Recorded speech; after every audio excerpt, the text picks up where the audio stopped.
Welcome to Chinese Novel Audiobook. Devour Volume 1, Lone Wolf in a Starry Sky. Chapter 1, The Boy Who Became God. The universe is mysterious, vast, great, and full of wonderful things. The sea of stars is filled with desolation, indifference, and ruthless destructive energy.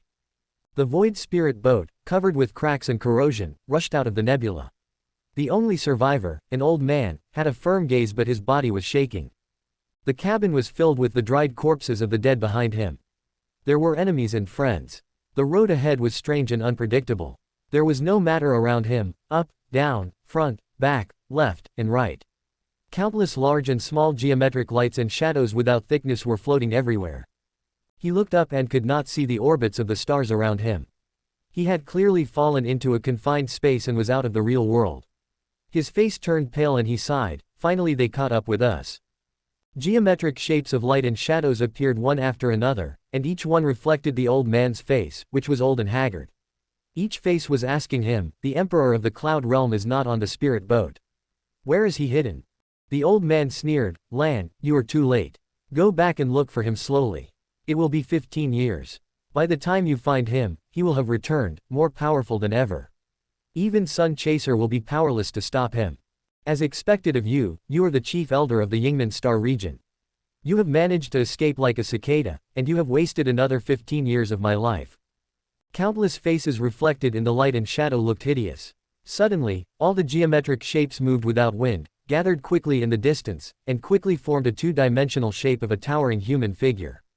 A magnificent giant walked out of the plane and transformed into a three-dimensional form, more than 10,000 meters high. His whole body was crystal clear, pure and flawless, with sleek and smooth contours, and his body contained surging colorful energy, as if a human-shaped sun had descended into the world. The spirit boat in front of him was as small as a toy, and insignificant in Lan's eyes. He said, "You let it slip. The place where the spirit boat passed by 15 years ago, then the most likely place is Shanwei City on the top of Mount Zumi, or the nearby Qiongqi continent." The old man's eyes twitched slightly, and he said loudly, "Lord Lan, let's die together." Lan sneered, "Just you." The old man showed a sinister smile. "This is the best void spirit boat in the Yingmen Star region. It is a world-destroying weapon that is powerful enough to kill gods. Attack with all your strength." The spirit boat concentrated all its energy, and its whole body creaked, and parts of it scattered and disintegrated. A huge sharp hexagonal muzzle protruded from the front, and colorful lightning flashed brilliantly at the top. The terrifying power was shocking, and its target was the magnificent giant. Thor's spear, Lingzhou, has actually been integrated into this deadly weapon. Lan was deeply surprised. The world-destroying divine thunder has been launched. It can penetrate the entire continent and destroy stars. The light is so bright that it is as bright as the hull of a spirit boat. It roars towards Lan madly, but it is like a shy little girl who is late with slow steps. The old man said in horror, "The space is distorted, the speed of light is useless to him. Killing a god. It depends on what god it is." Lan lazily stretched out his giant palm to block the world-destroying divine thunder. The destructive power dissipated, causing only a slight tremor in his palm, and a few wisps of faint green smoke emerged from the place where the thunder hit.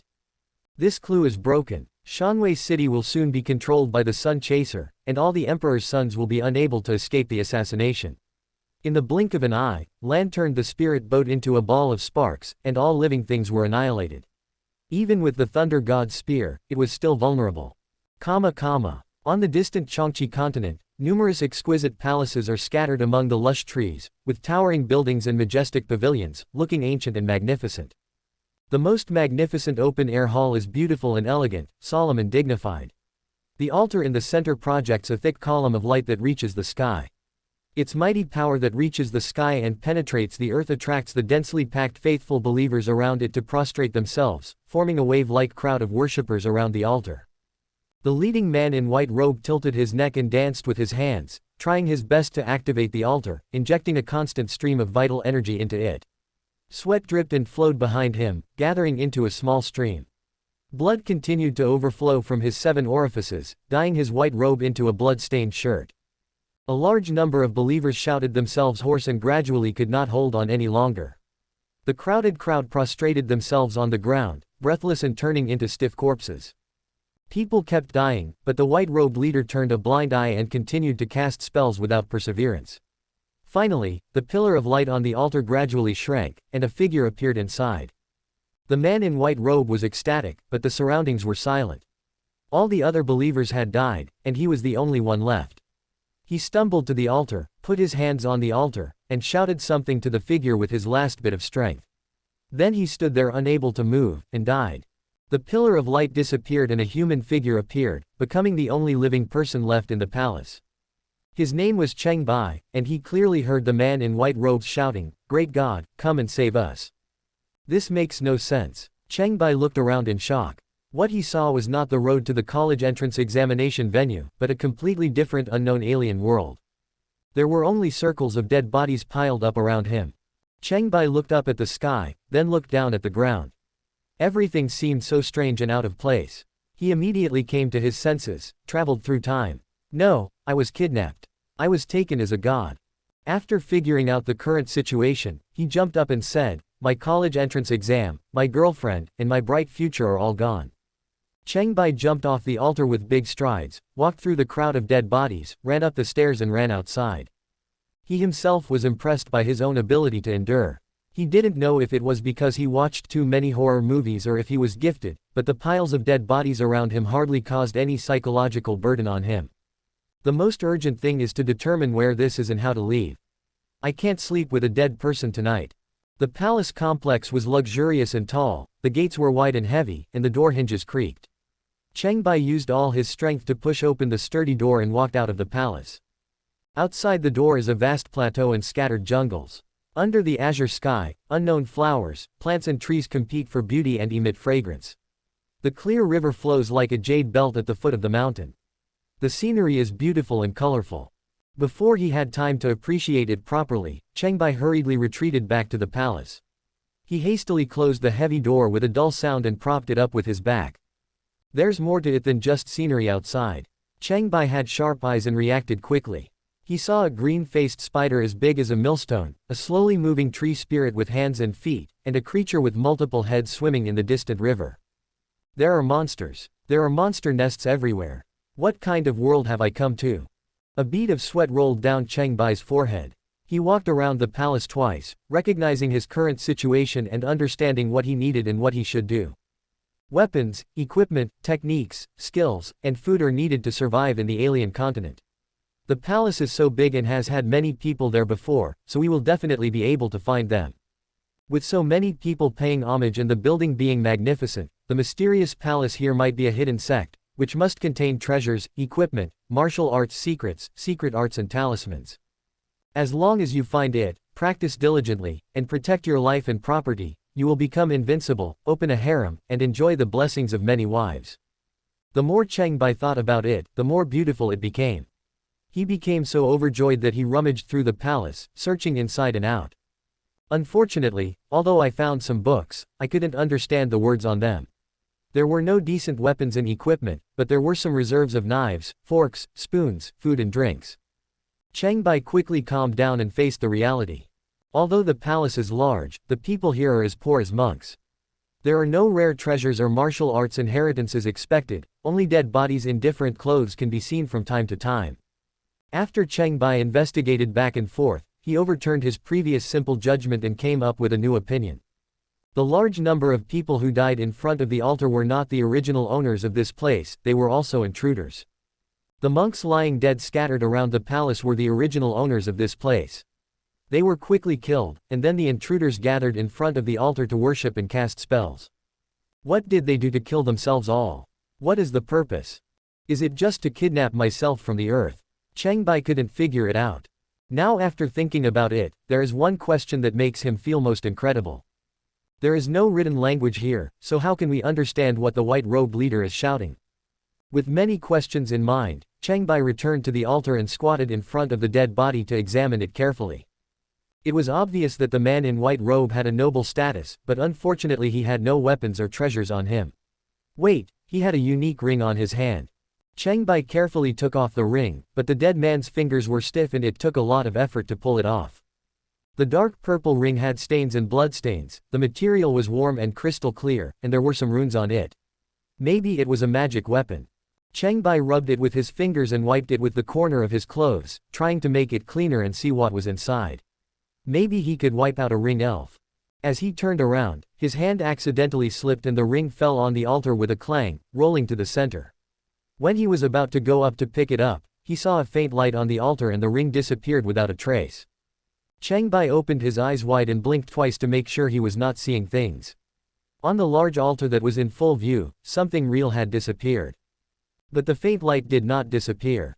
Instead, it split into 3 faint light balls, slowly floated in front of Cheng Bai, and turned into 3 runes. At that moment, Cheng Bai understood the contents of the rune.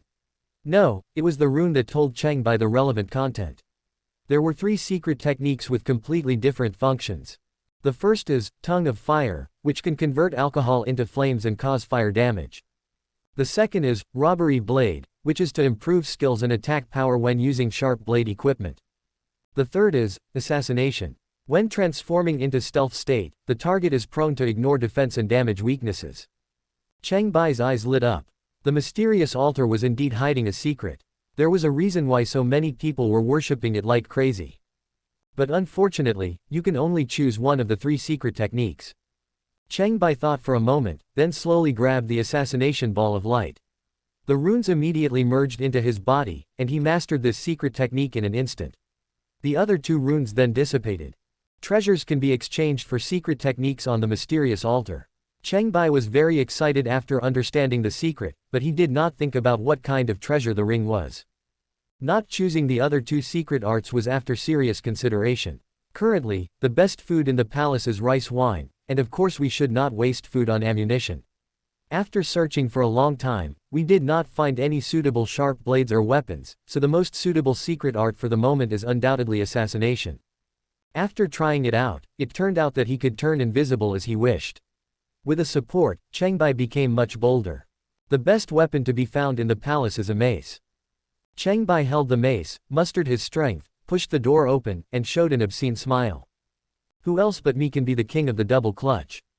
Chapter 2 Corpse Transformation. In addition to his skills and courage, Cheng Bai is still very cautious.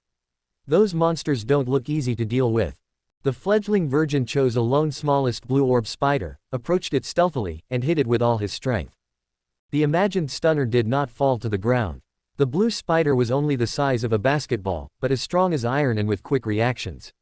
Instead, it knocked Cheng Bai's mace away and quickly turned around to face Cheng Bai, who appeared after the attack. Seeing that the situation was not good, the future Sap King rolled on the ground and disappeared, avoiding the pursuit of the blue spider. He also got his mace back and fled back to the palace away from the tough opponent. Later, Cheng Bai found out that among the several species of spiders outside the palace, the blue-faced spider was the most difficult to deal with. It was fast and had a strong body. If he hadn't chosen the assassination technique, he would probably have been killed that day. Analyzing the reasons for failure, the hands were not steady enough, the strength was not strong enough, and the reaction was not fast enough. In order to improve the efficiency of attack, Cheng Bai began to practice the stun stick technique every day.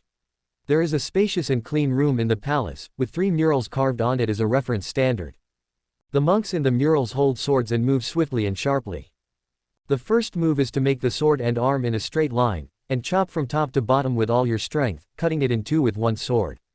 The second move is to cut horizontally from left to right or from right to left, aiming to come and go as fast as the wind and cut the neck with one sword. The third move is to thrust the tip of the sword towards the target, with the sword in a straight line, like chasing the stars and the moon, and pierce the heart with one sword. In the palace, only in the mural room could one find a broken sword that was broken into 3 pieces. A large crystal jade stone was inlaid at the junction of the hilt and the blade, but it was a pity that it was difficult to use. Cheng Bai thought there was nothing wrong with using a mace instead. Although sword techniques and stick techniques were very different and there would be some differences no matter how they were practiced, a real man could bend and stretch and take things as they come. Since he didn't know the original name of the sword technique anyway, he just gave the new trick a name. The first move is called, Muffle the Pig's Head, the second move is called, Pass the Buck, and the third move is called, Blacksing Spirit, which are simple and easy to remember. After half a day of special training, Cheng Bai felt that his skills were quite good, so he chose the green-faced spider for the second pick. For no other reason, I was having clear soup noodles for lunch today, and when I saw the fat, thick legs of the fat spider, I suddenly had some sexy thoughts. He approached the lone target cautiously and stealthily, calmed himself down, and used all his strength to perform the pig head attack, which made a heavy, dull sound. The green-faced spider's forehead suddenly split open and it fell to the ground. Cheng Bai was overjoyed. It seemed that the bigger the spider, the stronger it was. The green-faced spider was obviously much weaker than the small blue-faced spider. He noticed that he would become visible after each assassination attack, and it would take a short time for him to become invisible again. This was not a good sign, as it meant that his whereabouts would be exposed in an instant, putting him in danger. There is no way to improve it now, so we can only satisfy our appetite first. I have heard of some people eating spiders on Earth, but Cheng Bai has never tried it. I guess those people just think of spiders as crayfish. Drag the prey back, use the flame of the oil lamp to burn off the spider hair, cut off the 8 legs with the broken sword, wash and peel them, find a spatula and fork to fry them, cut open the shell and find it crispy on the outside and tender on the inside, pour rice wine on it. The result is surprising, chicken flavor, crispy. When he took the first bite, Cheng Bai felt as if the shackles in his body were freed. His appetite increased a lot, and his desire for delicious food could no longer be stopped. These meats are different from ordinary game. Eating them will make you full of energy, and the exercise effect is exceptionally good. Cheng Bai has become a hunter unknowingly. As night fell in the evening, he hid in the mural room. It was simple and clean, with no corpses. He got up early to practice the 3-stick technique. He lay down comfortably in the simple room and gradually fell asleep. In the dead of night, Cheng Bai was suddenly awakened by the cold. He stood up and listened. Gusts of cold wind brought confusion and terror to the dark realm. Faint sounds of dancing, chanting, footsteps, and collisions came from outside the room. All these noisy sounds made him feel confused. He was secretly surprised that he was the only one left in the palace, so he tiptoed out of the mural room and went to investigate the source of the noise. The strange thing in front of him made him shudder. Around the magnificent altar, all the faithful believers who had died during the day prostrated themselves one after another, and the dense crowd kowtowed and worshipped around the altar like waves.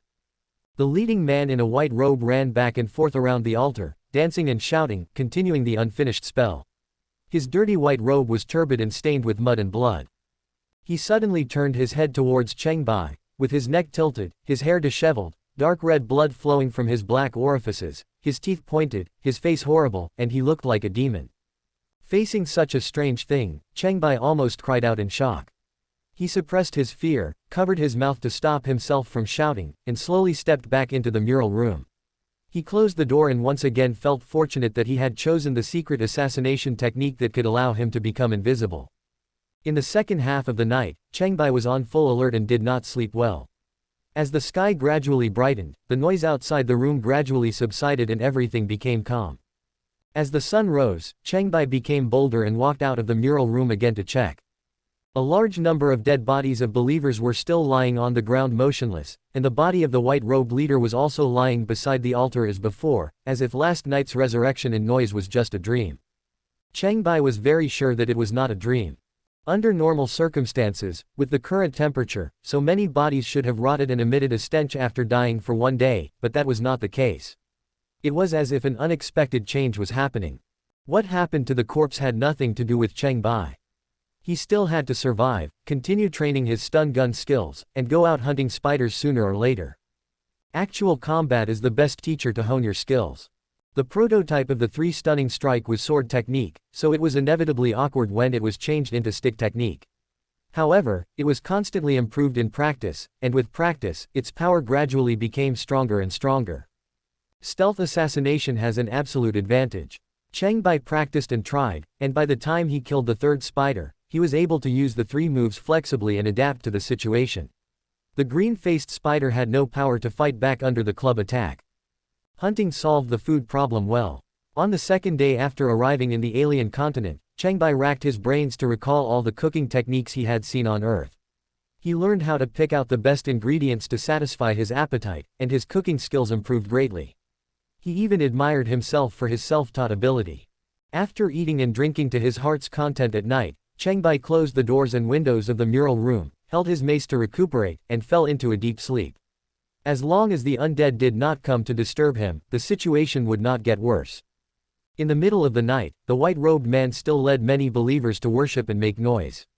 Cheng Bai ignored them and said, "You play yours, I sleep mine. Nothing happened overnight, you'll get used to it." Cheng Bai checked the corpses around the altar again to make sure there were no signs of decay. After several attempts, he concluded, they are turning into mummies. Whether it was caused by the environment inside the palace or the mysterious altar, the reason is unknown. On the third day after arriving in the alien continent, Cheng Bai had the idea of facing the enemy head-on during the hunt, which strongly touched his heart. How strong is the green-faced spider? He stood in front of the fourth green-faced spider he had chosen, without hiding. When the green-faced spider pounced, it moved swiftly and attacked accurately. Cheng Bai immediately understood that in most cases, spiders are the hunters and one must not be bitten by their venomous fangs. He moved swiftly, and with a sweep of the stick he had practiced so many times, he hit the green-faced spider hard on the forehead, leaving his opponent completely disoriented. The green-faced spider came to its senses and suddenly spit out a ball of spider web that covered Cheng Bai's head. Cheng Bai killed 3 spiders and was familiar with their skills. This kind of spider uses several pairs of spinners on the front chest and back abdomen to spray high-strength sticky spider silk. Cheng Bai was already on guard and quickly avoided them. He dodged the spider silk and used a magical move to laxative. The mace rushed forward and hit the spinneret on the green-faced spider's raised chest hard, causing it to dent on the spot. The green-faced spider was knocked over and turned to run away. Cheng Bai became invisible again, bypassed the spider's escape route, and ran in front of it. After several days of observation, he knew that this spider was also very cunning. The spinning apparatus on the back of its abdomen would release sticky spider silk along the way. If you followed it, you would be fooled. Soon your feet would be covered with spider webs, making it difficult to move. At this time, if the spider turned around and attacked you, you would be in a disadvantageous situation. He hid invisibly in front of the green-faced spider and hit it on the head with another blow, directly chopping it open, reaping the fruits of victory and becoming a dish. After this combat test, Cheng Bai has a better idea of what to expect. Stealth attack greatly enhances the lethality, which is far higher than direct confrontation. The first 2 moves are not as powerful as the stealth move, which is truly an assassination. The flesh of the green-faced spider is nutritious, and eating it greatly increases one's strength. With hard training, Cheng Bai's breathing becomes gentle and regular, and his physical fitness breaks through the previous limit. He feels that his strength is growing at a noticeable speed, and he has unknowingly entered a new stage. A few days passed in a flash. Cheng Bai continued to practice hitting the spider with a club and hunted 2 green-faced spiders every day with a combination of meat and vegetable dishes. He became more and more proficient at it and didn't even need to be invisible. It took him no more than 2 clubs to kill a green-faced spider head-on. He gradually turned his attention to prey that was farther away. Chapter 3. Wandering Souls Transmit Power. Tonight's target is the blue-faced spider that was missed last time. Cheng Bai has observed it repeatedly and found that this kind of spider cannot spin silk, but its attack and defense are better, and its speed is especially faster. Seeing the right opportunity, he sneaked over and hit the pig's head hard. With a bang, the power was much stronger than that of a virgin.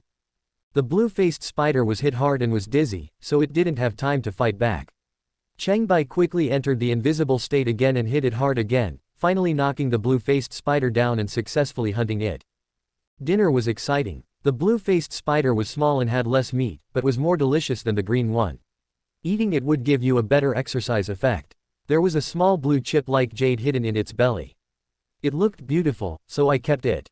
Cheng Bai drank 2 more glasses of wine, and leisurely checked the muscles of his shoulders, upper arms, and chest. He thought that they were getting stronger and stronger, and different from the white and tender ones in the past. He was secretly happy. If I work harder, maybe I can become a big white bodybuilder in the future, and attract countless hot girls to compete for me. At night, Cheng Bai slept soundly with the mace in his arms. Just like this, he practiced martial arts in peace and developed himself. The prospect of becoming a hidden boss in the future is very worth looking forward to. In the dimness of the night, I heard someone knocking on the door. The urgent sound echoed far away in the night, crisp and rhythmic. Cheng Bai woke up immediately and listened carefully. He could clearly hear someone coming to the door. There was no answer when I knocked on the door. The person outside seemed impatient and the sound of the key turning in the door was heard. Cheng Bai quickly hid himself to calm his nervous mood. The door of the mural room was slowly pushed open, and a cold and eerie wind blew in. Cheng Bai widened his eyes. There was clearly no one outside the door. He approached the door cautiously, poked his head in, and made sure that no one was at the door. The demons dancing at the altar in the distance were out of reach. Then he retracted his head and was about to close the door. When he glanced back, he saw 3 more people in the room that was originally empty. Cheng Bai was horrified. He had no idea how these 3 people got in. Fortunately, he remained invisible and no one could see him. The 3 men looked like monks, one was tall and thin, one was short and fat, and one was strong. They were talking face to face. The tall and thin monk said, "The Yaoguang temple has fallen into decline." The short and fat monk said, "We are powerless to fight back against the disaster army." The sturdy monk said, "Our ancestors' legacy has been destroyed in our hands." The tall and thin monk said, "If we had been prepared, we wouldn't have died here. It's a pity that there is no one to carry on our sword skills." The short and fat monk said, "There is a young man who is learning the 3 deadly swords." The sturdy monk said, "But he is not practicing according to the diagram correctly. If a living person saw it, they would be angry to death." The tall and thin monk said, "We can teach him." The short and fat monk said, "Only for a few hours tonight, after that your soul will be scattered." The sturdy monk said, "How much you can understand depends on your luck." After saying this, he held the half-broken sword with the hilt in his hand and retreated to a spacious place. The sword energy in his hand extended to complete the shape of the incomplete blade, and he said loudly, "First move, stand the sword." The sword chopped down with such speed and power that it could split a mountain. The second move is to wipe the sword. The sword slashed across, as fast as lightning, only seeking to kill. The third move, stabbing sword. A sword pierces straight ahead, with substance and formless form, running away into the dust. Cheng Bai watched carefully and his horizons were broadened. He was deeply inspired and a whole new door opened up to him instantly. Having an expert to guide him was like 2 completely different worlds than groping around blindly following a map. The tall and thin monk said, "The deadly 3 killing sword technique is a concise and profound sword technique among hundreds of sword skills and martial arts. It is the most effective killing move that has been refined through thousands of trials and tribulations. It is extremely powerful." The short and fat monk said, "The 3 moves are linked together, unstoppable, and require constant elimination of the dross and retention of the essence. They are concise and practical, and only speed can defeat them. Each move is fatal." The sturdy monk used the deadly triple kill sword again, in a different style, full of murderous aura, and explained in detail, "To master the deadly triple kill sword, it is not enough to be familiar with it, you need to kill more people." The tall and thin monk said, "The 3 of us have lived in the temple for a long time and have long forgotten the joy of killing. The deadly triple kill sword only has the form but not the spirit. In the end, we fell behind and failed." The short and fat monk said, "Only by surpassing yourself can you make progress. Remember this." The sturdy monk used the deadly triple kill sword once again, and the 3 moves were continuous, as if they were one move. He added, "Finally, the 3 moves will be combined into one sword, and the deadly triple kill will become one sword. I will walk my own path and reach a higher level." Cheng Bai was struck by lightning, his mind suddenly opened up, and wonderful ideas came to his mind one after another.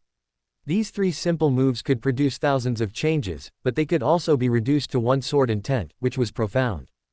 The monk pointed at the air repeatedly, not caring whether Cheng Bai saw it or not. Before he knew it, the sun was rising. The sturdy monk's last words were, "Go to Qiongqi temple to find the temple master and tell her the news of our death." The broken sword fell to the ground with a clang, and the 3 monks disappeared without a trace. Light gradually penetrated through the window and shone onto the mural. Cheng Bai came back to his senses and emerged from invisibility, looking at the 3 monks dancing with swords on the mural.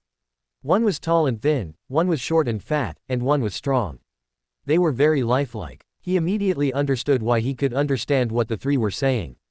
It turned out that it was a communication of spiritual consciousness. "Thank you for your guidance, Senior." Cheng Bai knelt down and thanked the mural. Without further ado, he picked up the mace and practiced again. The 3 clubs had a fierce murderous intent and were more powerful, but they were further and further away from swordsmanship. Cheng Bai didn't care about deviating from the sword method. The monk said that you can use this to find your own way. It is better to get the spirit than the form. After a few days, the blue-faced spider's meat was more effective in improving strength, and Cheng Bai hunted 3 of them every day as part of his meals. As he grew stronger, he became more and more frightened. The noises of the dead grew louder at night, and he even dreamed of a huge pool of blood gushing out of the altar, flooding the palace. Cheng Bai woke up in shock, and gradually realized that those undead spirits were not simply fulfilling their last wishes. They continued to worship and cast spells, as if they really wanted to summon something that should not exist in the world.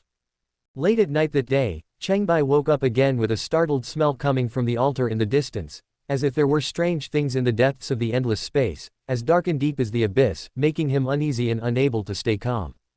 The palace is not suitable for staying in. Now that the blue-faced spider is helpless against the invisible club, it is time to challenge it head-on.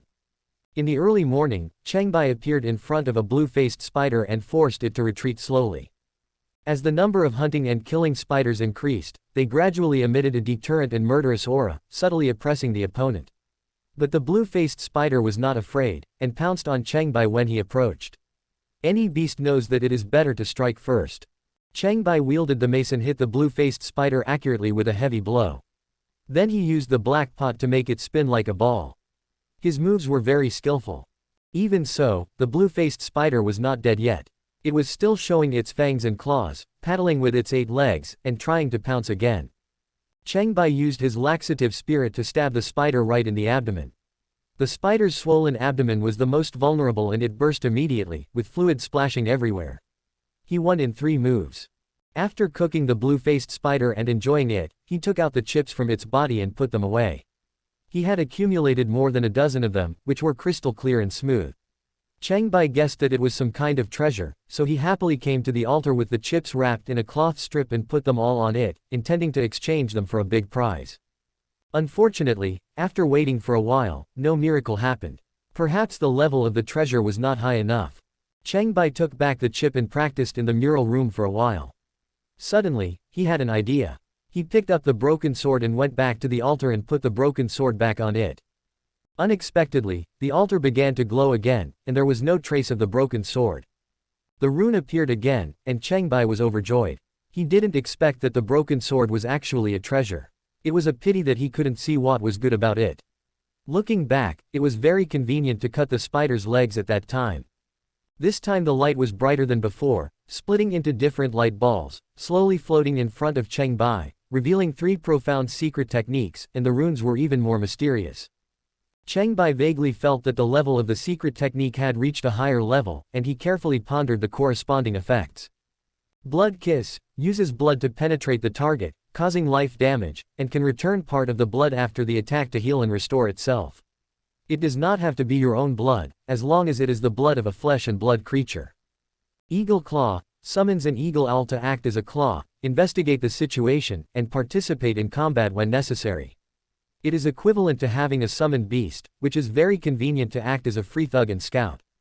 Tongyan means knowing the secrets of the languages of all races and guiding all creatures to communicate according to one's wishes. Cheng Bai remembered that when he first arrived, he understood what the white-robed leader shouted immediately. Could it be related to this? We are in urgent need of the world's information now. We cannot do without speaking the language. It goes without saying that mastering information is the key to grasping the overall situation and details. For now, you have 3 stunning weapons for attacking purposes. If you cannot defeat the opponent, you can also become invisible and escape. The safety problem is basically solved. In the future, you can get new treasures and exchange them for more powerful secret skills. After clarifying the need, he reached out and grabbed the secret art of communication. The rune merged into his body again, and the other 2 balls of light quickly dissipated. With the secret art of communication, he learned from the book he found before that the palace he was in was the Yaoguang Temple, one of the 7 holy places in the Qiongqi continent. The power that can be easily mastered is so fascinating that one cannot help but linger.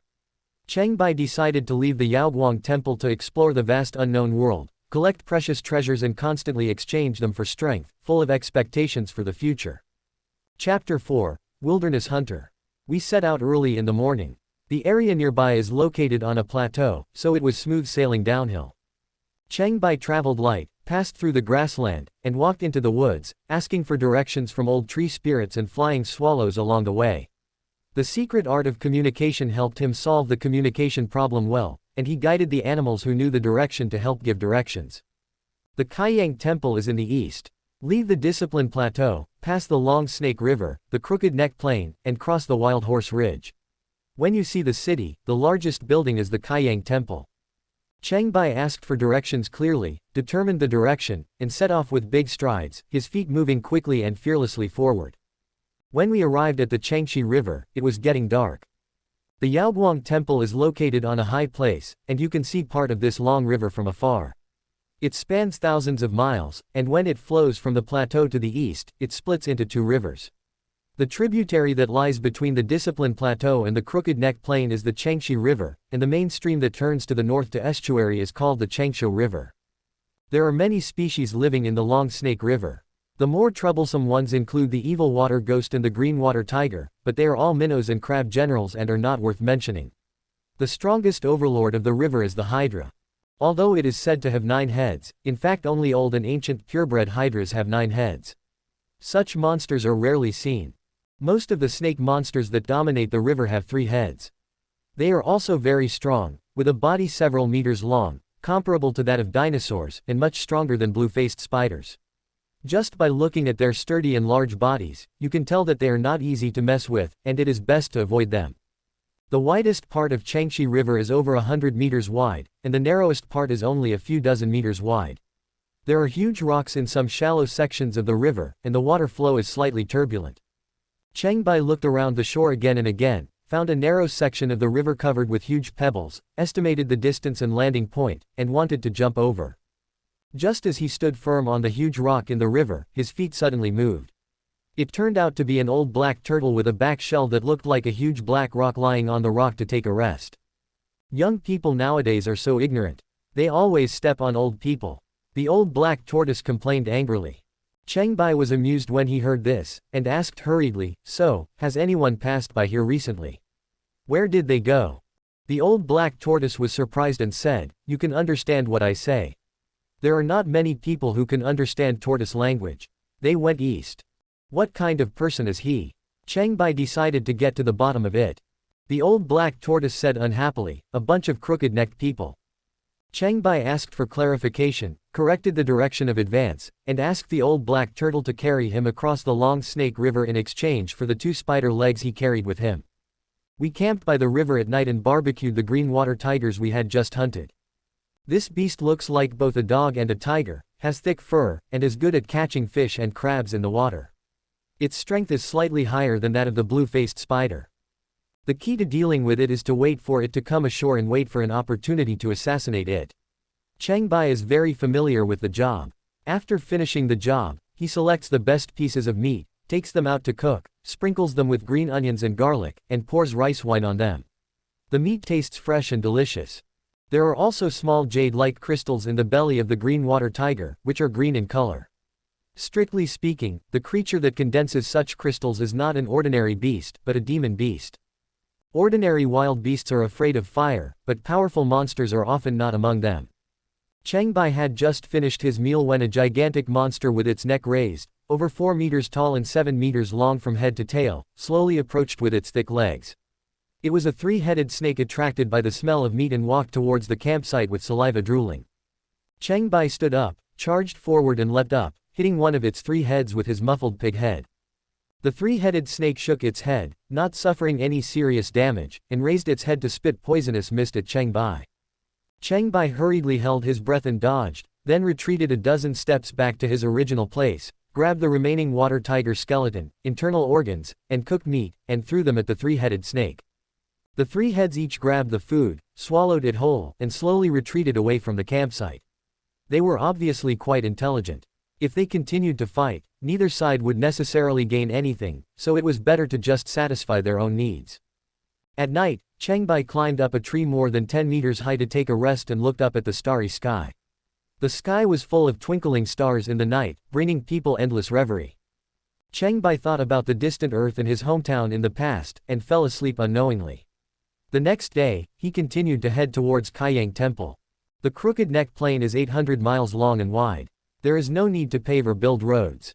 It is a vast flat plain with fertile land, lush vegetation, and pleasant scenery. It is a good place for reproduction and survival. Occasionally, a whistling plant can be seen growing on the plains. At first glance, it looks like a low shrub with fruits that look like hawthorns. When animals approach, the sudden whistle will scare them away. Cheng Bai didn't care about its whistle and picked a lot of whistle fruits. They tasted sweet and sour and were delicious. Eating them improved his alertness. Occasionally, you can see herds of running horses on the plains, and even rarer the gray moon deer. They are all very alert and will quickly run away if they sense someone approaching. Cheng Bai encountered the first heavy rain after arriving in the alien continent on the plain. There was nowhere to take shelter and he was soaked like a drowned chicken. Cheng Bai had no choice but to take a bath in the rain, and after the rain, he took off all his clothes and hung them out to dry. It was great, he could save himself from doing laundry. Fortunately, a gray moonlight deer came into his sight. This was the strongest monster seen in the plains. It was taller and stronger than ordinary deer, bigger than a horse, and agile, especially in the moonlight. Cheng Bai once tried to sneak up on it and assassinate it, but unfortunately the gray moonlight deer stretched out its ears, sniffed, became alert, and ran away. This time, Cheng Bai approached naked and barefoot in stealth, and the unlucky gray moonlight deer failed to alert in time and was hit hard on the forehead. The gray moonlight deer was still staggering and had not yet fallen to the ground. Cheng Bai quickly entered invisible state again and hit it with a stick before knocking the big guy down. Light a fire to keep warm, drive away the cold, and dry clothes, and today's food is solved. The fur of the gray moonlight deer is beautiful. Cheng Bai used the small knives collected in the palace and took great pains to get the complete fur off and preserve it, hoping to make a deerskin coat. The whistle fruit is very suitable for venison. The meat has excellent flavor and is more delicious than spider meat and water tiger meat. The slices taken out are also larger, silvery white in color, and more moist. After Cheng Bai had eaten, he would find a safe and clean place to lie down, slowly put on dry clothes, look up at the night sky, stretch his muscles, and live a carefree and comfortable life as a hunter of moonlight deer every day. His complexion was crystal clear and he could control all the strength in his body freely, which was significantly different from when he first came to the alien continent a dozen days ago. The delicious food and diligent practice made his strength grow rapidly to a new stage. Traveling eastward while hunting, on the fourth day after entering the plains, Cheng Bai encountered a group of extremely vicious criminals riding horses and lined up in a row in front of him. The leader held a 4-foot broadsword in his hand, tilted his neck and shouted, "I opened this road, I planted this tree, if you want to pass this way, you must leave money to buy your life." Cheng Bai was stunned and said, "You are robbers. How dare you? We are the Suburban Affairs Director of Crooked Plains. If you dare to slander us, you will be sued." A man nearby shouted angrily upon hearing this and raised a strange axe. The head was in the shape of a human head, and the axe blade was inlaid in the roughly sculpted mouth. The joints felt small and easy to break. Cheng Bai had been looking forward to interacting with the people here, but he was disappointed when he saw this. He said contemptuously, "If you want to rob in an official manner, you have to have the ability to do this." The crooked-necked swordsman in the lead gave the order, "Go and take him down, and skin him clean." The thug holding the human head axe was overjoyed when he heard the order. He tilted his neck and shouted, "As you command," and urged his horse to rush forward. The old horse under his crotch was reluctant, hummed twice, and trotted at a leisurely pace. Cheng Bai swung up the mace, jumped up and hit the guy with the pot. The man with the human head axe tried to raise his axe to block, but the axe blade fell off on the spot. He let out a strange cry and fell off his horse, with one foot caught in the stirrup and unable to free himself. The old horse suddenly became cheerful, neighing loudly, and galloped away dragging the man with the axe head. The man screamed in pain, and there was a trail of blood behind the horse's tail. It was obvious that he was dead. The crooked-necked swordsman was furious and shouted, "He who dared to murder the head of Suburban Affairs shall be punished with the death of all his clans. Kill him now." More than 10 people holding strange-looking axes, shoe-like broadswords, and dog-legged broad scimitars rushed over following the crooked-necked swordsman. Cheng Bai sneered, "You dare to rob people on the road with such little ability." He entered the assassination mode, his power doubled, wielding the mace, hitting the bandits accurately, making them heartbroken and falling to the ground dead one after another, leaving only the scattered horses to graze. Seeing that the situation was not good, the crooked-necked swordsman shouted, "Sir, stop it. Could it be that the master of the Disaster Legion who came down from the Discipline Plateau ahead has such a secret technique? The flood washed away the Dragon King Temple, and family members no longer recognize each other." Subscribe to Chinese Novel Audiobook YouTube channel. Chapter 5 Hunter Guild. Cheng Bai quickly eliminated a dozen of the bandits, minions, revealed his true form and asked, "What do you mean family? Didn't you mean the director of suburban affairs?" The crooked-necked swordsman quickly jumped off his horse, saluted and said with a smile, "The title of suburban affairs supervisor is that they were all recruited by the Disaster Legion to serve the Legion. Naturally, they are a close family. Can't you just straighten your neck when you speak?" Cheng Bai was annoyed when he saw him always tilting his neck. The crooked-necked swordsman flattered, "I have long admired the Legion commander, the White Jade Banner Master. I have been imitating the Banner Master and looking forward to it day and night. It has become a habit. It is an honor to have a crooked neck." Seeing that Cheng Bai did not show any satisfaction, he hurriedly added, "Not only me, but everyone in the Crooked Neck Corps, including the Corps commander, admires you and tries their best to imitate you. They have been waiting here for a long time and are willing to follow you and make their names known through the ages. The Crooked Neck Plains and the White Jade Banner Master have the same characteristics, which shows God's will." Cheng Bai couldn't understand this line of thought, so he patiently asked, "Where is the Crooked Neck Army? I am willing to lead the way." The crooked-necked swordsman served attentively and took Cheng Bai, who was also riding a horse, to ride for a long time to the east of the plain, gradually approaching the old fortress on Yema Ridge. That is the Waibazi fortress where the Crooked Neck Legion is located. "Please follow me." The crooked-necked swordsman urged his horse to speed up. Cheng Bai had played horse riding on Earth, so he was familiar with the controls after a while. He reined in the horse and observed the terrain around him. The Waibazi fortress was mainly made of earth and wood, and many parts were in disrepair. The defense was not strong and the walls were not high. Seeing that he didn't follow, the crooked-necked swordsman said, "Please allow me to go and report." He rushed into the castle quickly and closed the gate. After a long time, he saw the figure of a crooked-necked swordsman appear on the wall of the castle, surrounded by a large group of people. "Ahahaha, how dare a little brat like you pretend to be a master of the Disaster Legion? They can tell at one glance that you are not a master. Thanks to my cleverness, I tricked you back and you escaped with your life." The crooked-necked swordsman was very proud of himself, and the people around him followed suit.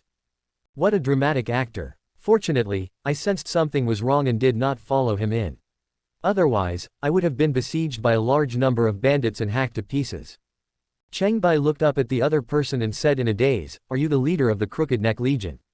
"I am Cha He, the commander of the Crooked Neck Legion, and the best swordsman in the Crooked Neck Plain." Cha He drew out his 4-foot broadsword and swung it around like a general defending a city. He took a stance and shouted, "Men, shoot him." Many archers crowded out from the walls of the city, drawing their bows and shooting arrows. Cheng Bai quickly jumped off his horse, waved his mace to block the arrows, and retreated out of the range of the bows and arrows, leaving his horse as the target of everyone's arrows, and he died tragically on the spot. "You let me know where you are and know your background, yet you still act so arrogantly. I will deal with anyone who shows up." Cheng Bai sneered and walked away. For several days in a row, he hunted and killed bandits nearby. If the Crooked Neck Legion was left alone when they went out, they would suffer heavy casualties. Upon learning this, Cha He was furious and led his army out of the city to search everywhere, but found nothing. When he returned, the few people who were left alone were knocked out with clubs and died in disgrace. Cha He was so angry that he couldn't eat or sleep well, cursing, "How can you be so despicable and shameless, you yellow-haired boy?" The subordinate reported, "Captain, that young man started a fire outside and seemed to be provoking." Cha He ran up to the top of the fortress wall and looked into the distance, angrily saying, "I, Cha He, was once a level 6 hunter, why should I be afraid of him? Gather the troops and horses, call more people, and follow me to encircle and suppress him." Cheng Bai lit a bonfire outside the range of bows and arrows and grilled the gray moonlight deer he had just hunted. It was cooked to perfection. He ate while waiting and was almost getting impatient when he saw Cha He leading a large group of minions to kill them. He burped, threw away the remaining venison, and hid to the side, watching as several leading robbers on their horses missed their steps and fell into the dug trap, falling off their horses and men. Several robbers behind who couldn't stop also fell down. Cha He was shocked and angrily yelled, "Shameless boy, do you dare to come out and fight?" Cheng Bai ignored him, knocked down several robbers with a club, took his venison and furs, and left. Cha He could do nothing but watch his subordinates with their brains splattered, and retreated in defeat. The name of King of Stun gradually became famous in the Crooked Neck Plain, and the bandits were no longer as unscrupulous as before. Cheng Bai rode a pony abandoned by bandits, left Yamaling, headed east to find Qiongqi City, and entered the city early in the morning. Qiongqi City is the largest city within 1,000 miles. It is an important transportation hub connecting the east and west of the continent. It has crisscrossing streets and a prosperous market with people coming and going and traffic everywhere. People's clothing is similar to that of ancient times, but more exquisite. It is obvious that both aesthetics and practicality have taken a different path. Cheng Bai's clothes had been through so many adventures that they were completely unrecognizable, and they smelled of sweat. At first glance, he looked like a refugee fleeing famine in the wild, but he had a unique strength and ferocity. The people in the city looked at them from afar and thought they were hunters who had failed in their hunt for monsters and fled back to the city, so they avoided them and did not take the initiative to provoke them. Cheng Bai relied on the convenience of the secret art of communication to welcome everyone he met. He captured a few kind people, asked around, and found the Hunters Guild in the city. The guild hall was magnificent and bustling with people. Hunter was the most common profession in Qiongqi continent. Some people took it as a training, while others took it as a way to make a living. Regardless of their origins and backgrounds, there were all kinds of people. The leisurely hunters who were looking for employers gathered in the hall, chatting and performing their own unique legends. The conspicuous commission notice board attracted Cheng Bai's attention. Various commission tasks were updated early every day. Hunters could take on matching tasks based on their own strength levels, or form teams to challenge adventures. After a rough look, I found that some of them were purchasing a few gray moonlight deer furs, some needed a few pounds of whistle fruit, and some were recruiting guards for the caravan. The bounties for these were no more than a few taels of gold. The highest reward is to destroy the Crooked Neck bandit army occupying the town of Yamaling, destroy the Crooked Handle fortress, and bring back the bandit leader's bronze beheading broadsword as evidence, and the reward is 200 taels of gold. This task is quite hard work, the notice is old, and it seems to have been shelved for a long time. Cheng Bai came to the trading counter and put down the various chips he had accumulated over the past few days. These monster crystal core fragments have a wide range of uses. They can be used as materials for various instruments and certain power sources, and can be made into various treasures. The Hunter Guild purchases them all year round. The teller in charge of the transaction counted and gave the price, 127 taels of gold. The hunters who were resting, drinking and chatting around all looked at him with envy. This was a huge sum of money in Qiongqi City, and a hunter with such good results must have some fame. But they lingered on Cheng Bai for a few seconds, and seeing that he was disheveled and smelled sour, they looked away. An excellent hunter would be well equipped and would not be so shabby. Perhaps he was just a servant sent by a famous hunter to handle the inventory. I want a small treasure bag. Cheng Bai took the money and started to replenish supplies. I found out when I came here that the treasure bag is a commonly used treasure, but it is actually a storage device in another space, also called a four-dimensional pocket. It looks small, but it can hold a lot of things. It can store food that is not easy to spoil, and can even hold living things. It is a must-have item for going out on adventures. The smallest treasure bag cost 100 taels of gold, which will make it much more convenient to carry items in the future. After the transaction, the teller reminded, "You haven't joined the Hunter Guild yet, do you need to apply?" Cheng Bai asked, "Is there any discount for joining?"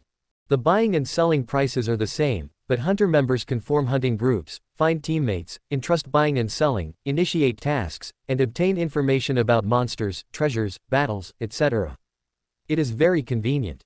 Cheng Bai learned in detail that the hunter level mark was not based on the strength level, but the corresponding points obtained from hunting crystal cores and completing tasks. It could also be exchanged for resources in the guild at one time, which was quite good, so he paid to register for a level 8 hunter membership. The hunters around turned their eyes over again. There are not many hunters of this level in Qiongqi City.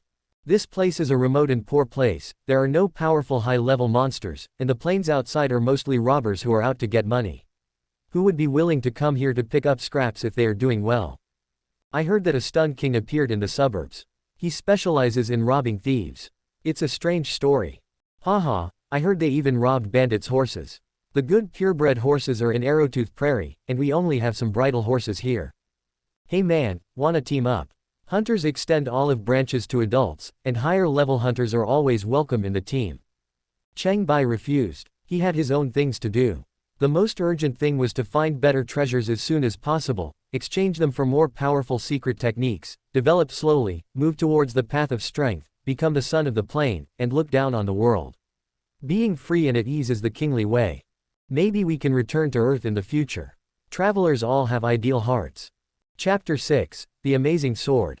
Are there any good treasures in Qiongqi City? Cheng Bai asked the guild governor. With the official identity of a hunter, it was easier to get information.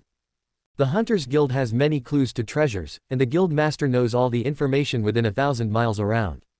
The most valuable of these are: the highest level treasure for sale in Qiongqi City is the Water Ghost Scepter, the most famous treasure in Qiongqi Temple is the Frost Dragon Helmet, and the Waibazi Fortress on Yema Ridge has a precious piece of star gold. Cheng Bai asked doubtfully, Xingjin. The Hunters Guild will provide relevant information. Star gold is an essential component of celestial bodies. Only a very small amount is found on the continent. It is also called platinum. The hardness of the treasure is 6, which is 32 times harder than diamond. It is a rare precious metal material with a white, bright and permanent luster. It is used to cast weapons and is said to be able to kill ghosts and gods. Cheng Bai was overjoyed when he got the confirmed news. His mace was just an ordinary iron tool. If he could get the star gold to forge the weapon, it would surely be extremely powerful and his combat strength would be doubled. The guild governor gave another piece of news. Master Fang Wanjun, the leader of the weapon sect, is inspecting the subordinate industries in the city. If you have good materials, please ask him to refine them. There will definitely be a surprise. Cheng Bai was secretly delighted and asked, are there any other treasures near Qiongqi City? There's nothing better. There are some low-level spiritual medicines in the wild nearby that can be considered treasures, such as the Cha Nu fruit and the Shao fruit, but they are rather hard to find. The guild leader told the truth. A pleasant voice came. The most precious treasure in Qiongqi City is a pair of moonlight blades.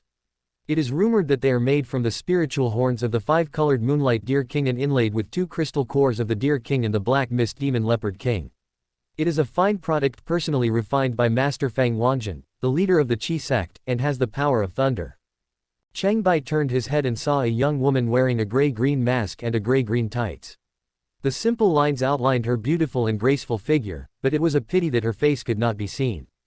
The hunters in the guild burst into laughter. The moonlight blade was buried with the previous Qiongqi palace master. No one knows where it is hidden. You've been looking for a long time, but you haven't found it. Yunwan, you like that boy, right? Do you want to team up with him to hunt for treasure? Cheng Baiduo looked at the other person twice and felt quite favorable towards him. Yunwan hesitated for a moment, stood up from her seat, and introduced herself. Yunwan, level 10 hunter. A hunter teased, the highest ranking hunter in Qiongqi City, the most beautiful city flower, is about to be picked. Yunwan glared at the other person fiercely and sat down again. Cheng Bai walked up to her, sat opposite her, and started a conversation. I'm Cheng Bai, are you looking for the moonlight blade? Yunwan wrinkled her nose and said, you are the highest ranking hunter in Qiongqi City except for me. I need help. When the moon climbs to the top of the eaves tonight, wait for me at the entrance of the guild. After that, he walked out of the Hunters Guild and said, go take a shower, you stink. Cheng Bai lowered his head and sniffed himself. He had not taken a bath since he was caught in the rain a few days ago. His smell was a bit strong now. He hurriedly walked out of the Hunters Guild. Now that he had money, he should dress up. By the time he came out of the clothing store, Cheng Bai had already washed and dressed in brand new gray moonlight deerskin leather clothes, trousers and boots. He looked elegant and dignified, a far cry from his previous image. The clothing and armor shop in the city is one of the stores under the name of Qizong, and both ordinary clothes and ritual robes and armor are accepted for customization. The moonlight deer fur clothing is simply cut and fully functional. It keeps the wearer warm in winter and cool in summer, and as light as a swallow under the moonlight. It can be considered a high-quality treasure. The labor cost is not cheap, and it is not financially feasible to customize 2 sets as replacements. It was still early, so Cheng Bai rode his horse as fast as he could to the vicinity of the bandits, Lair and Yamaling. He tied his horse far away in the woods, climbed over the wall in stealth, and quietly entered the city. The notoriety of Waibazi village comes from the large number of bandits and their connections with the Legion of Disaster. The bandits are usually lax and idle, doing nothing and failing to take precautions. Cheng Bai didn't want to alarm a large number of people and cause a fight, which would waste time, so he decided to go straight to the point. He bypassed the sentry post and came across the pet kennel where Chahi kept his pet. With the secret art of communication, unintelligent beasts are much easier to appease than humans. Cheng Bai easily coaxed the dog into acting cute and asking for the location of the treasure room where the star gold was stored, which was behind the closet in Chahi's bedroom. It didn't take much effort to find it. Chahi was hiding in the treasure room and sulking. He tilted his neck and wiped the antique vase with a fine cloth, complaining to himself, "The disaster legion looked down on me, and a mere brat dared to ride on my head. He must not die a good death. Next time you come, I'll be ready to shoot you to death with poison arrows, hee hee." Well, originally Cheng Bai just wanted to knock him out, but now after hearing what he had heard, he decided to kill him. No one was left alive after the assassination. Bangs and bangs were heard one after another. Chahi, with his brain bursting, slid to the ground like a ball of mud, and the vase was broken and no one paid any attention to him. Cheng Bai estimated that his real strength would not be much stronger than the green water tiger of the Long Snake River. The words of the one swordsman in the Crooked Neck Plain were either boasting, or there were too few strong people near Qiongqi City. He put away Chahi's beheading broadsword and searched around. He not only found a large ingot of star gold, but also 5,000 taels of gold. Before leaving, he did not forget to set it on fire, as keeping the bandits' stronghold would harm the people. Afterwards, Cheng Bai returned to Qiongqi City feeling relaxed. While there was still some time, he went to the Qiongqi branch of the weapon sect to state his purpose. The sect leader is drunk today, the elders are all socializing, and there are too many visitors. The boy in charge of reception in the Qi sect led Cheng Bai into the inner hall to entertain him and express his apologies. Cheng Bai didn't have time to wait, so he asked, "I want to ask Master Feng Wanjin to customize a weapon. Can you take the order for me?" The reception boy nodded and said, "Of course, we will record the details, leave a deposit for the materials, refund the excess and make up the shortfall, and when the sect master wakes up, we can start the work according to the order." Cheng Bai took out the mace, drew the blueprint according to the example, agreed on the design, and left the star golden reward. "Please pick it up in 7 days. After the reception boy gave clear instructions, Cheng Bai said goodbye and left. Soon the order drawings and materials were sent to the master's meditation room. Feng Wanjin looks middle-aged, but he is actually about 200 years old. He has phoenix eyes, drooping eyebrows, a rhino nose, and 5 wisps of beard. He has an imposing manner and extraordinary heroism. He must have been extremely handsome when he was young. He had profound skills and was using his qi to sober up, with wine dripping from his fingertips. When he heard the customer's order, he opened his drunken eyes, took the star gold and weighed it. It was about 21 pounds. He took the blueprint and laughed after reading it. Such good and abundant materials are used to make crude maces. It's a waste of resources. Are there only unsophisticated people in Qiongqi City? The receptionist reported, "I have already accepted the order. Do you want to cancel it?" Feng Wanjin changed his mind and asked, "How much money did he leave?" The receptionist answered truthfully, 4,500 taels of gold. Feng Wanjin nodded repeatedly and said, "The reward is enough. The Qiongqi branch has been losing money for many years, and several elders are incompetent. We can't let this go on. We must have some income. I can't return the order. I'll take this job. Do you want to modify the design on the drawing?" The receptionist was quite serious and asked about the details clearly. Feng Wanjin casually crumpled up the blueprint and threw it into the trash can, saying disdainfully, "We will start construction tomorrow. I have a great idea to make a stunning sword. The customer will definitely be satisfied." Seeing the drunken leader unable to refute, the receptionist could only ask, "This has changed so much. How should I answer the guest? Please give me some advice, leader. Just tell me the truth. Cheng Bai came to the Hunters Guild to complete the mission, exchanged the mountain bronze beheading broadsword for the bounty, and met Yunwan at the door as promised. The other party didn't recognize him at first, so the well-dressed Cheng Bai had to step forward and say hello. "I didn't realize you look so handsome dressed so neatly. I'm a little reluctant to let you go." Yunwan smiled secretly with her hands covering her mouth. Cheng Bai was slightly surprised when he heard this and asked, "What are you looking for? Is there really a moonlight blade?" During this period of time, he has asked around and found out that the moonlight blade is a rumor among the people, and there are many different opinions about its whereabouts. It is not an ordinary treasure. No one in Qiongqi City has seen it. The current lord of Qiongqi Palace is also very mysterious and never talks about it. Yunwan swore, "I have found a clue and I need help.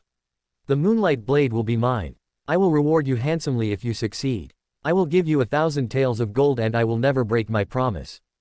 Cheng Bai asked curiously, "You are so determined to get the treasure. What is its use? Yunwan glanced at the mace that Cheng Bai was carrying and said nonchalantly, I need this treasure to improve my strength and ensure my chances of winning the duel. You are not good at using a knife, so it will be useless to you, so there is no need to delve into it. The reward was generous, so Cheng Bai agreed to cooperate and followed her all the way, not daring to be negligent for fear of losing her.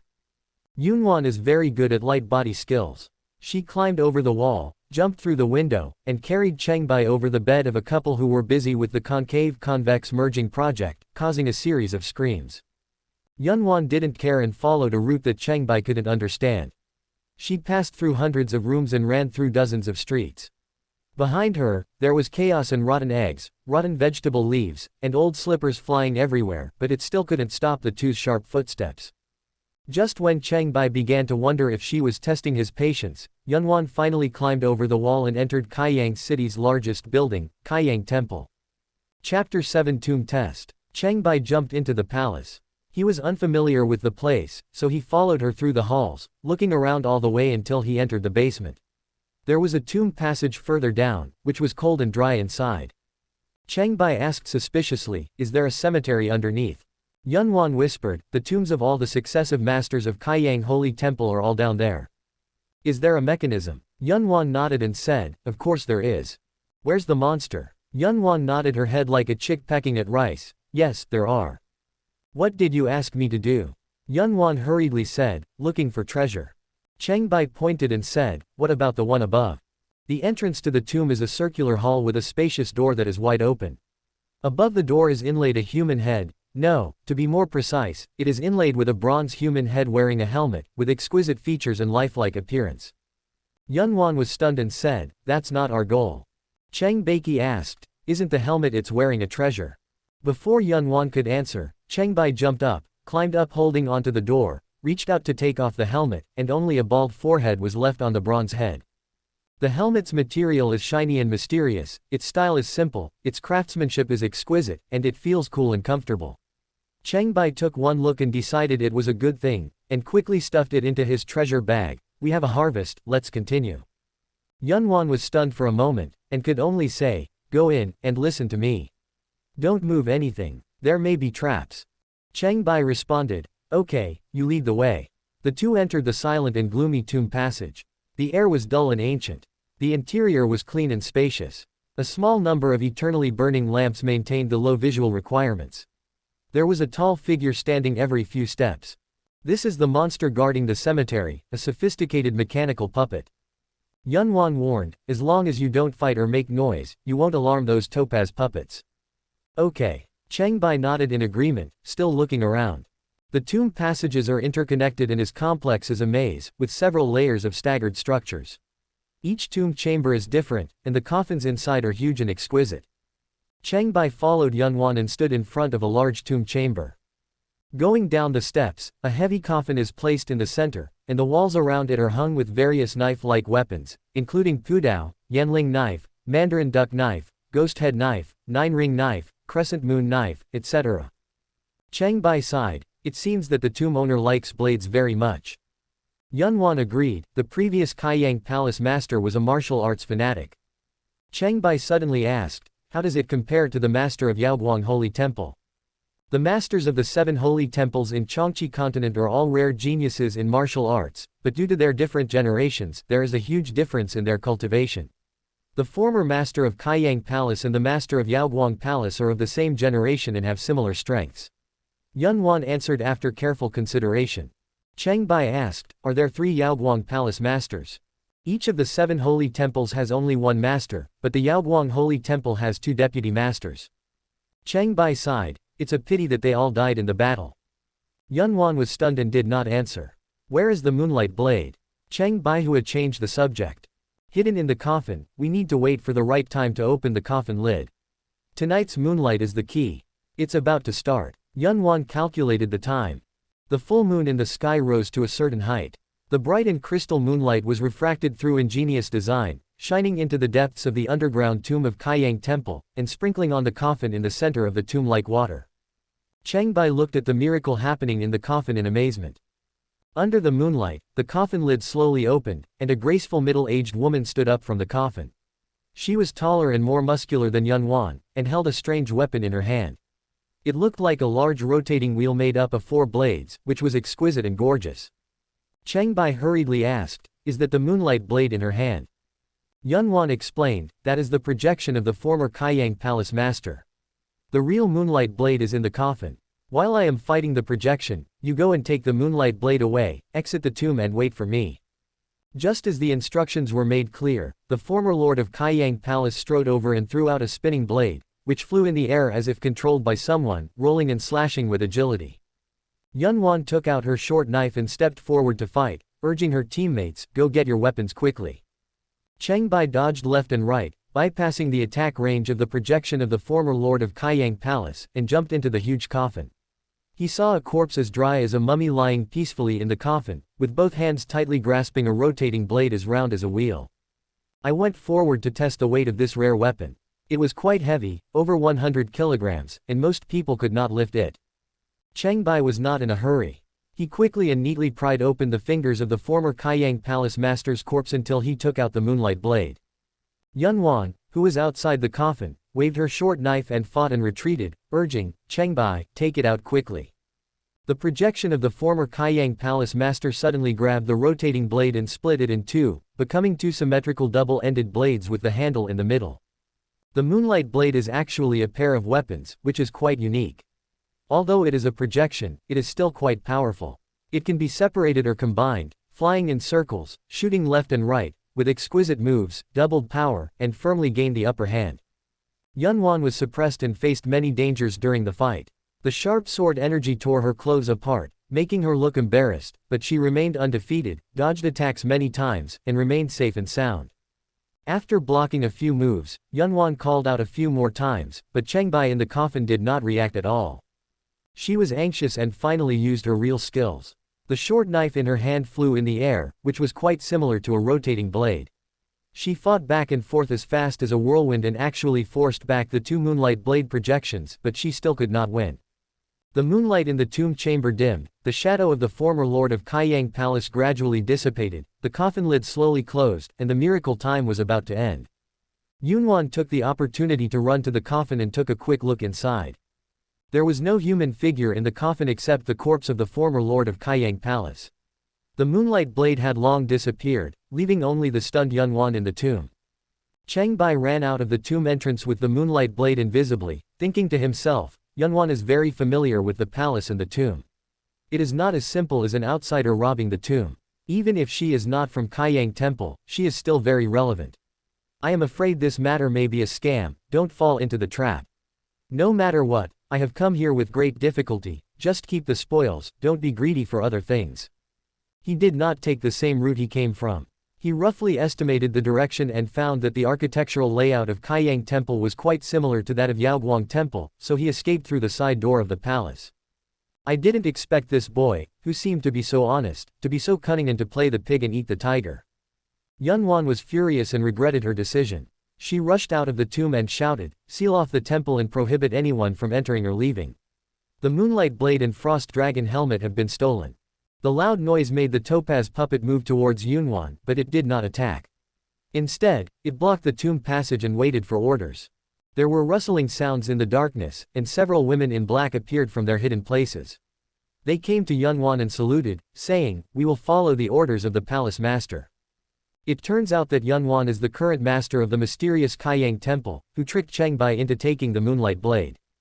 This is because the temple has always had an oath that the corpses and burial objects of successive temple masters cannot be touched rashly. The moonlight blade can only be taken out after being tested by the moonlight sword skills of the previous temple master. Yunwan's strength is not yet enough to defeat the projection of the previous hall master, but she wants to get the treasure as soon as possible, so she needs to find an outsider to go and get it for her. At the same time, she has a backup plan in case Cheng Bai changes his mind. However, she did not expect that the secret technique of invisibility can come and go freely, and the deployment of several women in black is useless, and 2 precious treasures are lost in vain. Cheng Bai rode away from Qiongqi city overnight. There are only a few masters in Qiongqi city. Yunwan is most likely the Qiongqi palace master. The Yaoguang palace master asked me to explain it clearly. The grudge between the 3 masters has been settled. Cheng Bai guessed half right. Looking at the black smoke rising from Yema Ridge in the distance, he knew that it was the fire in Waibazi village that had not been completely extinguished yet. The bandits' lair must no longer exist. Feeling happy and relieved, he urged his horse to gallop towards Yaoguang Temple, hunting and practicing freely all the way. The Crooked Neck Legion's stronghold was burned down, its personnel collapsed, and the number of bandits has become much smaller. Kaiyang City may usher in new development opportunities.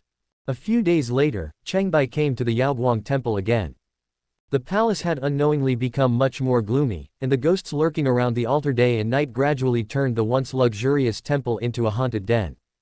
Cheng Bai took advantage of the fact that the undead were unresponsive during the day, entered the open-air hall, took out the moonlight blade from the treasure bag, and placed it on the altar. The light was brighter than before, the moonlight blade disappeared without a trace, and 3 balls of light floated in front of Cheng Bai, showing colorful new runes. Chapter 8, The Gap Knife. After several attempts, it was confirmed that the stronger the treasure, the more powerful the secret technique. Cheng Bai was excited to gain new skills, which was worth the money, and carefully observed the effect of the secret technique. Thunder fire condenses sound waves and flame energy balls to shoot at targets, causing thunder sound and fire damage, and may stun creatures. Floating light, where the sun and the moon shine, reaction and speed are greatly improved. Night fright causes intimidation at night, causing creatures to become frightened and flee or have movement disorders. Cheng Bai chose the first one without hesitation, integrated the runes, and mastered the secret art of thunder and fire. The increased speed of floating light and the fear effect of night horror are both very good, but they are not necessary at the moment. We urgently need a powerful mystical attack method. The dual attribute long-range lethality is really good, and fire has a wide range of uses. Watching the other 2 balls of light dissipate, Cheng Bai said in joy, "This kind of sacrifice, equal exchange, and continuous acquisition of power is really easy. I wonder how far I can go in the future. Is it really an equal exchange?" Cheng Bai had doubts, but the road was now unobstructed, so he had no reason to refuse. He turned and left the Yaoguang Temple, and continued to head east, full of desire for the secret arts that he would get in exchange for new treasures in the future. We crossed the Long Snake River again and found only the bones of the horses on the shore. On several trips back and forth, Cheng Bai had to trouble the old black turtle to carry the horses across the river. The reward was just a few skewers of meat. Cheng Bai became a regular customer. This time he did not bring the horses with him, and when he let the horses roam free on the shore, they were eaten by the monsters in the Qiongqi River. Cheng Bai carefully observed the traces around him and concluded, it was done by the 3-headed snake. The most powerful monster nearby is the snake monster. The last time Cheng Bai passed by, he was unwilling to provoke it. But now is different from the past, he decided to challenge it. Put on the frost dragon helmet. Cheng Bai has studied this equipment. It is a treasure made from the skull of a frost dragon. It may not be as good as the moonlight blade, but it can add ice armor to the wearer, which is fireproof and cold resistant, improves defense a lot, and also allows night vision. It is a good piece of equipment to keep for protection. There was a 3-headed snake lying on the shore taking a rest, and its huge body had nowhere to hide. Cheng Bai swung the mace and sneaked over, hitting the pig head hard on the side. Compared with the past, Cheng Bai's assassination power was much stronger, and he successfully knocked a head unconscious.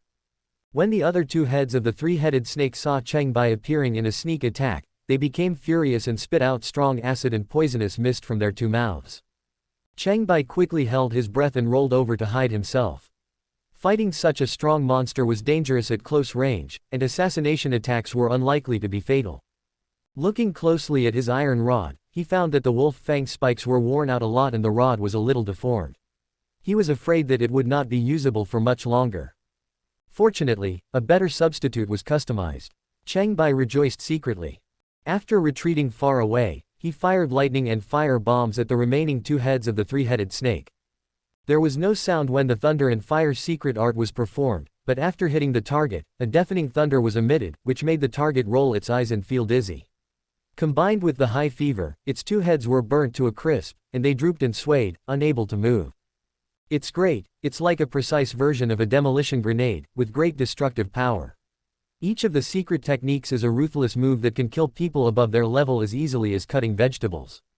But the thunder woke up the head that was knocked unconscious by the pig head. The 3-headed snake was not stupid. It realized that its opponent was powerful, so it quickly spread its 4 thick legs and rushed into the river, trying to escape. How could Cheng Bai let go of his prey? He fired thunder and fire bombs with his hands, hitting the head and neck. After the thunder, the three-headed snake with its neck broken fell down limply. The prey I caught had rough skin and hard meat, and it took a lot of effort to gut it and take out the freshest meat, as well as a larger cyan crystal core, which was much fuller than the previous small crystals. Unfortunately, the knives and forks I collected in the Yaoguang temple were all bent, so I had to retire early. Today's feast was a delight, and the barbecue was delicious. With the secret technique of thunder and fire, it was much easier and more convenient to make fire and cook in the wild. Cheng Bai was glad that he made the right choice. After being processed, the essence of the three-headed snake's meat became more delicious than those of the previous monsters. It was crispy, tender, refreshing, and full of fresh fragrance. Cheng Bai almost swallowed his tongue. It was more valuable to eat it together with exercise, and his strength was significantly improved. In the dead of night, after practicing 3 blows of the club, he was able to control his murderous aura and his martial arts improved greatly. Cheng Bai found the big tree where he slept last time, looked up at the night sky again, admired the twinkling stars, crossed his legs, and felt contented. Before going to bed, I relaxed my whole body and glanced at the starry sky. It seems that there are fewer stars tonight. What does it matter? With the sky as a blanket, the earth as a bed, and food more delicious than the earth, how free and easy it is. Cheng Bai fell asleep quickly and had a good sleep all night without even having a dream. He arrived at Qiongqi City 2 days later. The delicious food from the monsters combined with his superior martial arts training greatly improved his strength and stamina, making him move faster than a galloping horse. Cheng Bai missed the beauty of the mount and longed for the bandits to appear again and bring him a tamed horse. Unfortunately, he did not meet them and could only hope that his legs could run faster. When he arrived at the Qizong branch temple in Qiongqi City, he was received by the receptionist boy. The sect master has completed young master Cheng's order and rushed to Yuheng City yesterday. He will also go to Tianquan City and other places to inspect related industries. He asked me to hand over the treasures. Cheng Bai was secretly happy when he heard this. The leader of the Qi sect was well known and truly amazing. It was a pity that he had never been able to meet him. The reception boy took out an intricately crafted weapon box with great respect. It was heavy and one could tell it was high-end merchandise from the exquisite packaging. When he opened the weapon box, Cheng Bai was stunned. This is clearly a ghost head knife. The blade is straight, 3 feet and 7 inches long, capable of cutting off the 3 souls and 7 spirits. It is 6 inches and 7/10 of an inch wide, capable of shaving off the 6 desires and 7 emotions. The blade shines like the bright moon, smooth and flawless, with a chilling light that captivates people. There is a ghost head cast on the end of the handle, with white fangs. It looks like a good weapon, but did you take the wrong one? Cheng Bai who asked doubtfully. The receptionist hurriedly said, you have taken it correctly. You can see it is star gold without a doubt. It is cast from a whole piece of material without wasting a single cent. Only our clan leader has such craftsmanship in Qiongqi continent. But what I want is a mace. Cheng Bai felt puzzled. What they agreed on was not right. Could it be that the sect leader was drunk as a caduceus at that time? The receptionist smiled and said, the master tore up the blueprint. He said that it was a waste to make such a crude mace with good materials, so he changed it into this knife. You will definitely be satisfied with it. To be fair, this is the best work of the master in recent years. After all, good materials are hard to come by. Cheng Bai silently picked up the cleaver and tried the feel of it. It was heavy and powerful, really good, and definitely a great weapon for beheading. Well, our great king of stun was forced to become the king of knife. Seeing that the guest accepted it, the receptionist felt relieved and complimented him. Such a good knife deserves to be given a name that is unparalleled in the world. Cheng Bai said casually, just call it a butcher knife. The receptionist shook his head again and again, don't joke like that. A good horse goes with a good saddle, and a good sword goes with a good master. How dare you name it randomly? That would be degrading yourself. You must not do that. Cheng Bai thought what he heard made sense. The local culture was even more ancient, so he recalled the famous saying of the ancients and said after a moment of contemplation, time flies by, and everything changes in the blink of an eye. Let's call it, Guoxi Dao. The receptionist applauded and praised, good sentence, good name. Cheng Bai waved his sword a few times and laughed. Using sharp weapons, he suddenly had a new understanding of the 3 dull sticks. No, it should be said that the 3 dull swords had a new understanding. The original deadly 3-kill sword was a sharp sword, but Cheng Bai gradually trained it into a blunt weapon, which was more ruthless and steady but lacked agility and sharpness. The 3 martial arts moves should be more powerful than the previous one, but the most used of the 3 stun sticks was the stun pig head, and the last 2 moves failed to surpass it because they could not exert their sharpness and could not go further. Now that we have obtained the precious sword, the transformation can be more practical, which may not be a bad thing. Cheng Bai let things take their course and soon grasped the trick and understood the truth. His martial arts state of mind was further improved. He took the knife and discarded the mace that had been deformed and was becoming increasingly unusable. When the receptionist saw it, he hurriedly picked up the mace and said with a smile, "Although it is worn out, it can be recast as a weapon. All kinds of gold and iron in Qiongqi continent are precious resources. If the guest doesn't want it, just give it to me." Cheng Bai found him interesting and asked, "What's your name?" The receptionist said, "I am Kai Zongming. You will never be a fish in the pond in the future." Cheng Bai laughed, feeling that he was gradually integrating into the local life, and asked again, "How does the crossing blade compare to the moonlight blade that sect master Fang refined in his early years?" Kai Zongming said seriously, "In addition to the high quality of the material, the 2 crystal cores of the King of Monsters used in the moonlight blade are also very rare. They are also at the level of magical instruments, and their power is much higher than that of the crossing blade." Cheng Bai asked doubtfully, "The difference lies in the crystal core." "That's right. The star gold material is even better than the 5-colored moonlight deer king horn, but it has no crystal core to strengthen it, so it relies on the user's own strength. The power of the high-level monster crystal core is considerable, not to mention the inlay of 2. Among the 7 magic weapons refined by the successive masters of the Qi sect, the moonlight blade ranks 7th, which is extraordinary. Kai Zongming's martial arts level is low, but he knows a lot, which is beyond the reach of ordinary rumors. Chapter 9. Carefree. Cheng Bai thought that his identity as the receptionist was an injustice to this intelligent boy who was 3 years younger than him, so he asked, "Are there any better treasures nearby?" Kai Zongming said, "There is no treasure in Qiongqi City that can compare with the moonlight blade. The best treasure in the branch store is the water ghost scepter refined by the elders. It is a wonderful treasure, but it is not as good as the gap blade." Unfortunately, the moonlight blade was no longer available. Cheng Bai needed more clues and asked, looking around the world, "Is there a list of weapons and treasures?" There is a ranking within the Qi sect, which changes from time to time. Except for a very small number of ancient relics that are hard to find, most of the treasures in Qiongqi continent come from the Qi sect. Better than the moonlight blade is the Guanxi Tianyan of the Lord of Yuhang Palace, which ranks 6th among the 7 magic weapons. The Kanglang axe of the Lord of Qiongqi Palace ranks 5th among the 7 magic weapons. Kai Zongming was eloquent and told everything he knew. The world-viewing eye is made of Feiying stone inlaid with 3 sky demon eagle crystal cores. It can detect invisible objects, see thousands of miles away, and see through the flaws of martial arts. It has 3 uses in one treasure and is worth a fortune. The Kanglang axe is made of star gold and inlaid with the crystal core of a tidal beast.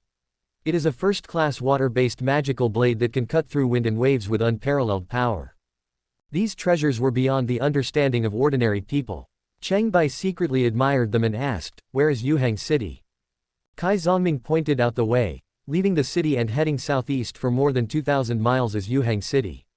You must pass through the Ghost Face Basin, through the Strange Rock Mountain, and through the One-Eyed Jungle. Cheng Bai was about to ask about the whereabouts of other treasures when he suddenly heard a noise outside. Someone from the Hunter Guild saw Cheng Bai enter the Weapon Sect branch temple.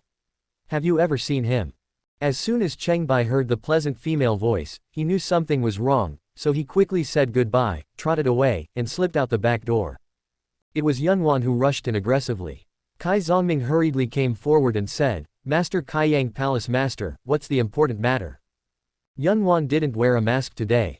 The people in Qizong only knew that her other identity was the master of Qiongqi Temple. She has long hair draped over her shoulders, elegant and slender eyebrows, eyes as deep as water, a delicate and straight nose, soft and rosy red lips, and an exquisite oval face that is pure and beautiful, full of either reality and tenderness. Not only is she of noble status, but she is also the most beautiful woman in Qiongqi City. "I'm looking for Cheng Bai, where is he?" Yunwan asked in a deep voice, suppressing her anger. Cheng Bai. Kai Zongming remembered that the guest who had just left in a hurry registered his name as Cheng Bai. From his expression, it seemed that the Lord of Qiongqi Palace wanted to cause trouble for him. "Oh, I remember now. Kai Zongming pretended to have suddenly realized something and made things clear before Yunwan was about to explode in anger. Say it. That person went to Yuhang City. Yunwan's eyes rolled around, and she asked suspiciously, what is he doing in the Qi sect branch? Kai Zongming considered his words and said, he bought a new weapon and has left. Yunwan gritted her teeth and turned away. After leaving the weapon sect branch, Yunwan thought more and more that something was wrong, and thought to herself, he took the moonlight blade. There is no better weapon in Kaiyang City. Why would he buy a weapon? Cheng Bai strode southeastward and said helplessly, I'll try to avoid that woman in the future. I really can't do bad things. Entering the ghost-face basin, the common monsters include the blue-faced spider and the more powerful purple-faced spider. In addition, the most common monsters are bare-headed bears with human bodies, forming primitive clan tribes. Cheng Bai tasted all the delicacies on the way. In addition to delicious meat, there were many rare delicacies in Qiongqi continent. In order to search for and taste them, he did not rush on his way and stayed in Gillian Basin for another day. In front of me was a large clump of brightly colored plants. From a distance, they looked like ordinary red flowers with green leaves, but when I got closer, I realized that the flowers were different. They were two red bracts curled together with a gap in the middle, just like the flaming red lips of a beautiful woman asking for a kiss, but with a faint smell of stinky tofu. This can't be eaten yet. Cheng Bai waits patiently. After a while, several flesh-pink insects that looked like bee flies but were several times larger flew over, rushed into the plants, and each drilled into the flaming red lips. In an instant, those flaming red lips trembled violently and metamorphosed rapidly. The red bracts on the surface curled up faster and peeled off layer by layer, revealing a pink strawberry-shaped fleshy ball as big as a fist, emitting a faint fragrance. The fleshy ball fruit was clearly a fleshy pink insect transformation. Cheng Bai was overjoyed when he saw this. He picked a strawberry-shaped fleshy ball, put it into his mouth, and swallowed it down with a few crunches. The fleshy ball was fleshy pink inside, as tender as baby skin, as sweet as a strawberry, and as fragrant as a pineapple, with an excellent flavor. This is the cha nu fruit. Eating the fruit can make people's skin tender and their complexion look younger. It is one of the few delicacies that Cheng Bai learned from the bear people. After eating it, he quickly put the remaining fruit into his bag and ran to the next stop. There is a lush forest there. The trunks are covered with long green hairs like cotton thread, which can replenish blood and stop bleeding when eaten, and can also replace cotton to make fabrics. This tree is called jingmian. There are no leaves on the branches, but many reddish-brown spherical fruits are hung on them. Cheng Bai picked one of them off, and the slender tentacles on the outside that were used to hang onto the branches trembled and retracted into the shell. It turns out that they are not fruits, but insect pupae, which can hatch into bees. The adult flies to the chimajasma to become nutrients for the fruit, and before leaving, they lay eggs on the branches of the cottonwood tree, hatch larvae, eat enough green hair, and hang high to become pupae again, repeating the cycle.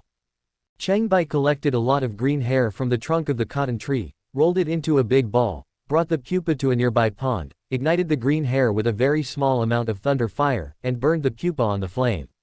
The pupa absorbed heat and continued to expand, from slightly smaller than a fist to the size of a football, and its color became increasingly red. When the green hair burned out and it absorbed a certain amount of heat, it began to feel hot to the touch, so he quickly threw it into the small pond. The pupa sank into the water and exploded like a mine a moment later. A translucent round table-shaped creature floated above the pond, like some kind of jellyfish that had been knocked unconscious by the explosion. Cheng Bai dragged the floating creature ashore. It is called a guairu, a carnivorous creature that is usually not aggressive. Once an animal accidentally bumps into its body, it will wrap the other party and slowly digest it. The explosion of the pupa of the bee paralyzes the nearby guairu and makes it float to the surface, so it is easy to capture it. The jade meat out of water continued to shrink in a state of drought, and soon shrank into concentrated protein, shrinking from the size of a wine table to the size of a disc, and turning from soft to hard and thick, with a light blue color, like a strange thick pancake.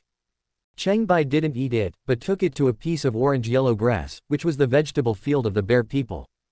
Put the blue-green jade on top, and soon many fat yellow worms emerged from under the orange-yellow grass, crawled onto the jade, lowered their heads to nibble, dug a hole for themselves, and then sat there with their heads down. The worms were everywhere, and it looked like a round plate full of fat yellow French fries. Cheng Bai proudly reached out to hold up the jade meat pie, picked up the fat worm with 2 fingers, and put it into his mouth, as if it was the most delicious delicacy in the world. He ate it bite by bite with relish, and thick egg yolk juice dripped from the corners of his mouth. These fat worms, called earthworms, are delicious and rich, as sweet as red grapes and as smooth as ice cream. They are very lazy and will fall asleep after eating a little. At this time, they will not move at all when being slaughtered. Eating earthworms can relieve fatigue and make people energetic. Cheng Bai burped after eating, and felt that his whole body had endless energy. He praised, "Life is like this, what else can I ask for?" He took out the wine jug from the treasure bag and poured it out, drank the last sip of rice wine collected in the Yaoguang temple, and danced with the sword leisurely. At this time, Cheng Bai's 3 swords have taken a step further. Not only are they ruthless and powerful, but they are also more unstoppable. The 3 moves are connected and smooth, and there is a tendency to merge into one move, with the power doubled. Cheng Bai was very satisfied after practicing. It seems that the knife is more useful than the mace. Before, I always felt that I couldn't use the 3 moves freely. Now I can really kill 3 people with ease. Everything was quiet at night. Cheng Bai found a dense tree canopy, lay down on it, looked up at the starry sky, felt relaxed and comfortable, and was about to fall asleep. He suddenly opened his eyes, sat up and took a closer look, and said suspiciously, "Why do there seem to be fewer stars? Are they covered by clouds?" He looked around but could not see any clues. Gradually he became drowsy and fell into a deep sleep. We entered the strange stone mountain early in the morning. The mountains here are rugged and steep, and stone men occasionally appear. Even the strong bear people are unwilling to get close. Traveling merchants and adventurous hunters often take the safest shortcut called the Stone Channel Corridor. The so-called corridor is actually a secret cave in the belly of the mountain. It is a natural creation with magnificent colors. The stalactites on the 4 walls and the stalactites on the top make it look like a dream dungeon in fairy tales. The passage is more than 20 miles long. It will be much safer if you can pass through it smoothly and reach the one-eyed jungle at the other end. There are 3 rules for going and 3 rules for not going in the corridor. The 3 rules for going are to walk briskly when the sun is shining, walk without worry when the air is fresh, and walk quickly when the road is unobstructed. The 3 rules for not going are not to walk at night when it is dark and windy, not to walk when the air stinks, and not to walk when stone men are blocking the road. The road in the Shiku corridor is relatively public, with many people passing by, and you can see traces of coming and going. Many people will not go wrong even without a tour guide. If you have a tour guide, he or she must explain the rules clearly before taking people across the road. Unfortunately, Cheng Bai was unfamiliar with the place and didn't know the rules, so he rushed into the stone corridor of the strange stone mountain. Soon after entering, he encountered mudslides and stone men blocking the way. Subscribe to Chinese Novel Audiobook YouTube channel. Chapter 10 Treasure Guard. Most stone men have poor eyesight, especially the lower-level species. Usually, you just need to stay still and wait for the stone man to slowly walk away on its own, and you will be safe. Cheng Bai was delighted when he saw the new monster. There is a new menu again. He took out the knife and rushed forward quickly, slashing horizontally with the knife, and with one move, he swung the black pot and chopped it on the mudslide man's neck. He rolled, spun, and put the knife away with graceful posture, and scored a full 10 points. Cheng Bai was secretly proud and looked at the mudslinger, ready to harvest his prey. The mudslide man was shocked. He reached out to touch his neck, which was more than half cut off. He was furious and roared. 2 more mudslide men moved over. "You dare to call for help? I'll kill him all at once," Cheng Bai was thinking. The mudslide man with half of his neck broken strode forward and punched. Seeing that it was coming at him with great force, Cheng Bai didn't dare to take it head-on. He dodged to the side and then gave it another black pot hit, completely chopping off the mudslide's head. The other 2 mudstone men came over with heavy footsteps and punched hard. While Cheng Bai was turning around to fight, the mudstone man with his head lost squatted down in panic and groped for his head. If this monster's weak point isn't its head, where is it? Cheng Bai became a little confused and started to encounter opponents that could not be killed by normal means. The headless mudman found his head and put it back on, but it was a little unstable. When he moved it, it tilted again. He had to rush up by holding up his head. Cheng Bai parried a few times, kept his distance, and fired a thunder and fire bomb. 3 bombardments smashed the 3 mudsliders into pieces. It was easier than chopping them with a knife, but a huge noise echoed in the cave, and some stalactites shook and fell. Cheng Bai was secretly shocked. Oh no, this place is not suitable for using the thunder and fire secret technique. The constant sound wave vibration may collapse the cave and bury me alive. The three fallen mud and stone men were struggling and squirming, their scattered bodies seeming to be pieced together. Cheng Bai rushed forward and used both the pig head and blame moves at the same time to cut the mudmen into pieces. He caught a glimpse of the gray-brown crystal luster flashing inside their bodies, and reached out to take out 3 irregular chips. The mudslinger became quiet and stopped moving only after losing his crystal core. Cheng Bai was secretly delighted, so he is not immortal. I can win by taking away the crystal core in his chest. I know how to deal with him now. He turned the remains of the mudmen over a few more times, leaving only mud and stones on the ground. Of course, it was inedible. Fortunately, he had a good hunt in the past few days and had enough food stored, otherwise he would have to eat dirt today. Cheng Bai was a little disappointed and looked towards the road where the mudslide came out. There are many branches around the stone corridor, some leading to the top of the mountain, and some leading to the underground. The mudstone man came through these branch passages. He chose a branch passage, deviated from the stone corridor, and walked towards the top of the mountain. The road was narrow, with occasional mudsliders blocking the way. Cheng Bai simply hid and assassinated them. With one slash of his sword, he cut open the mudslider's chest. While the mudslider was in a panic, he took out the crystal core and easily won the victory. After a long time walking out of the passage and coming to the wild mountain area, the mudstone men in front of us gradually decreased, and the stronger ironstone men appeared. They were twice as strong as the mudstone men, tall and strong, and the killing method was similar to that of the mudstone men. Cheng Bai assassinated and chopped down several people. Fortunately, he had a knife that could cut through iron like mud in his hand, otherwise it would be difficult to deal with this unnatural monster with just the mace. The thunder and fire bombs were fired to knock down several iron stone men, but the loud noise attracted more iron stone men nearby to attack. The strength of each of these iron men was not inferior to that of Cheng Bai, but their reactions were slower than those of the mud and stone men. More than a dozen of them surrounded him aggressively, but he was unable to fight them head-on. Cheng Bai used the assassination combined with the 3 muffled knives to the fullest extent. He first made the mistake of assassinating the Iron Man and cut off his leg. Then he continued to hide and look for opportunities. He suddenly attacked and cut off the leg of another Iron Man, and the targets fell to the ground one after another. After chopping them all down, he dealt with them one by one thoroughly and took away the Iron Man's crystal core. After a hard battle, he won the victory. He was so tired that he sat down to rest and took out his stored food to replenish his energy. Looking at the top of the mountain from afar, there was a faint glow. Cheng Bai was curious, and after recovering his strength he insisted on walking up to the top of the mountain. The top of the mountain is rocky, and clear spring water gushes out from the cracks in the mountain. The trickles merge into several small streams, winding through the rocks, flowing through the various shapes of rocks, and nourishing the gourd vine on the central stone pillar. On the top of the mountain stood a tall emerald green figure, whose figure was more powerful than that of a stone man, with facial features as if carved by a knife or an axe, long arms and legs, and his whole body sparkling with a glossy luster under the light. It noticed Cheng Bai approaching and ran towards him, running faster and faster, with its movements and reactions being astonishingly agile. Cheng Bai sensed the other party's hostility and immediately hid himself to avoid the figure's charge. He carefully observed its body, which was as warm and smooth as jade, and found that it was a green stone man. Its strength far exceeds that of the iron stone man. Perhaps it is the leader among the stone men. It has been guarding the top of the mountain for who knows how many years and will kill any alien that approaches. Cheng Bai retreated far away and fired a thunder and fire bomb to test. The green stone man was hit unexpectedly and took a few steps back to stand firm.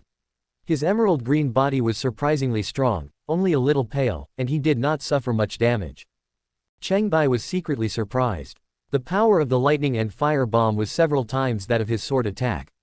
If it didn't work, it meant that other means of attack would be difficult to cause damage. He endured it, continued to hide behind the green stone man, and fired the second lightning and fire bomb. The green stone man was extremely alert. He rolled over and dodged at the critical moment, then suddenly pounced towards Cheng Bai. Cheng Bai continued to hide and circumvent, waiting for the right opportunity to launch another thunder and fire bomb. This time the green stone man did not dodge, but punched hard to explode the thunder and fire bomb, leaving white marks on his fist. Sharp. Cheng Bai gave the green stone man a high evaluation. He was able to directly explode the thunder and fire bombs. His strength was obviously several times higher than his own. He was strong, fast, and had a certain degree of intelligence. He was definitely the strongest enemy he had ever fought. He must not be hit by it, otherwise, with just one hit, he would have to lie here forever. Observing back and forth, Cheng Bai discovered that the green stone man was guarding the central stone pillar behind him. The thunder and fire bomb just now might hit the stone pillar, so the green stone man was unwilling to dodge. He knew what was going on, so he simply hid himself and retreated a little further, shooting lightning and fire bombs from various angles that would force the green stone man to block them. The lightning and fire exploded on the green stone man's fists again and again. The green stone man kept punching to explode the thunder and fire bombs. The power of the continuous explosions could not be ignored. His solid fists became dehydrated and cracks appeared, and even began to fall off fragments. Being forced to stand guard and become a target is not a pleasant experience. The green stone man sensed Cheng Bai's intention and stopped defending blindly. He quickly ran over to kill him. Cheng Bai hurriedly hid himself and used the same trick again. The green stone man had a unique perception. He could detect the details of the changes in the surrounding environment and roughly determined Cheng Bai's location. He rushed up and punched and kicked him. Cheng Bai was secretly frightened, and he kept retreating while hiding and avoiding danger. After all, the green stone man was unwilling to leave the top of the mountain and did not continue the pursuit. Cheng Bai rested for a while, then quietly approached again, shooting thunder and fire bombs at a farther distance and at a faster speed. The green stone man had to punch again to block and run after him. Cheng Bai shamelessly slipped away invisibly, giving his spirit, which was maintaining the power of the secret technique, a rest. This happened repeatedly several times. The green stone man lost moisture, lost his warmth due to excessive heat, and the burnt parts were covered with white cotton. There were more and more cracks, and he finally couldn't hold on any longer. One of his fists was severely injured by the lightning and fire and shattered and fell off. Cheng Bai was secretly delighted and his movements of disappearing were slightly slower. The green stone man was enraged, and suddenly with a savage leap he landed directly in front of him and launched a fierce attack. Cheng Bai's blood boiled, and he risked his life. Damn it, I don't believe I can't even beat a one-armed cripple, go ahead. He used the three major moves of muffled pig's head, shake the blame, and laxative, like flowing water, and wielded the knife like a violent storm, appearing and disappearing from time to coordinate with assassinations, fighting the green stone man to the death. The green stone man was seriously injured, his combat power was obviously reduced, the force of his punches was greatly reduced, and the wind from his punches still felt hot and painful when it brushed past Cheng Bai's body, leaving some skin injuries. Cheng Bai felt the pain and became ruthless, slashing the blade on its arm with a clanging sound. The blade was incredibly sharp, it could cut gold and jade, leaving many scars on the green stone man's body. It took a while to determine the winner. Cheng Bai felt that the use of the three muffled swords was becoming smoother, and suddenly he shouted, "Muffled Black Spirit." The three killing moves were actually combined into one, chopping, slashing and stabbing connected into one, with explosive power, slashing hard on the arm of the green stone man who was barely resisting, chopping off the intact arm, and then attacking the green stone man, forcing him back. Cheng Bai took advantage of the victory and once again used the 3-in-1 move of Menhei Ling. The cross-shaped knife mark slashed fiercely on the green stone man, sparks flying. The powerful force of the knife chopped the upper body of the green stone man into pieces. The green and round crystal core in his body fell to the ground, rolled a few times and then stopped moving. Green stone man, dead. Cheng Bai picked up a crystal core that was larger than any other before and put it into his treasure bag. There was also a piece of intact emerald green inside the green stone man that looked like jade, so he took out a piece as well. Finally, his eyes fell on the gourd vine that was emitting a strange light. Chapter 11 Chance Encounter. This gourd vine is a bit strange. It grows vigorously and has dense green leaves, but it only produces one big golden gourd. Cheng Bai turned around twice, looked at it again and again, swung his knife to cut off the dragon head vine of the gourd, took it in his hand, smelled it, it seemed inedible. I simply cut off the dragon head vine to expose the gourd mouth. I took a closer look and sniffed it, but there was nothing edible inside. I couldn't help feeling a little disappointed. After fighting for a long time, Cheng Bai was extremely thirsty, so he took the gourd and filled it with clear spring water nearby, then tilted his head back and took a sip. Okay. After swallowing it, Cheng Bai was shocked. It was like nectar, refreshing. The rice wine from Yaoguang Temple tasted like vinegar in comparison. Cheng Bai couldn't help but drink a few more sips, and immediately fell drunk holding the golden gourd, unconscious. 3 hours later, Cheng Bai finally woke up. He looked around and saw that it was almost evening, but the scenery on the top of the mountain remained the same. He was alert in his heart. I got drunk after just a few sips. Fortunately, no one came. Otherwise, it would be terrible if I met the enemy. He stood up and immediately felt a surge in strength.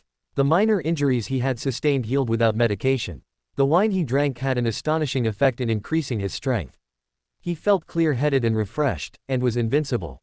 Turning back to look at the spring water, he felt suspicious and scooped up a mouthful of water to taste it. It was just ordinary sweet and clear water, definitely not wine. He picked up the golden gourd and sniffed it. The wine was fragrant and mellow. He was very surprised. Could this gourd be a treasure? Otherwise, why would the green stone people care so much about it? He filled the gourd with spring water again and took another sip. It was still rich and delicious wine. He could actually turn ordinary water into wine. He was delighted and said, "Great. This is definitely a treasure. Let's call it the wine god gourd from now on." He found the dragon head vine that had been cut off earlier. It was a little dry and shrunk, and fit perfectly into the gourd mouth as a lid. He put it in his treasure bag, feeling very satisfied and laughing. Looking southeast from the top of a high mountain, you can vaguely see a tiny miniature city in the distance. That is Yuhang City. Cheng Bai was estimating how far it would take to reach Yuhang City when he suddenly noticed raindrops falling frequently from the sky. He asked in surprise, "Is it going to rain tonight?" Looking up at the sky, I saw a black cloud passing by, and faintly I could see a coiled black dragon with raindrops falling from it. Why is there a foul smell? Cheng Bai sniffed suspiciously, feeling a strange smell. He looked around, but didn't find anything unusual, so he turned around and went down the strange rock mountain. As the sky gradually darkened, a huge black dragon on the dark clouds in the sky murmured with a look of enjoyment, "I have been holding back my urine for a long time, so I will sprinkle it on the mortal world to nourish all things. It will bring immeasurable merits, and those who receive it will all have eternal life." It opened its eyes and looked down at the earth, then flew towards Yuhang City on the clouds. Cheng Bai returned to the Shaku corridor. It was already evening and the number of monsters in the cave had increased significantly. At night, there are occasionally brightly colored pink, green, and blue poisonous mushrooms. When they see an enemy, they will emit a foul-smelling poisonous mist, which can make people faint or even die. The stone people are not afraid of toxins, so they can live in peace with them. Because Cheng Bai was cautious in using thunder and fire in the Shaku corridor and did not dare to provoke the monster easily, he hid and avoided it, and inadvertently avoided the poisonous fog. At his current speed, he could run faster than a 1,000-mile horse. He returned to the Shaku corridor and was close to the other exit in a moment. Suddenly he smelled a stench of sulfur, and a burly figure came up from the branch passage ahead. All the poisonous mushroom people nearby moved and walked in the opposite direction, staying away from the tall figure. Cheng Bai looked closely and found that the guy was taller and bigger than the green stone man, with a strong physique. His deep red body was flickering with flames, and the ground he stepped on was charred and smoking. His extremely agile movements were obviously faster than those of the green stone man, which shocked Cheng Bai. He turned out to be a lava stone man. There are many powerful monsters hidden in this strange rock mountain, so it's best not to provoke them. Cheng Bai was thankful for his invisibility, making it difficult for the other party to detect him. He dodged safely and waited for an opportunity to pass by the lava man. Just as he was secretly observing, a figure hurriedly came behind him. It was Yunwan, wearing a gray-green mask and gray-green tights. Cheng Bai frowned. Why is she here? When Yunwan first saw the lava stone man, she secretly cried out in alarm. Tonight, she ventured through the stone corridor and successfully avoided the stone man and the poisonous mushroom man along the way. Unexpectedly, when she was about to reach the exit, she encountered the most troublesome monster in the strange stone mountain. The lava stone man was by no means comparable to the common stone men in the Shaku corridor who were slow to react. When he spotted Yunwan, he immediately stopped her at a faster speed than her and attacked her with heavy punches. Yunwan did not dare to delay. She took out her short knife and performed the moonlight sword technique. The knife light danced in the air, the moves were exquisite, rolling and slashing, able to attack and defend. The lava man was powerful and used force to overcome cleverness. He swung his fists to fight the dagger head-on. Sparks flew in the air and he knocked the dagger away several times, suppressing Yunwan and making her panic and at a disadvantage. Yunwan was not as strong or as fast as the other party, so she could not escape. She secretly cried out, "Today my life is over." Just as she was panicking, a brilliant sword light suddenly burst out from behind the lava man. Cheng Bai used the black spirit with all his strength in assassination mode, and the terrifying power of the gap knife fell entirely on the back of the lava stone man. The lava man was suddenly hit hard by this blow, and he rolled over and fell to the ground with a strange cry, falling flat on his face. Go! Cheng Bai shouted hurriedly and hid in stealth mode again. Yunwan knew the danger, so she quickly took back the dagger and ran towards the exit of the Shaku corridor. The lava man roared in low voice a few times, climbed up, and was about to chase after him, but unexpectedly, the brilliant sword light of the dark spirit burst out from behind him again.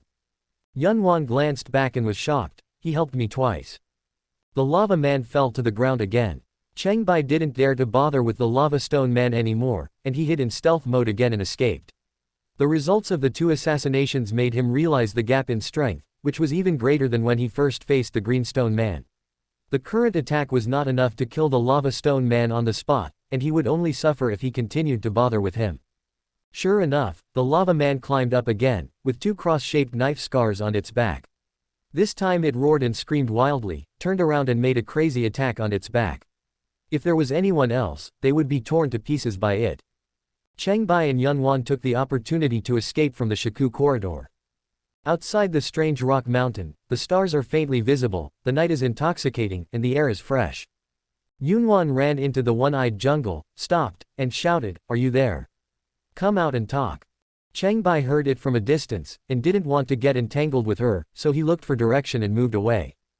Yunwan shouted for a while but no one answered. Feeling resentful, she muttered, "I just wanted to remind you that the most troublesome thing in the one-eyed jungle is not the wolves, but the violent one-eyed beast." Cheng Bai had already walked far away. He ate some stored food, rinsed his mouth, found a tree about 10 meters high, and lay down on the treetop. He had a good sleep this afternoon and was now full of energy. He couldn't fall asleep for a while, so he stared at the sky and counted the stars. "Wow, there is a shooting star. Make a wish and give me a beautiful wife."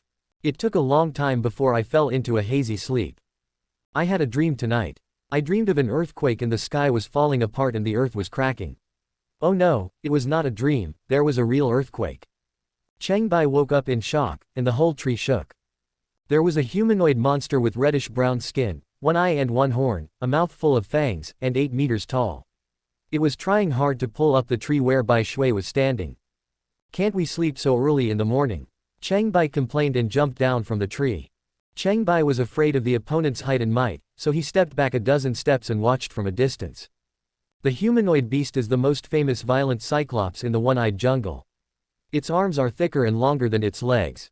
It twists the trees and roars deeply, pulls them up by the roots, breaks the branches, and makes the trunks into giant maces, which are their most commonly used weapons. The violent cyclops brandished its mace and stared down at Cheng Bai, as if considering whether to eat him for breakfast.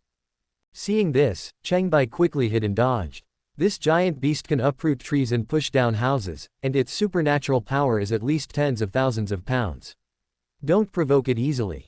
The violent cyclops lost its target and turned around, walking towards another direction with its mace raised high. Cheng Bai was curious and followed quietly. After many twists and turns, he came to a bear tribe. Similar to the Ghost Face Basin, the bear people here are the main force, but the bear people in the one-eyed jungle are more powerful and orderly, their tribal society is more complete, and they even have priests. The bear priest stood high on the altar and shouted loudly. A large group of monsters of different heights gathered around him. In addition to the bear soldiers and warriors, there was also the largest wolf pack in the one-eyed jungle and the most powerful and violent one-eyed monster in the area. Cheng Bai relied on the secret art of communication to hear the words of the bear priest clearly, and carefully distinguished the various monster tribes. He was surprised. The monsters in the forest want to go to war with the people in the city. The continuous development of cities and towns has repeatedly infringed on the survival of the jungle. The bear priest united the monsters to launch a counterattack against the people of Yuhang City who were constantly cutting down trees and shrinking the jungle area. Cheng Bai noticed the wolves gathered around him.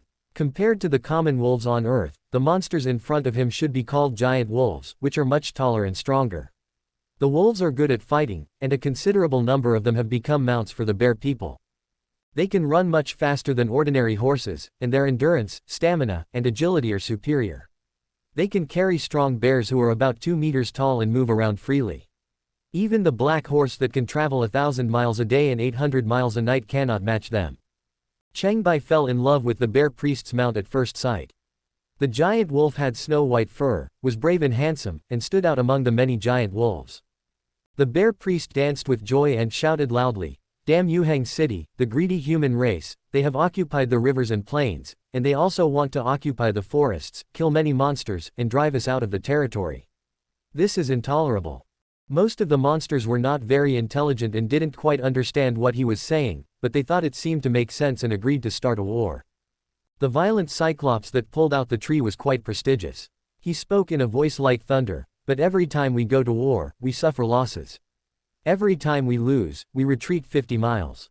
So far, the Cyclops jungle has been ceded 5 times. It has never been lost so quickly without a war." Many monsters turned to the violent Cyclops and nodded in agreement, opposing the war. The bear priest tried to calm down the voices of opposition and comforted the monsters, saying, "Things are different now. I have been practicing magic day and night, communicating with the sages, and sending a black dragon envoy to the one-eyed jungle tribe to help them. Even the master of Yuhang Palace will definitely not be defeated."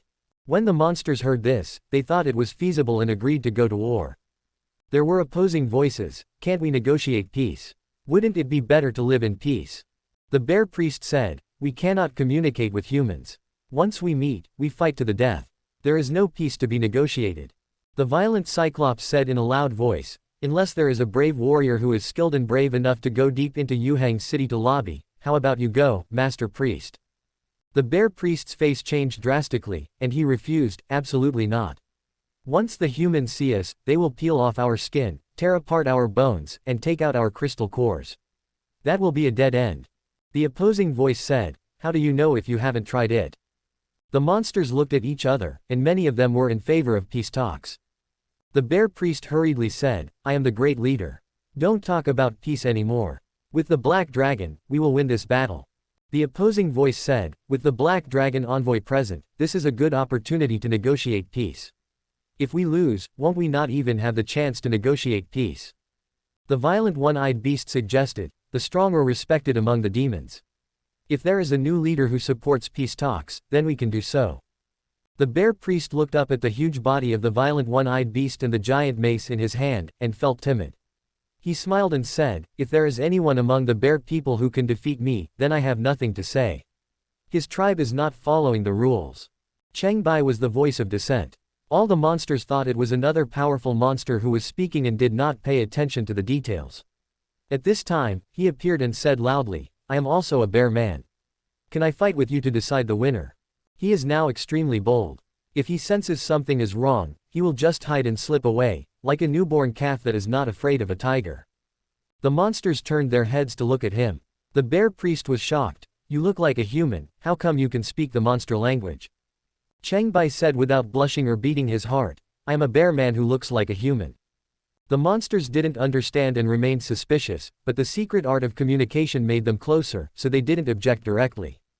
Several monsters with long noses sniffed in Cheng Bai's direction and whispered, "There is a pungent smell of a high-level monster. It is undoubtedly a monster in human form. I happened to get splashed with black dragon urine last night, which inadvertently helped a lot." The bear priest looked at Cheng Bai again and again. Compared with the sturdy bear leader who was more than 2 meters tall, Cheng Bai was obviously much thinner and frail. He thought he was strong enough to crush the opponent, and he was very confident. He shouted loudly, "Since we are both from the bear clan, I accept your challenge." But he was secretly happy in his heart. Defeat him in front of all the tribes and show his power. Cheng Bai jumped onto the altar and drew his knife. The winner becomes the leader of the tribe, and the loser becomes a slave forever. After the bear priest said this, he spun the bone scepter in his hand with great force, heavy and fierce, and hit him like a violent storm. Cheng Bai wielded the Qiongqi knife for a few moves, only to find that the opponent was very powerful. The bone staff was made of some kind of exotic beast's bones, but it was harder than gold and could withstand the Qiongqi knife. Occasionally, the contact made his palm numb. He was secretly surprised. This leader had amazing fighting skills and physical strength. If he had not drunk the wine from the Bacchus gourd yesterday, he might not have been able to resist. After fighting for several rounds, Cheng Bai didn't want to get entangled anymore and used his killing move, Meng Zutu. The bear priest held the bone scepter in both hands and raised it to block, but he couldn't catch the faster blade that followed closely below, and only avoided the vital parts, and fell to the ground with a cry of injury. Cheng Bai pointed at the bear priest and shouted, "Do you admit defeat?" The bear priest snorted and said, "You are the leader now, so it's up to you to negotiate peace." Cheng Bai pointed at the leader's giant wolf mount and said, "Then it's mine." The bear priest laughed dryly and said, "Of course it's yours, go ahead and ride it." But he thought to himself, "When you leave for Yuhang City, I am the strongest among the bears, so naturally I will be the second leader. It won't make much difference. If you die in the city, it will be your own fault." Cheng Bai was overjoyed and took his giant wolf mount away, and comforted it, "I am Dubai, and you will be Xiao Bai from now on." The giant wolf Xiao Bai had no objection to the name, but only reminded, "According to the rules, you have to marry the daughter of the previous chief." What? Cheng Bai was stunned. Chapter 12 Game. The bear priest had brought out a tall and strong female bear, who was no smaller than himself. The female bear shook her broad chest muscles at him, brushed her brown hair, threw him a seductive look, and said softly, "My name is Shang Ning." Cheng Bai's face turned pale and he was terrified. He said, "I'm going to negotiate peace. You guys wait for good news from me." He quickly turned over and rode on Xiao Bai's saddle, fleeing at the fastest speed, running away. The monsters and beasts did not stop the new leader at all and praised him endlessly behind him. The new chief is really pragmatic. He does what he says.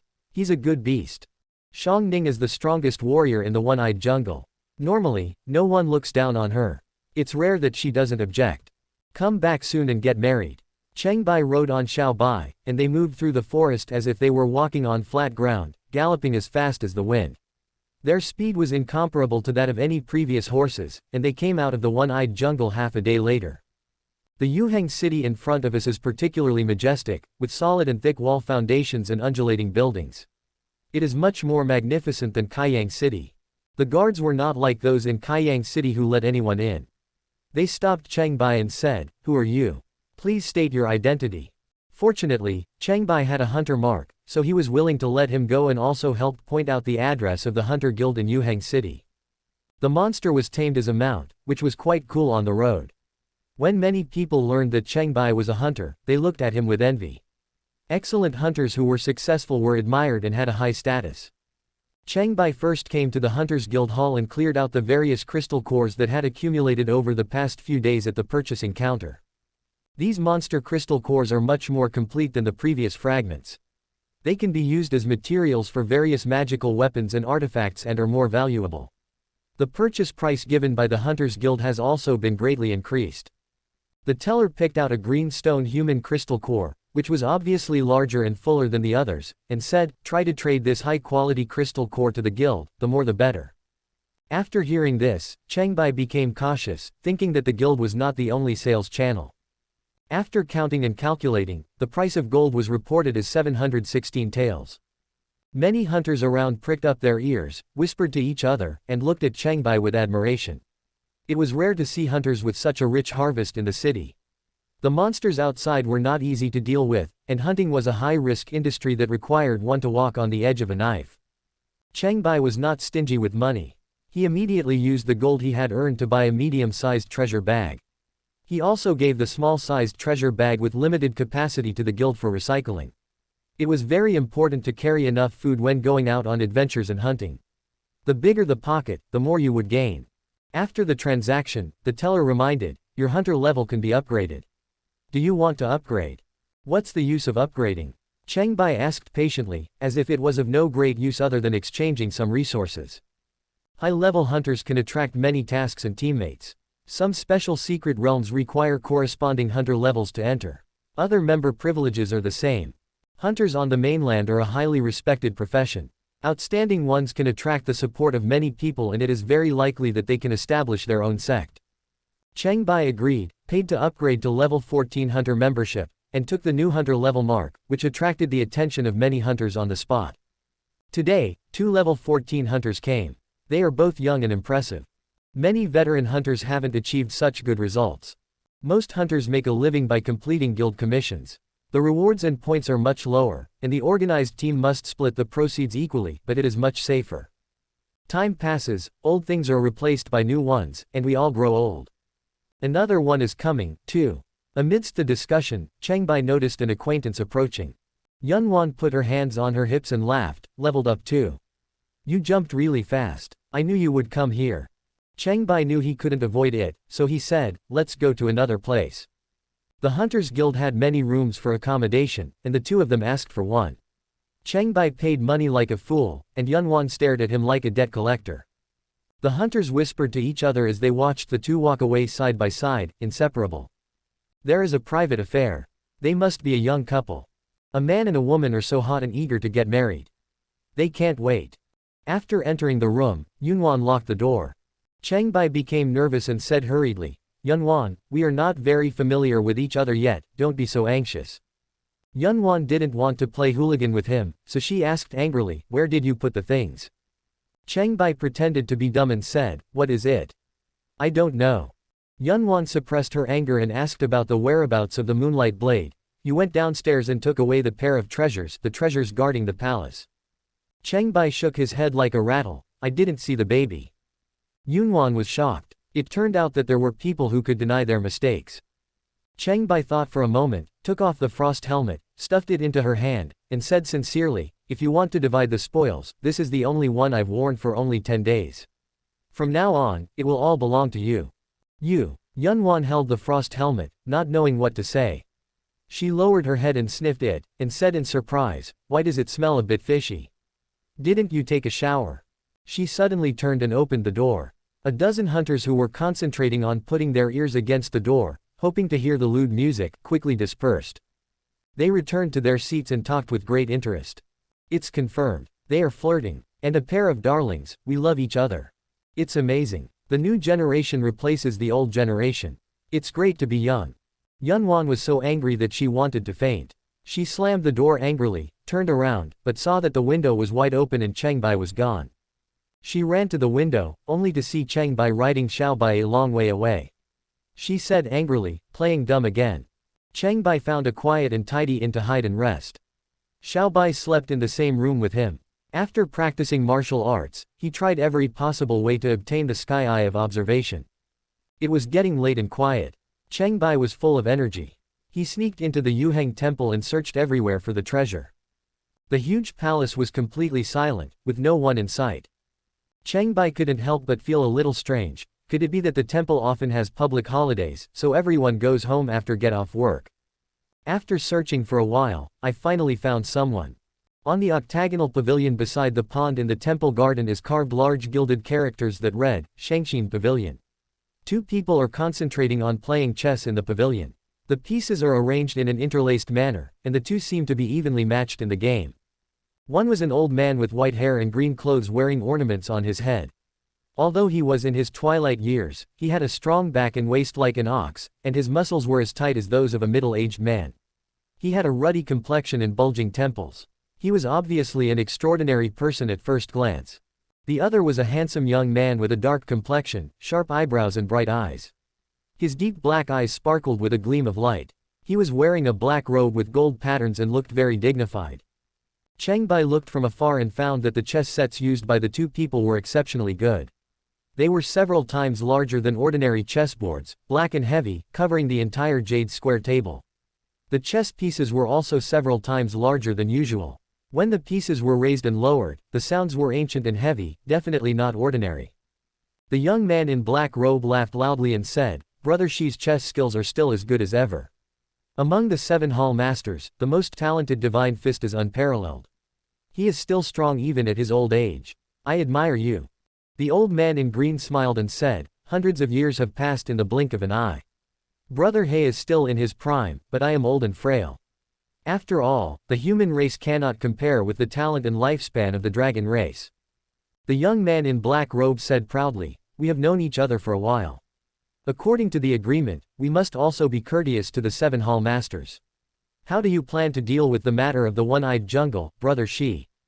The old man in green put down the white piece and said, the sages of the demon race have already made their decision. How can I, a small hall master, change it?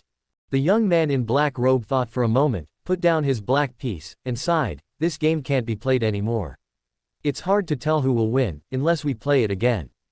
The old man in green raised his lips and said with a smile, there is no superiority or inferiority in life, only survival. There is no tie in chess. After the final compensation calculation of the white chess game, I won. The young man in black robe frowned, looked at the chessboard carefully, calculated repeatedly, and snorted coldly, admitting defeat. The old man in green stood up and said goodbye. You and I have played chess for 2 days and 2 nights. Since the winner has been decided on the black iron chessboard, I will not disturb Brother Hei's rest. The black-robed young man said anxiously, wait a minute. The old man in green asked doubtfully, what do you want, Brother Hei? The young man in black robe said sternly, Brother Shi told me before that you were the only one left in the Yuheng temple. You were old and frail, waiting to be buried. Because of the agreement between the human and demon races, I agreed to compete with Brother Shi in chess. But now there is clearly a young man in the temple. How do you explain it? The green-clothed old man's face changed drastically. After a quick investigation, he said to Cheng Bai, who is it? Come out and see me. Cheng Bai was shocked that he was discovered even though he was invisible. While he was still hesitating, the young man in black robe said loudly, being invisible is useless. Your smell and breath have betrayed you. Come out. Cheng Bai had no choice but to come out from his hiding place, reveal himself and greet them, saying, Two seniors, I am just passing by. The old man in green said hurriedly, Brother Hei, he is not from the Yuheng Holy Temple. The young man in black robe waved his hands repeatedly and said, Brother Shi, whether it is true or not, you are not the only one left. If that's the case, I can also refuse to acknowledge the agreement and the chess game will be over. The old man in green had a sullen look on his face. The young man in black robe raised his head and shouted as if he was looking down on me. Master Shi Ziyu of Yuheng Palace, I, Hailong, formally declare war on you. You can choose the time and place of the duel. The old man in green, Shi Ziyu, looked at it carefully and his face changed slightly. He nodded resolutely and said, Brother Hei, please let me talk to him alone. I will definitely give you the exact time and place for the duel. I'll be back in a quarter of an hour. Hailong spoke decisively, and after that he transformed into a huge, winding black dragon over 100 meters long and flew into the sky. Cheng Bai thought to himself, isn't that the black dragon we saw the day before yesterday evening? It looks really huge up close. The violent one-eyed beast looks weak in comparison. Shi Ziyu saw Hailong walking away and said thoughtfully, although he is hateful, he is arrogant and likes to act serious. He finally gave me some opportunities. Cheng Bai asked, Senior, what's going on? Shi Ziyu sighed, Hailong has 3,000 years of power, which is several times better than mine. I can't resist him. I can only resort to this last resort. I persuaded him to play chess. It took me 2 days and 2 nights to win. I almost succeeded in getting him to stop interfering in the affairs of the one-eyed jungle. Unfortunately, you ruined it. Cheng Bai remembered what the bear priest said, and he immediately understood. He said apologetically, Senior, I am to blame for this matter. I am really sorry. Shi Ziyu twirled his beard in deep thought, as if in a dilemma. There is no great hatred between the human race and the monsters. It is nothing more than a struggle for living space. But once I lose the war, the monsters will push closer to the territory, even to the city, and the people will suffer. Cheng Bai asked, can't the monsters and humans negotiate peace? Shi Ziyu said truthfully, it's easier said than done. Those who are not of our race must have different hearts. Often, we regard each other as food. Only a few strong people can talk to each other. It is the best strategy to keep the distance between our territories as wide as possible. Cheng Bai felt ashamed, this was the reality. Shi Ziyu looked Cheng Bai up and down and persuaded him, the only solution now is for you. If you feel a little sorry and consider the people in the city, how about helping me? Cheng Bai had already agreed to Sancheng in his heart, and asked, how can I help? You sneaked into the Yuheng temple late at night, you must have a plan. There are 2 valuable things here, one is the 6 paths supreme power, and the other is the world-observing eye. I can give you one of them, and you will be the nominal successor of the Yuheng temple master, accept the appointment of Hailong, and postpone the battle for hundreds or thousands of years. With your superior qualifications, you have hope of defeating him in the future. What Shi Ziyu said was a strategy of taking it easy while waiting for the enemy to tire themselves out. Cheng Bai thought about it for a moment and understood. He said frankly, Senior, you already have a true successor to the Yuheng Holy Temple, right? I am just a pawn to attract Hailong's attention. Shi Ziyu stroked his beard and smiled, you are a teachable kid, but you are different, far beyond my disciples. You are a gluttonous body that is rarely seen in hundreds of millions of years. You devour everything and grow amazingly. Maybe in 100 years, the black dragonfly will just be leftover food in your mouth. Cheng Bai became curious and asked, what is a Taoist body? I hope you can teach me. Shi Ziyu boasted, this kind of genius has the talent to find everything delicious. He can eat all edible things in the sky and on the ground to enhance his skills. His growth rate is changing with each passing day. It is beyond the imagination of ordinary people. Cheng Bai thought about it and suddenly realized that he had eaten many delicious foods along the way, and his strength had increased amazingly. The people in Qiongqi continent also ate them, but they did not improve so quickly. It turned out that it was not only because the food was particularly good, but also because of the significant effect of talent. Shi Ziyu continued, your Taoist body talent has just been awakened. You have developed a natural breathing, can move your strength at will, and can gather your energy at will. You have reached the state of mind searching and have made rapid progress. However, if you only practice external martial arts without the cultivation of superior internal skills, it will be difficult for you to exert your strength. These 6 unique skills are the strongest skills in Qiongqi continent. They are used in fists, kicks, and weapons, and every move you make has great power. Martial arts include techniques and skills. Only by cultivating both internal and external skills and complementing each other's strengths and weaknesses can one achieve the best results. Cheng Bai hesitated and said, but accepting the Black Dragon's offer is really a life-threatening act. Senior, do you have any other way to save your life? Shi Ziyu's eyes flickered and he asked, what else do you want? Cheng Bai asked, can I see the world-viewing eye? Shi Ziyu took off the exquisite ornament on his head. This was the Guanxi Tianyan, which was polished to be as round as an eyeball, and inlaid with crystal cores like 3 pupils that were faintly rotating. It could see through Cheng Bai's invisibility, and also had the ability of clairvoyance and insight. It was a rare auxiliary treasure. Do you want to see the world with your eyes? Shi Ziyu asked bluntly. Cheng Bai recognized the secret of the treasure and suggested, Senior, if I take on this task and flee to another place, I will need this treasure to protect myself. Why don't you give me the 6 paths supreme skill in the world-viewing eye? You have a really big heart. Shi Ziyu laughed, thought about it again and said, okay, I promise you. Soon Hailong returned to Yuheng Temple and asked, have you discussed it? Cheng Bai said with great pride, Lord High Envoy Black Dragon, my master Shi Ziyu is old and will not live long. I, Cheng Bai, will take over the fight.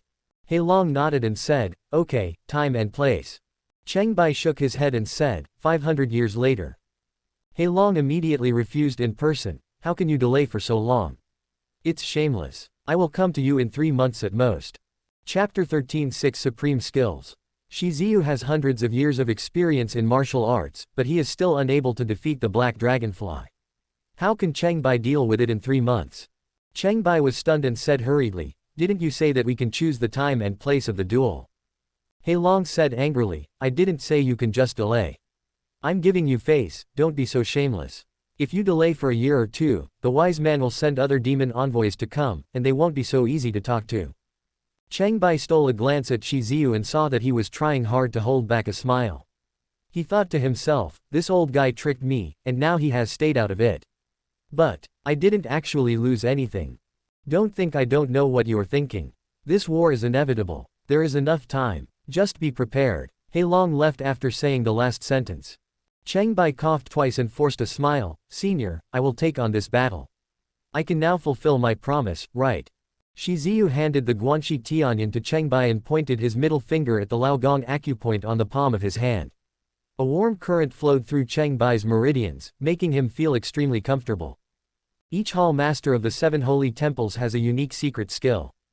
Mine is called, transmitting power. Inheriting power can achieve twice the result with half the effort. I have injected half of the 6 paths of supreme power into your body. It's like a seed. After keeping the internal power running for a few days, it will gradually dissolve and be used for your own benefit. Remember these methods of exercising the power firmly, practice diligently and grow into a towering tree. From now on, it depends on you. Shi Ziyu reminded. Cheng Bai's internal energy followed the 6 paths of supremacy, a pure method of cultivating the inner world and refining qi. All of a sudden, all the major acupoints in his body expanded, gradually absorbing the essence of heaven and earth. A continuous white electric current passed through his blood and marrow, as if another door had been opened. He strode towards a higher realm, and his skills improved at a noticeable speed.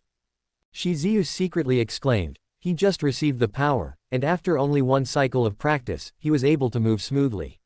His progress is rapid and his potential is unlimited. Maybe in 3 months he can really compete with Heilong. But it's just a thought.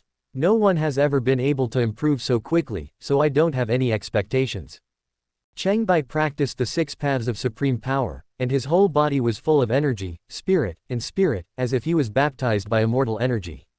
His inside and outside gradually became connected. He was overjoyed and said loudly, "Thank you, Senior." Shiziu said solemnly, "You and I are destined to be a master and a disciple. Pay your respects to me as your master, and then leave quickly. The farther away the better." Cheng Bai bowed down, kowtowed 3 times, and said, "Master, I, Cheng Bai, pay my respects to you." Shiziu watched Cheng Bai get up and leave the Yuheng temple, and shook his head. This time, trying to pass the buck was really dangerous.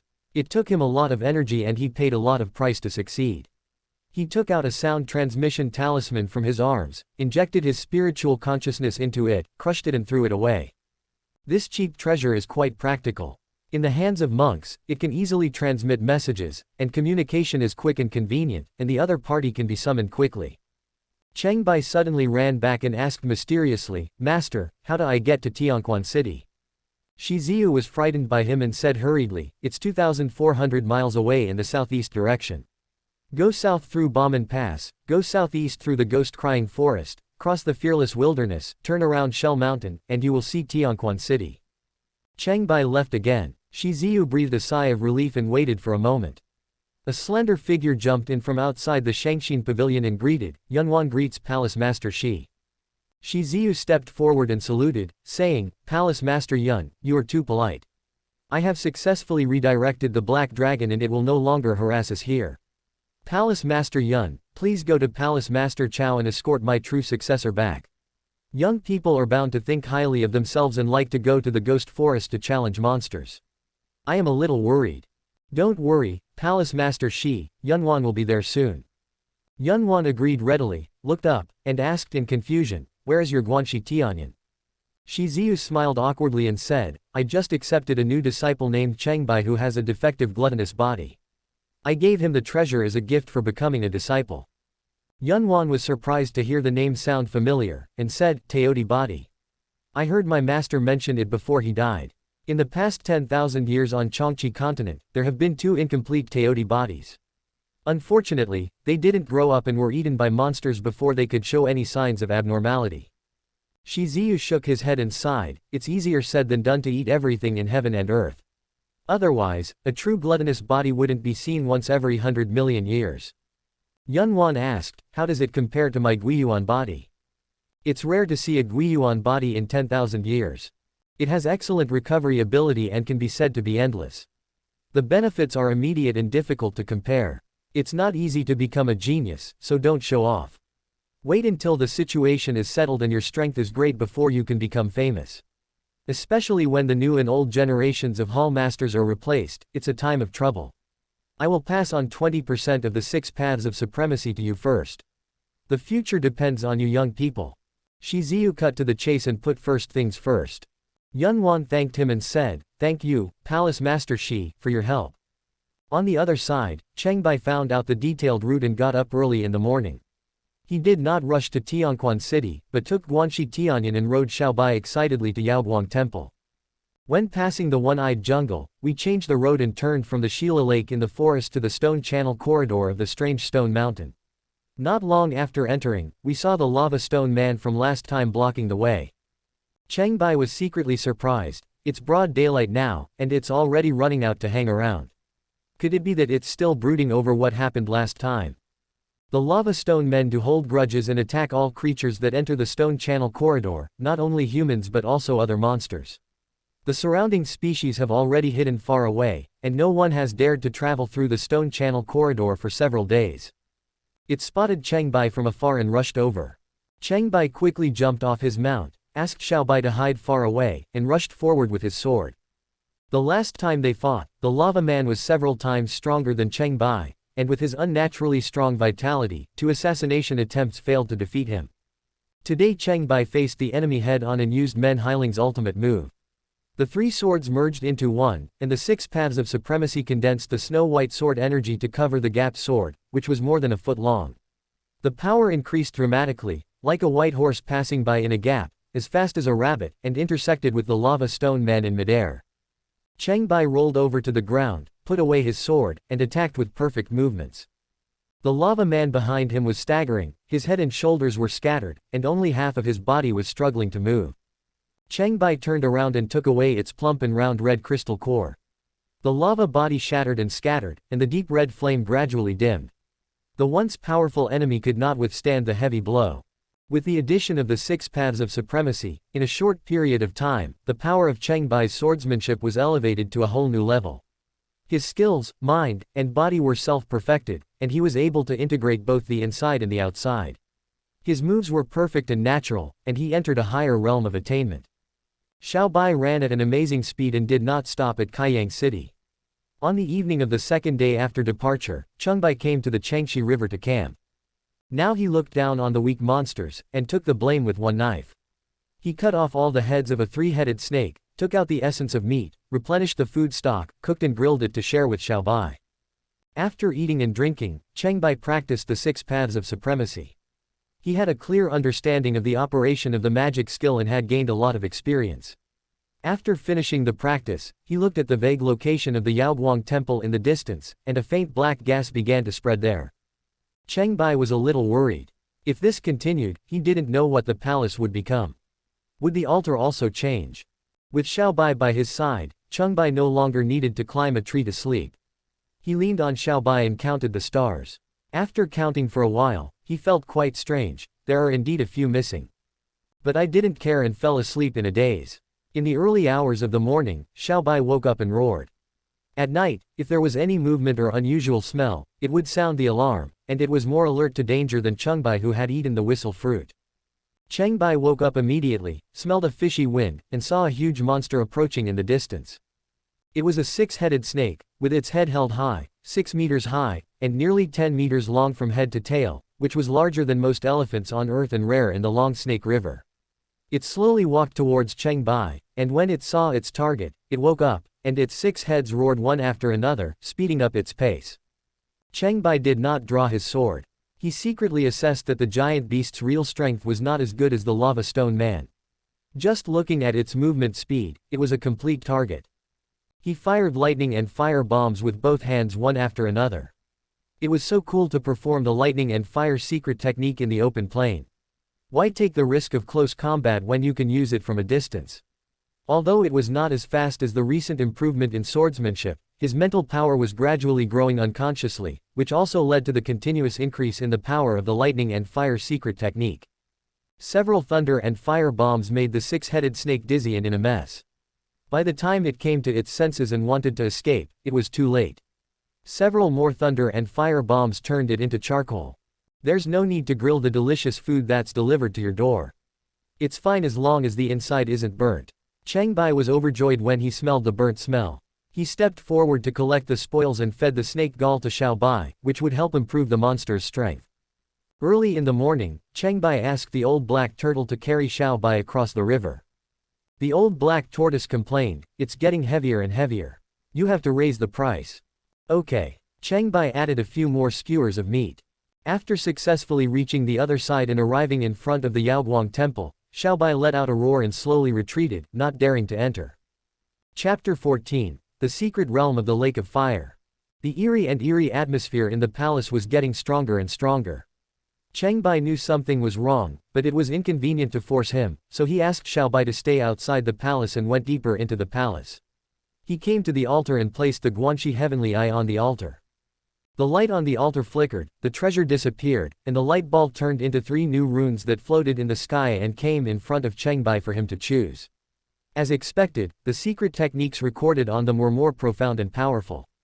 Ice Spear condenses ice energy to shoot at the target, causing frost damage, and may freeze the opponent. The attack effect is excellent, with strong penetration, can be attacked and controlled, and there is no noise of thunder and fire. Tracking is an essential quality for an excellent hunter. It allows one to spy into the distance and learn about the target's previous movement trajectory and location. Spiritual Eyes can eliminate falsehood and retain the truth, see through illusions such as invisibility and phantoms, and see through the target's actions in a short period of time in the future, which is equivalent to having the ability to predict. All three secret techniques are very good. Cheng Bai almost wanted to take the ice spear, but as a hunter he was reluctant to track it. After repeated consideration, thunder and fire can be used for a while. Tracking focuses on the past, and spiritual eye focuses on the future, and the future is more worth looking forward to. So far, most battles rely on stealth to sneak attack the opponent and avoid difficulties to win. If you encounter an equally invisible opponent, there will undoubtedly be big trouble. The spirit eye is the only secret technique that can solve the problem, so I chose the spirit eye. The runes were collected and melted, and the other two groups of mystical lights dissipated. Cheng Bai used his spiritual eyes to observe the Yaoguang temple. A large number of blurry ghosts appeared around, crying and laughing, in chaos. Cheng Bai was secretly shocked. As expected, the Yaoguang temple was hiding something strange. His spiritual eyes revealed a clue of what kind of existence was behind the exchange of power. He forced himself to remain calm, pretending that he had not seen it, and quickly left the Yaoguang temple, riding away on Qiongqi. On the Crooked Neck Plain, many ragged men, some riding horses, some riding donkeys, and some riding wooden sticks, gathered together in no order, shouting and yelling. The Crooked Neck Army is reorganized today. The Legion will be invincible once again. I vow to regain my glory. These were the remnants of the Crooked Neck Legion. After the Waibazi fortress was burned down, most people fled in all directions. However, there were always some stubborn elements who insisted on continuing to be bandits. Only a few hundred people were left out of thousands. The leading robber tilted his neck and blinked his eyes hard. He saw the dust of a horse running on the horizon in the distance and shouted loudly, "There is a merchant passing by. Men, he is here with food, clothing and money. He is alone, kill him."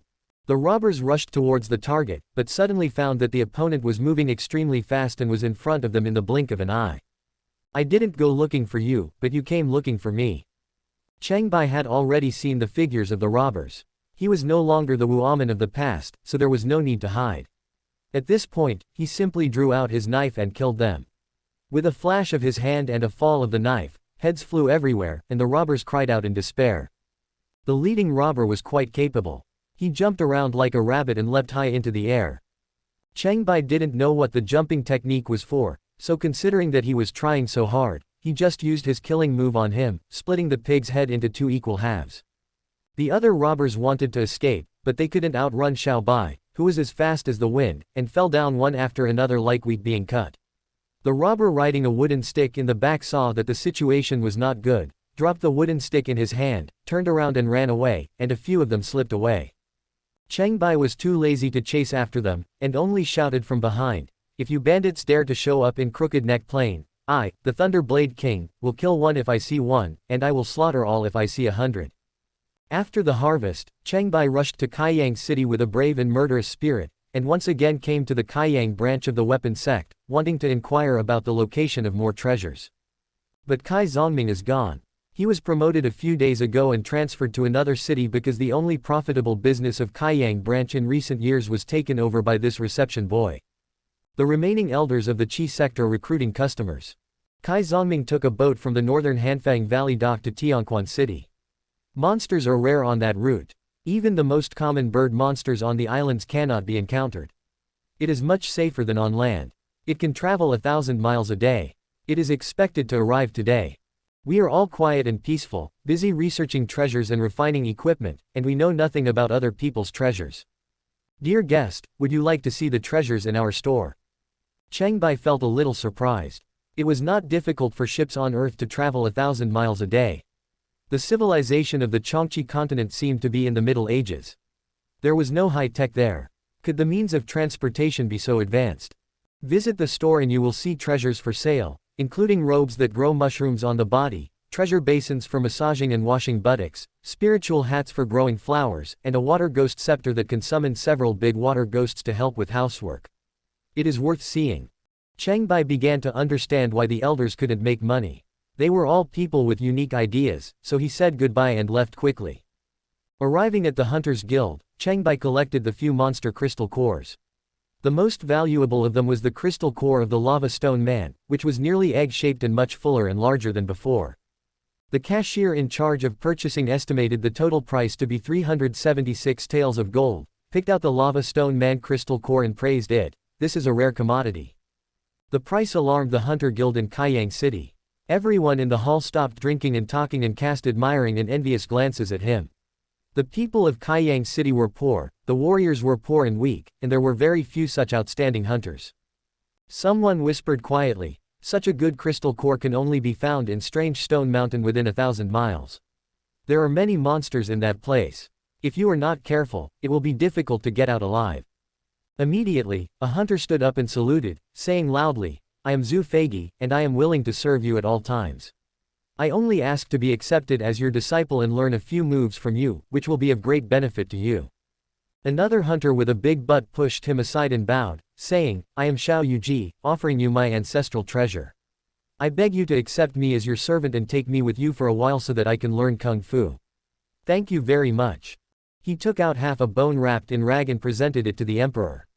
He didn't know whether it was a pig bone, a cow bone, or a human bone. Cheng Bai ignored them and asked the guild leader, "Are there any good treasures in Strange Stone Mountain?" The governor said truthfully, "There is a wine fairy gourd vine on the top of the mountain. Legend has it that it was planted by the first master of Yuheng Palace 15,000 years ago. Unfortunately, there are many stone men guarding the mountain. If you are lucky, you may encounter only a few of them. If there are many, there will be groups of them, and hunters will often die. Besides, the gourd vine is of little use except for drunkards, so no one has been interested in it for many years." Cheng Bai was stunned for a moment after hearing this, and thought to himself, "I was lucky that day, so I only met one, right? But the treasure is really good." The governor continued, "The bottom of the mountain is the most mysterious, also known as the Fire Lake Secret Realm. It is not convenient for the guild to set up checkpoints, so it is an open secret realm. The lava golems scattered throughout the area are difficult to provoke, and there are some even more troublesome rare and special golems. It is recommended that hunters above level 17 form a team to explore. The Fire Lake contains dark gold mines, which are precious treasures." Cheng Bai asked, "Is there nothing else?" The governor hesitated and said, "It is said that there is a treasure called Junwu Rock in the Fire Lake. It is deep in the secret realm and difficult to mine. There is also a precious medicinal root. The rhizome can strengthen the body, consolidate the essence and strengthen the yang, nourish the yin and strengthen the kidneys. It is called the red essence seed." Cheng Bai said, "Oh, it sounded like a tonic," and asked in detail about the appearance of Junwu Rock and Chijing seed. After learning more about the situation in Strange Rock Mountain, Cheng Bai wanted to explore it further, so he walked out of the Hunters Guild and ignored several flattering hunters beside him who called him Senior and Master. Cheng Bai thought as he walked, "If we accept these people now, wouldn't it be possible to form a legion? They are just a mob." The guild leader adjusted his glasses, took out the know-it-all instructions from the drawer, checked them, and found a line of text crossed out in red in the column for red sperm seeds. Red sperm seeds are the poison of sperm desire. Men who eat them can seduce 100 women, and women who eat them can seduce 100 men. They are the harmony of yin and yang that reaches the sky. The grass leaves can remove the poison of the roots and stems. Cheng Bai arrived outside the Strange Rock Mountain early in the day, left Xiao Bai outside the cave, and walked down alone through the branch passage of the Shaku corridor. Now he knew that there would be fewer monsters during the day, and at least he could avoid the poisonous fog, so the less trouble he would have, the better. The light here is dim, there is no light, and you can hardly see your hand in front of you. There are no obvious steps, but there are steps everywhere, going down one level after another. After Cheng Bai had spiritual eyes, his vision improved a lot unconsciously.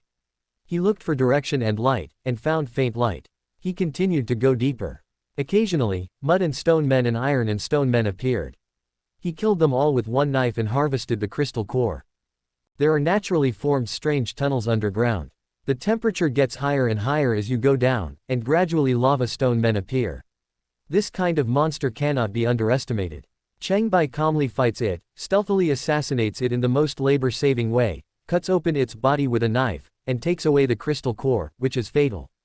After killing several lava stone men, Cheng Bai took out the wine god gourd from his treasure bag, took a sip of the wine to replenish water and energy, and used the 6 paths of supremacy to absorb the vitality of heaven and earth.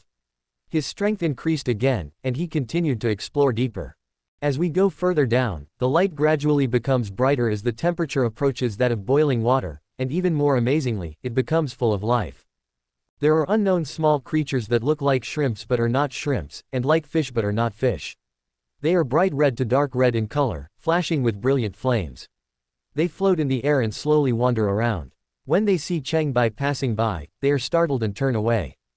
Cheng Bai had no idea what those were. They were not aggressive. In fact, they were some low-level fire creatures floating around in the primitive evolutionary stage. Just when Cheng Bai was about to be unable to bear the heat and wanted to turn around and go back, his vision widened and in front of him was a dark red magma lake. Bright red flames were flowing in the numerous cracks, and from time to time, bright flames gushed out, billowing black smoke, and a rumbling sound like a huge bell came from inside. The larger cracks contain great power, and occasionally they suddenly erupt with spectacular columns of fire, with the heat and explosive power rolling and surging, and the brilliant red color is bright and dazzling. After the column of fire falls, bizarre flame creatures emerge from it and float happily on the surface of the magma lake. Cheng Bai exclaimed, "It's so beautiful." Subscribe to Chinese Novel Audiobook YouTube channel. Chapter 15 The Rise of the Thunderblade King. This is the secret realm of the Fire Lake. Surrounded by various stone men and fire creatures, it forms a complete ecosystem. The people serve the Lava King who is sleeping deep in the Fire Lake. Even the Hunters Guild didn't know that the real owner of the Fire Lake lay here. Its shape was like a pile of solidified lava in the center of the magma lake, unfolding a strange shape. Except for the faint glow of fire, it looked motionless. The rumbling molten heart beat strongly and powerfully, like a huge furnace deep in the Fire Lake.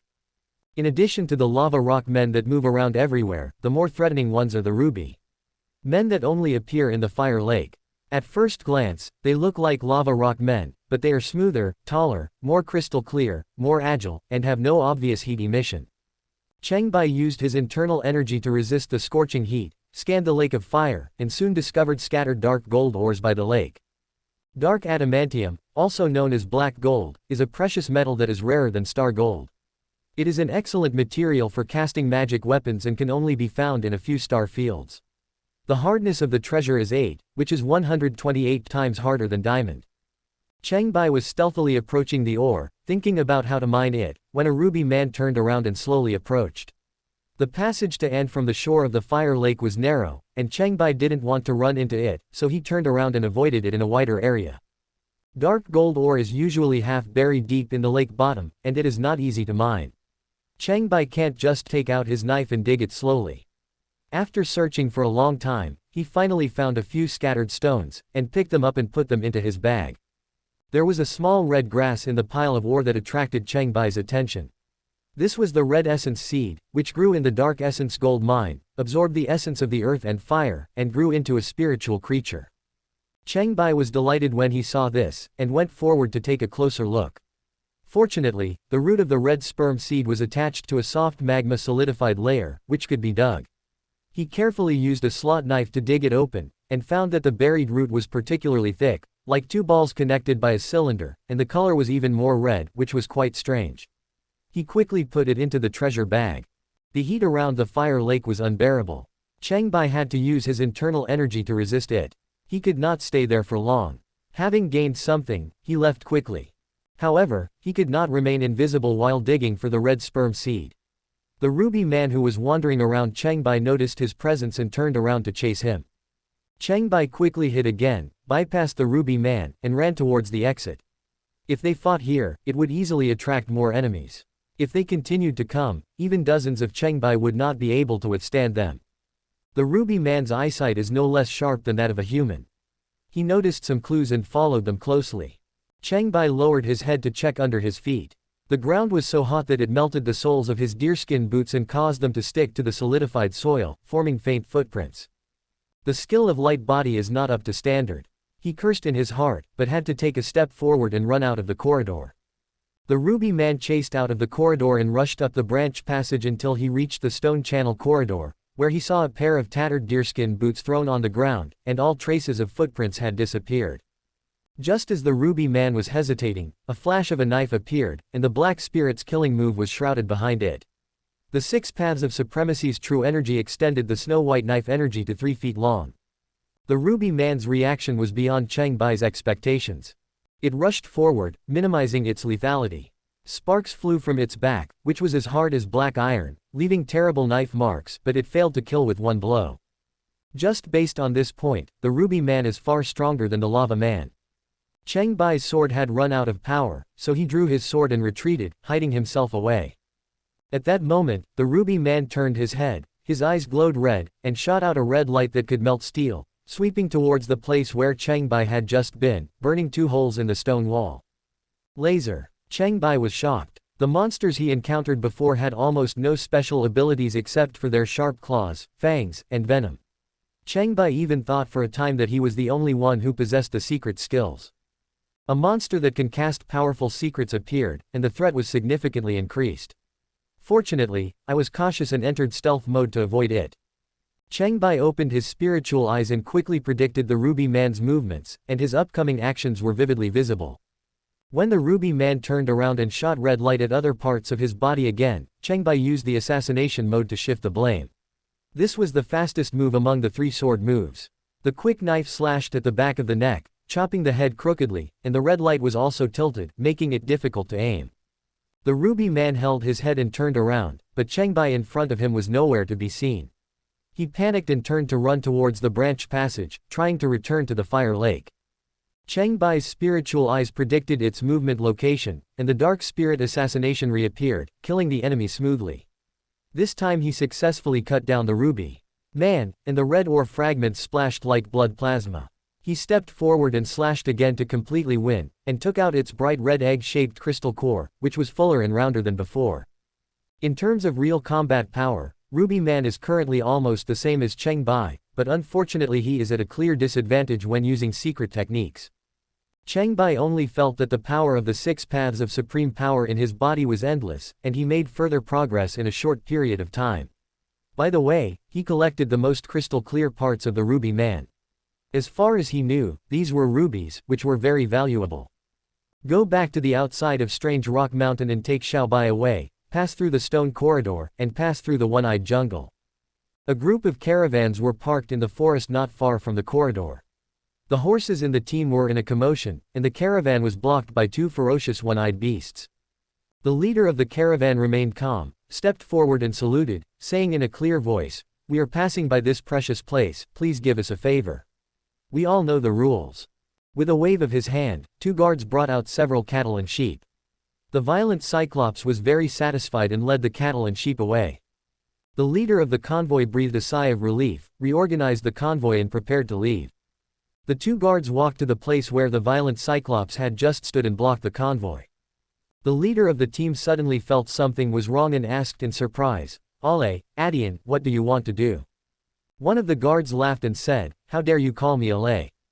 The other sneered, "We are the Thunder Envoy and Lightning Envoy of the Black Jade Banner Master of the Disaster Legion, one of the 4 envoys of Wind, Rain, Thunder and Lightning." The leader of the convoy was horrified, as he never expected that people from the Disaster Legion would sneak into the convoy among his guards.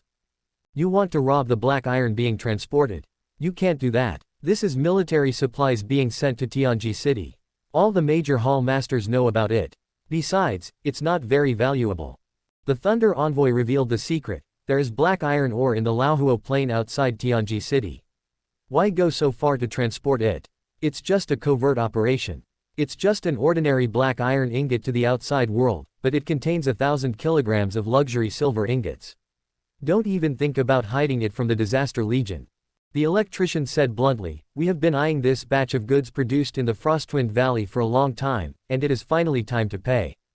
The Thunder Envoy said dimly, "Your death here was caused by those violent one-eyed beasts. People in the world may shed a few tears and then settle accounts with the monsters in the one-eyed jungle." The leader of the caravan was terrified. The 4 emissaries of Wind, Rain, Thunder and Lightning were notorious and more difficult to deal with than the violent one-eyed beast.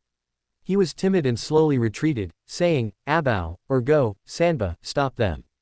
The other guards drew their swords and rushed forward. The Thunder Master and the Lightning Master sneered in unison. They stood together, one in front of the other, and worked together to practice their skills. They shouted, "Combination secret technique, Thunder and Lightning." A bolt of lightning struck, knocking the guards to the ground, leaving them charred and shaking.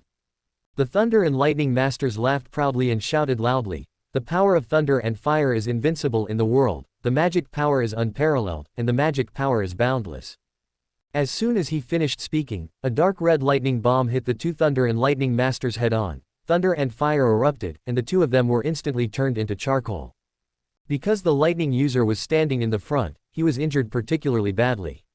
He fell straight to the side with black smoke coming out of his mouth. He was dead. Cheng Bai jumped off his mount, strode over, and shouted, "Who dares to steal my lines? The one-eyed jungle leader, Thunder Blade King, is here." The Thunder Master was blocked by the human shield in front of him. He was not dead yet, but he was dizzy and dazed by the thunder. It took him a while to speak. He shouted in a hoarse voice, "What Sword King? How dare you go against the Disaster Legion?" Cheng Bai said angrily, "My ears don't work well." He swung his sword and slashed across, and the Thunder Envoy's head fell to the ground and his body fell down. Cheng Bai rode on Qiao Bai and left in style, not forgetting to recite a patchwork of ancient poems. Kill 2 thieves in every 10 steps, leave no trace in 1,000 miles. Who will compete in the 6 paths? I am the only hero who can be respected. The leader of the convoy was stunned for a moment before he came to his senses and rushed to treat several guards who had been electrocuted. Cheng Bai arrived at Yuheng City before nightfall to rest and purchase sufficient supplies. He used all the gray moonlight deer fur he had collected from hunting recently to customize a dozen sets of clothes and boots, so he would not have to worry about changing clothes in the future. I cleared out the crystal core inventory at the Hunters Guild. The price was much higher than in Qiongqi City, but it did not attract any attention because the locals were well off. Can it be cheaper? Cheng Bai was replenishing his supplies and looking through the large treasure bag. He couldn't let it go, but unfortunately he didn't have enough money. The prices within the guild are fair and honest, and you cannot bargain. The teller refused on the spot. The guild was filled with the faint aroma of tea, and the leisurely hunters were talking in a flurry, arguing about the hot news. Between the crooked neck plain and the one-eyed jungle, a powerful, Thunder Blade King appeared. The bandit army was annihilated, and the monsters were terrified wherever he went. It was truly amazing. The convoy that just entered the city spread the rumor that the Thunder and Lightning envoys in the Wind, Rain and Thunder were killed by the Thunder Blade King in one move. The 4 envoys are warriors in the late stage of the body realm, and they also practice secret arts. They are important figures in the Disaster Corps and have a lot of grudges against them. Cheng Bai ignored what he heard and asked the governor for clues about the treasures around. Chapter 16, Howling Ruins. The guild leader provided information. The Howling Ruins south of the Weeping Forest is an open secret realm. It is recommended that hunters above level 13 form a team. Occasionally there are ancient relics. The ruins extend south to the Yushan mining area, which produces mountain copper ore, which can be considered a treasure. Mountain copper is a rare precious metal with a hardness of 2, twice as hard as diamond. It is suitable for casting ceremonial weapons and heavy objects. The finished product has a bright luster like fire, and has great artistic value and is quite precious. Although it is also rare, it is far inferior to star gold and dark adamantine. Cheng Bai found out everything and asked with some disappointment, "Are there any other good things?" It is rumored that the Howling Ruins contain a precious medicinal root called the Ghost Brain Flower, which has not been found by the guild team yet. Even though the treasure is rare, the secret realm is a must-go for excellent hunters. The governor added. "The only way. What do you mean?" Cheng Bai asked in detail. The talkative hunter owl next to him was talking nonsense and showing off his knowledge. A newbie has to conquer a path that all veteran hunters have walked before, haha. It's always the lowest level secret realm. If you look carefully, you'll still find something there. Xie Xuan and Wei Kai are a rare combination of monsters. They complement each other's strengths and weaknesses, which is a great test for the teamwork of warriors. If you can't even deal with the monsters in the Howling Ruins, don't go to the higher level secret realms to get depressed. The other information is of little value. At night, after Cheng Bai finished practicing, he came to the roof of the inn, looked up at the starry sky, and felt puzzled. He turned to the innkeeper for paper and pen, and recorded the positions of celestial bodies in the sky in detail. Maybe he could find the direction back to the earth from it. He went to rest only after he was done. There is more than one way to Qiongqi City. There are many monsters on land, and hunters usually go there to hunt and explore. The safest way for most people is to take a boat to Janya Wharf in the north and reach Qiongqi City via the sea route. But for Cheng Bai, countless monsters are a way to improve his strength and a source of food, so he got up early and took Qiao Bai with him, unable to wait to set off. Bamen Pass is a small border pass town, guarding many disciples of Yuheng Temple. It is responsible for blocking the invasion of monsters. The occasional flying sparrows from the ghost forest in the southeast and the groups of sickle monsters in the harvester wilderness in the south all need to be guarded against. Cheng Bai was nominally a disciple of the Yuheng Holy Temple and stayed in the town for a while. Zhang Si, the eldest senior brother of Baman Pass, is a good man and is quite popular among his fellow disciples. He talked with them and learned about the situation nearby. He found out that the monsters in the ghost forest are more powerful than those in the one-eyed jungle. Junior brother, please be careful on this trip. The three most troublesome monsters on the way to Qiongqi City are the Xiaoxun and Weiki in the ghost forest, and the giant sparrow in the fearless wilderness. Zhang Si gave more instructions and watched Cheng Baiqilang enter the ghost forest.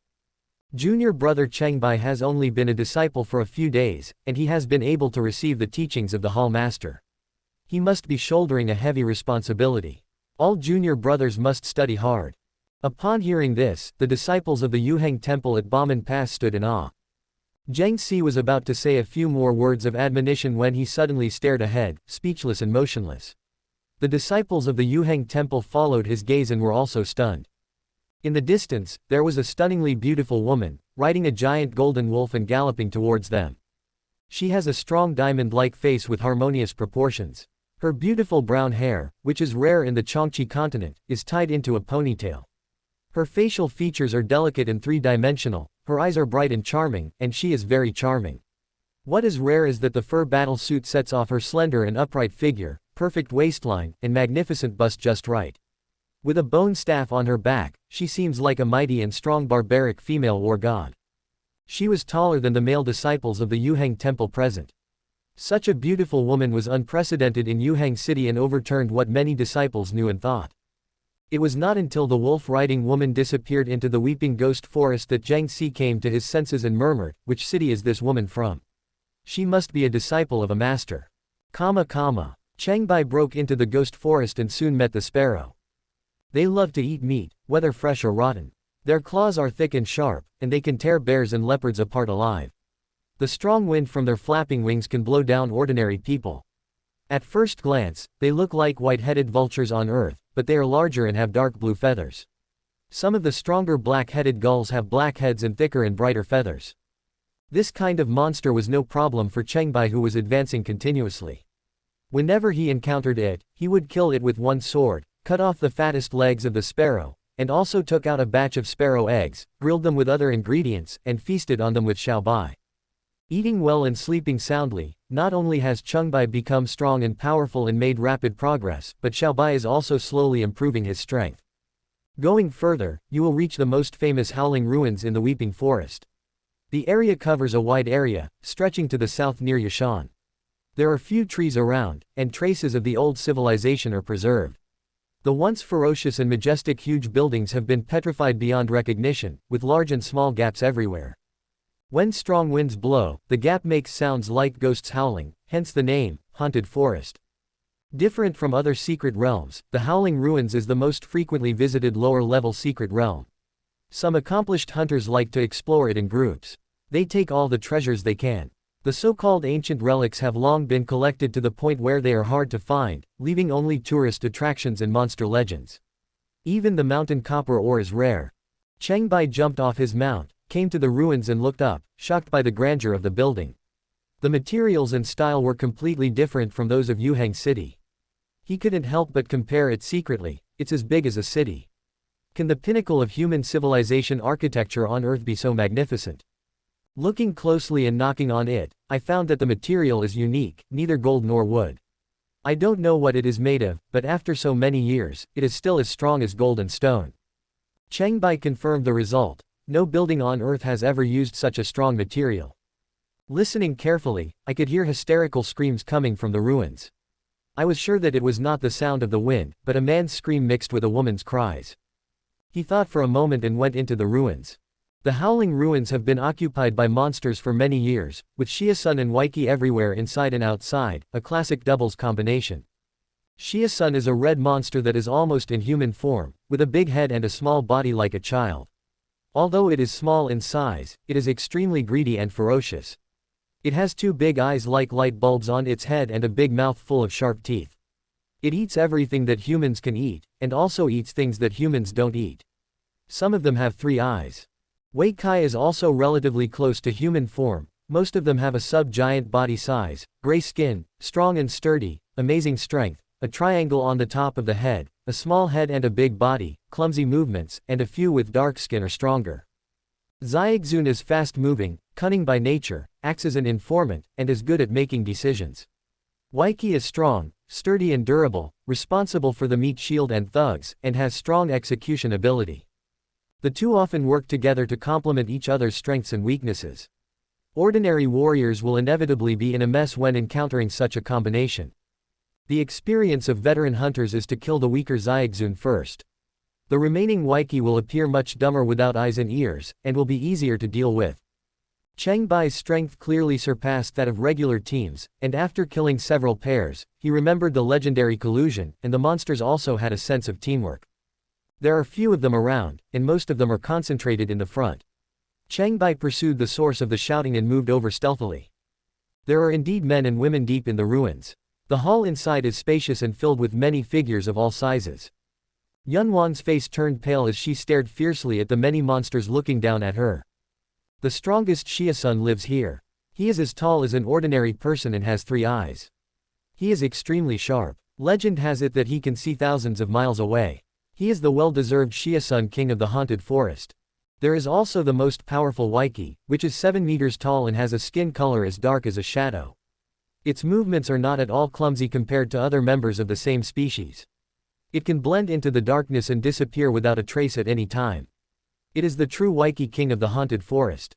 Both kings bowed their heads in submission to the enchanting figure in the middle, simply because it was a more advanced demon beast, the Yinming Spider Queen, who had a highly respected status among all the demon tribes on the continent.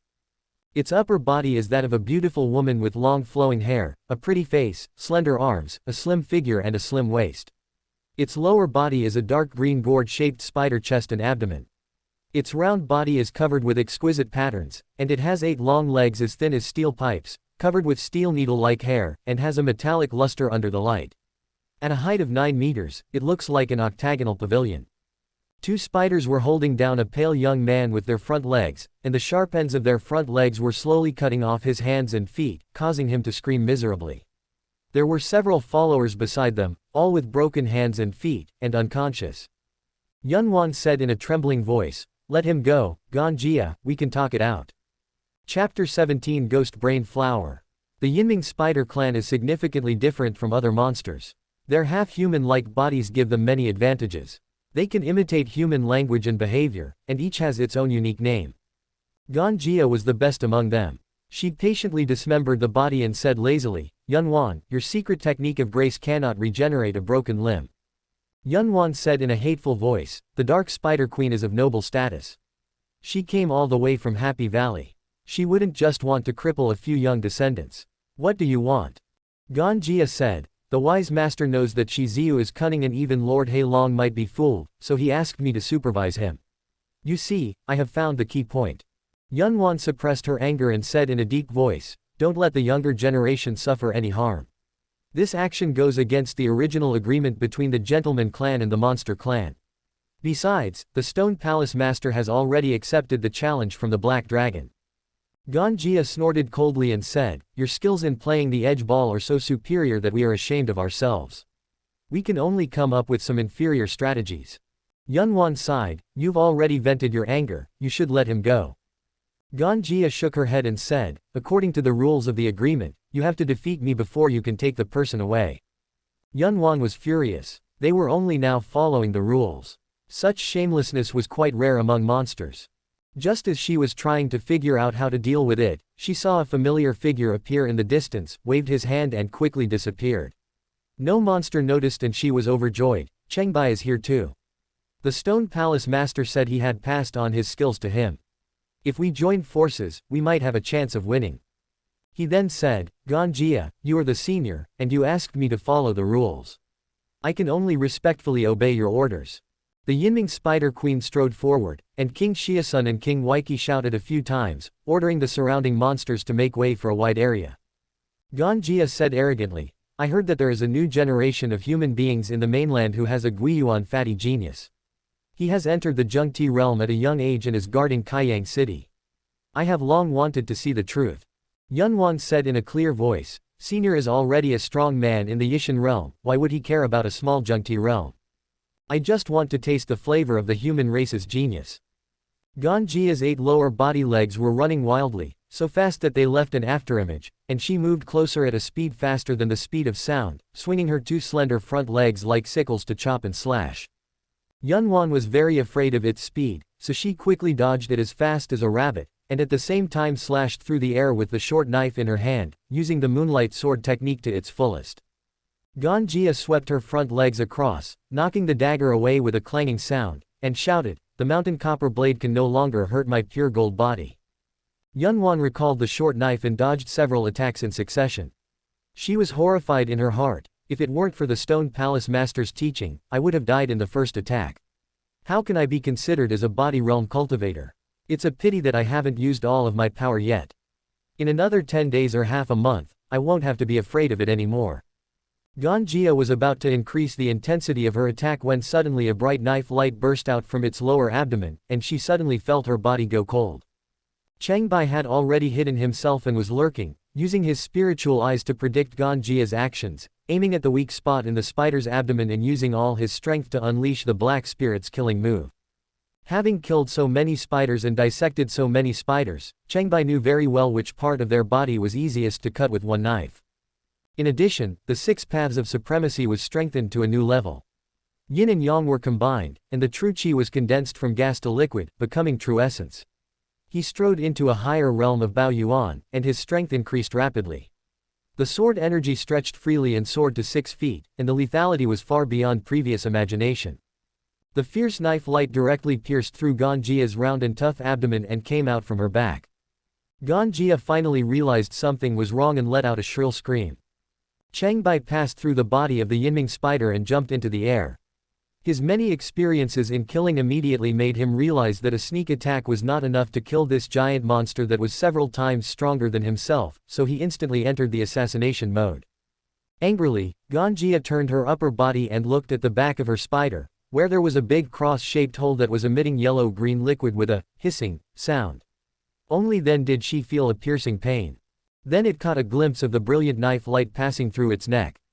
It tilted its head back 180 degrees and saw the upside-down Yunwan and the terrified monsters around it, with only a layer of skin hanging on its neck. Ganjia was still alive. She realized what had happened. Anger and fear intertwined in the other spider head in the lower body. It still had a secret skill to use. It opened its mouth full of fangs and was about to spray a corrosive poison cannon at Yunwan. But Cheng Bai's third assassination attack came, and Menjutu fiercely split the slender waist between the chest and abdomen of the spider's body with a knife. Its spider head tilted to the side, and the poison cannon sprayed crookedly. The Wei Kai that was accidentally shot fell to the ground on the spot. Without even a grunt, its huge and sturdy body turned into a pile of rotten bones. Ganjia struggled desperately, her 8 hard and sharp legs scratched the ground, and she gradually lost her strength and headed towards true death. Cheng Bai was not idle. He continued to decompose its 8 spider legs, cut off the waist connecting it to the spider body, and finally cut open the chest cavity and took out the huge, round spherical crystal core. As the monster became stronger, this thing became more perfect. He even said something sarcastic, "What a solid golden body, only the 8 legs are hard. They will become soft when roasted, and the meat inside will be absolutely delicious. Put all the spoils into the treasure bag." Many monsters finally came to their senses. Qiongqi bared his teeth, his powerful muscles bulged, and he looked as dark as a shadow, and was about to order an encirclement and killing. But the Xiaoxun king stopped it, jumped onto its shoulder, and whispered, "Run away." Qiongqi suddenly realized that the dark spider queen was dead, so if he rushed forward, he would be courting death. He quickly retreated slowly, his whole body blurred and faded, and he used the secret technique of invisibility to escape with King Xie. Most of the other Xiesun and Weiki were not yet intelligent and only followed the lead of the 2 kings. When they saw their leader running away, they immediately became panicked and ran around everywhere, scrambling to leave the hall. Yunwan breathed a sigh of relief. If the monsters had surrounded and attacked them in groups, there would have been a brutal battle. Fortunately, King Xiesun was afraid of death and changed the outcome. "I'm leaving." Cheng Bai also disappeared. "Hey, wait." Yunwan wanted to call him but it was too late, so she had to go forward alone to take care of those young men who were missing limbs and were barely breathing. Cheng Bai quietly followed behind King Xiasun and Qiongqi, secretly thanking himself for choosing the secret technique of the spiritual eye, which made it possible for invisible monsters to be seen. Following King Xiasun and Qiongqi through the numerous palaces of the Howling Ruins and into the depths of the maze, the two great monsters finally revealed themselves. King Wei Kai slowly pushed open the magnificent giant door that was as broad and heavy as a city wall, and came to another spacious hall. In the center was a huge and astonishing skull that was several dozen meters high. Cheng Bai secretly admired, what kind of monster has such a big skull? A small part is still buried underground. If the body is intact, it would be about 400 meters long if it is standing 7 times, sitting 5 times, and lying 3.5 times. King Xiasun and Qiongqi entered the skull through the wide open mouth. There was a fresh fragrance inside, and the plants were lush. The top was heavy with plump fruits, and the milky white skin was covered with wrinkles and hung with thin red threads. They were growing well and vigorously. King Xiasun jumped off Qiongqi's shoulder and landed on the ground, shouting, "Fortunately we walked fast, otherwise we wouldn't be able to enjoy the ghost brain flower." It picked the fruit, extended its straw-like tongue, pierced the tough skin of the flower, sucked the juice, and tasted it with relish. The fruit slowly shrank, leaving only a layer of skin, which was thrown away. King Wei Kai was not so particular about his eating manners. He picked a bunch of ghost brain flowers and threw them directly into his mouth. He chewed them a few times and swallowed them, with thick juice dripping from the corners of his mouth. King Xiaxun murmured, "If any daring monsters dare to enter this place and spy on the secrets, I will skin them, dismember their bones, and bury them in the ground as fertilizer for the flowers." King Wei Kai took advantage of King Xiaxun's inattention and picked another bunch of fruits and put them into his mouth. He smiled as he chewed and said, "With the ghost brain flower, we will always be kings." It turns out that they were just ordinary Xiasun and Qiongqi in the past, but since they occupied this hall and ate the ghost brain flower, their bodies have become stronger. Gradually, they have become much stronger than the surrounding similar monsters, looked different from others, and became the leaders of the tribe. After enjoying the delicious food, King Xiasun and Qiongqi staggered away from the skull. As soon as they stuck their heads out, streaks of knife light came one after another. The huge head of the Wei Kai king rolled to the ground, but his body was still unaware and he took a few steps forward before collapsing with a loud bang. King Xiaxun was quick to react and realized that something was wrong. He quickly jumped up and tried to escape. Cheng Bai's laxative was like a meteor chasing the moon, piercing through the back of the heart and nailing it to the wall. The evil king opened his eyes wide in disbelief, and he struggled and scratched the wall a few times before dying. His strength was no less than that of the lava man, but he was easily killed in one move. The mutual addition of 3 stunning blades, 6 paths of supreme power, assassination, and spiritual eyes is enough to kill opponents who are 10 times stronger than his basic combat power. It is very possible to kill monsters above his level, not to mention that the combined strength of the two kings is not as good as Cheng Bai's current strength. After taking back the precious sword, Cheng Bai decomposed the bodies of the two kings, took out the crystal cores, and entered the huge skull for a closer look. He was secretly delighted and unceremoniously picked all the ghost brain flower fruits and filled his treasure bag.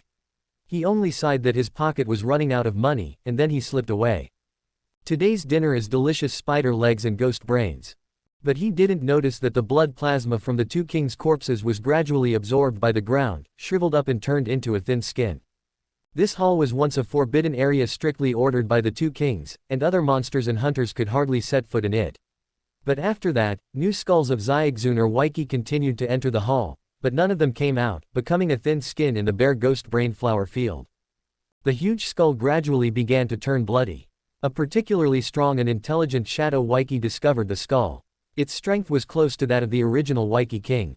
It tried to explore the secret of the skull, but saw thin skins all over the ghost brain flower field. It felt something was wrong and turned around and ran away. The huge skull immediately closed its mouth, and when it opened again, only a thin skin of the strong Qiongqi was left, and the skull began to grow flesh and blood, emitting the fragrance of the ghost brain flower, attracting more monsters to come. Half of a huge finger bone protruded from the ground in 2 places nearby, and there was a body buried underground. Chapter 18 Meeting. Before they knew it, another day had passed. Cheng Bai rode Xiao Bai to the center of the fearless wilderness. The surrounding view was vast and uninhabited. There were gusts of warm wind. They could hear the rustling of grass and the layered yellow land in the distance. Occasionally, they could see the long weathered skeletons of wild animals. The scenery here is colorful during the day, and when night falls, you will understand why the ancients said that the sky is dark and the earth is yellow. The main demon species nearby is the giant sparrow, which is even bigger than those in the ghost forest. It is much taller than a human when standing on the ground. To be precise, the local species is called the giant sparrow. Its large body is not suitable for living in a dense forest. It is also much stronger and is still a delicious meal for Cheng Bai and Xiao Bai. The leg and breast meat of the giant sparrow are particularly delicious. Cheng Bai used the best cooking utensils purchased from Yuhang City. He cooked the diced fresh meat into soup, added a lot of seasonings, and sprinkled sliced red jing seeds and rhizomes on it. He used grass leaves as fire starters to make a pot of tonic. The aroma was so fragrant when he opened the pot that he felt like a god falling from the clouds.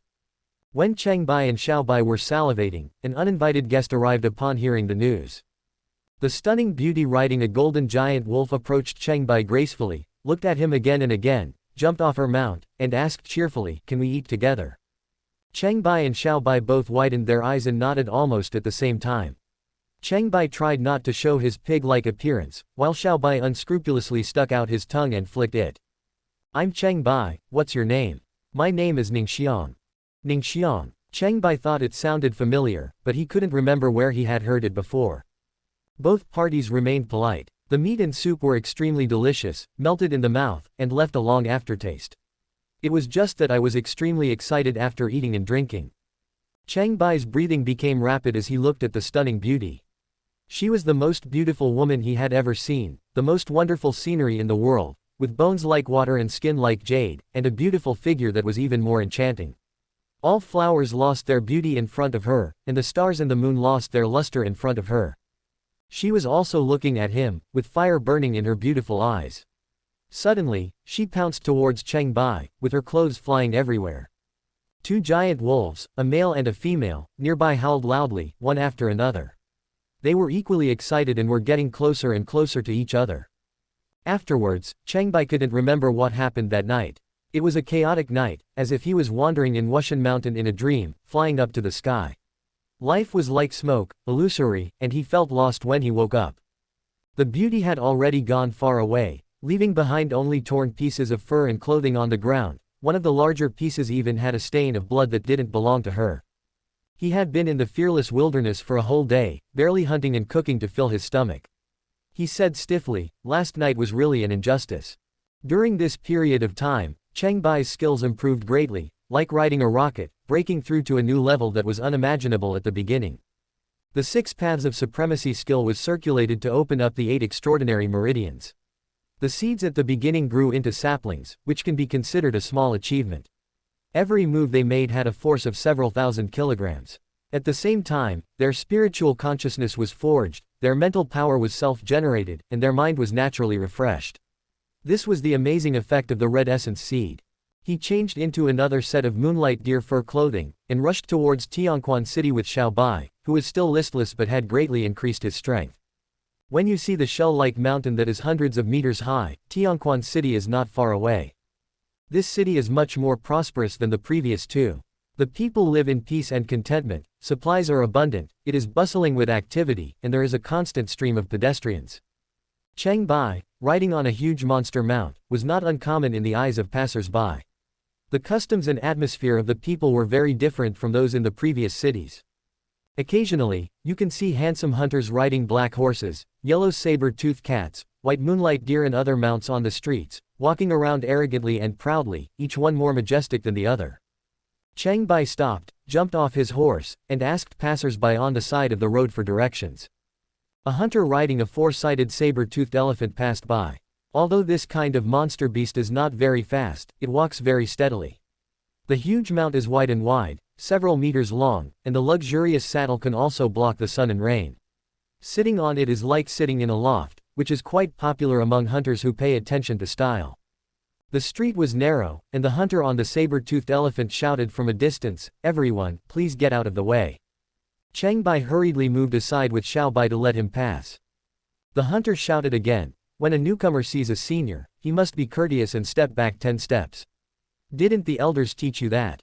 Cheng Bai estimated the width of the road.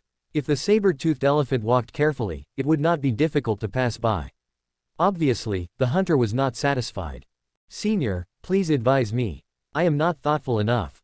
Cheng Bai simply picked up Xiao Bai, jumped back, jumped over the four-sided saber-toothed elephant, stepped back 10 steps and said, "Goodbye, senior." The hunter clearly felt like someone was stepping over his head. He felt uncomfortable but couldn't tell what was wrong. He turned around and gave Cheng a few more glances, then walked away with his head held high. Cheng Bai continued to walk forward and chat with the passerby. The other party looked amused and couldn't help but say a few more words. "That is one of the most famous hunters in Qiongqi City, Wenming Xuan. The hunting team he organized has achieved remarkable results and is about to challenge the legend of the secret realm." "Oh, I've heard a lot about you." Cheng Bai didn't take it seriously. He asked for directions and came to the Hunters Guild. The guild's commission bulletin board was much larger than that of the previous cities, with more commissions updated daily.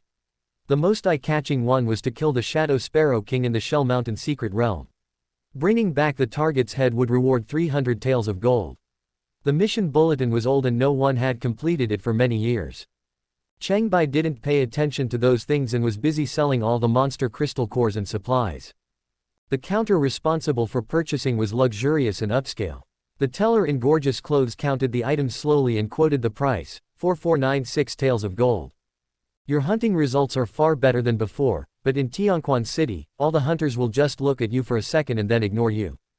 The people here have pride and self-confidence that comes from the bottom of their hearts, and the basis for their corresponding temperament is sufficient wealth and strong strength."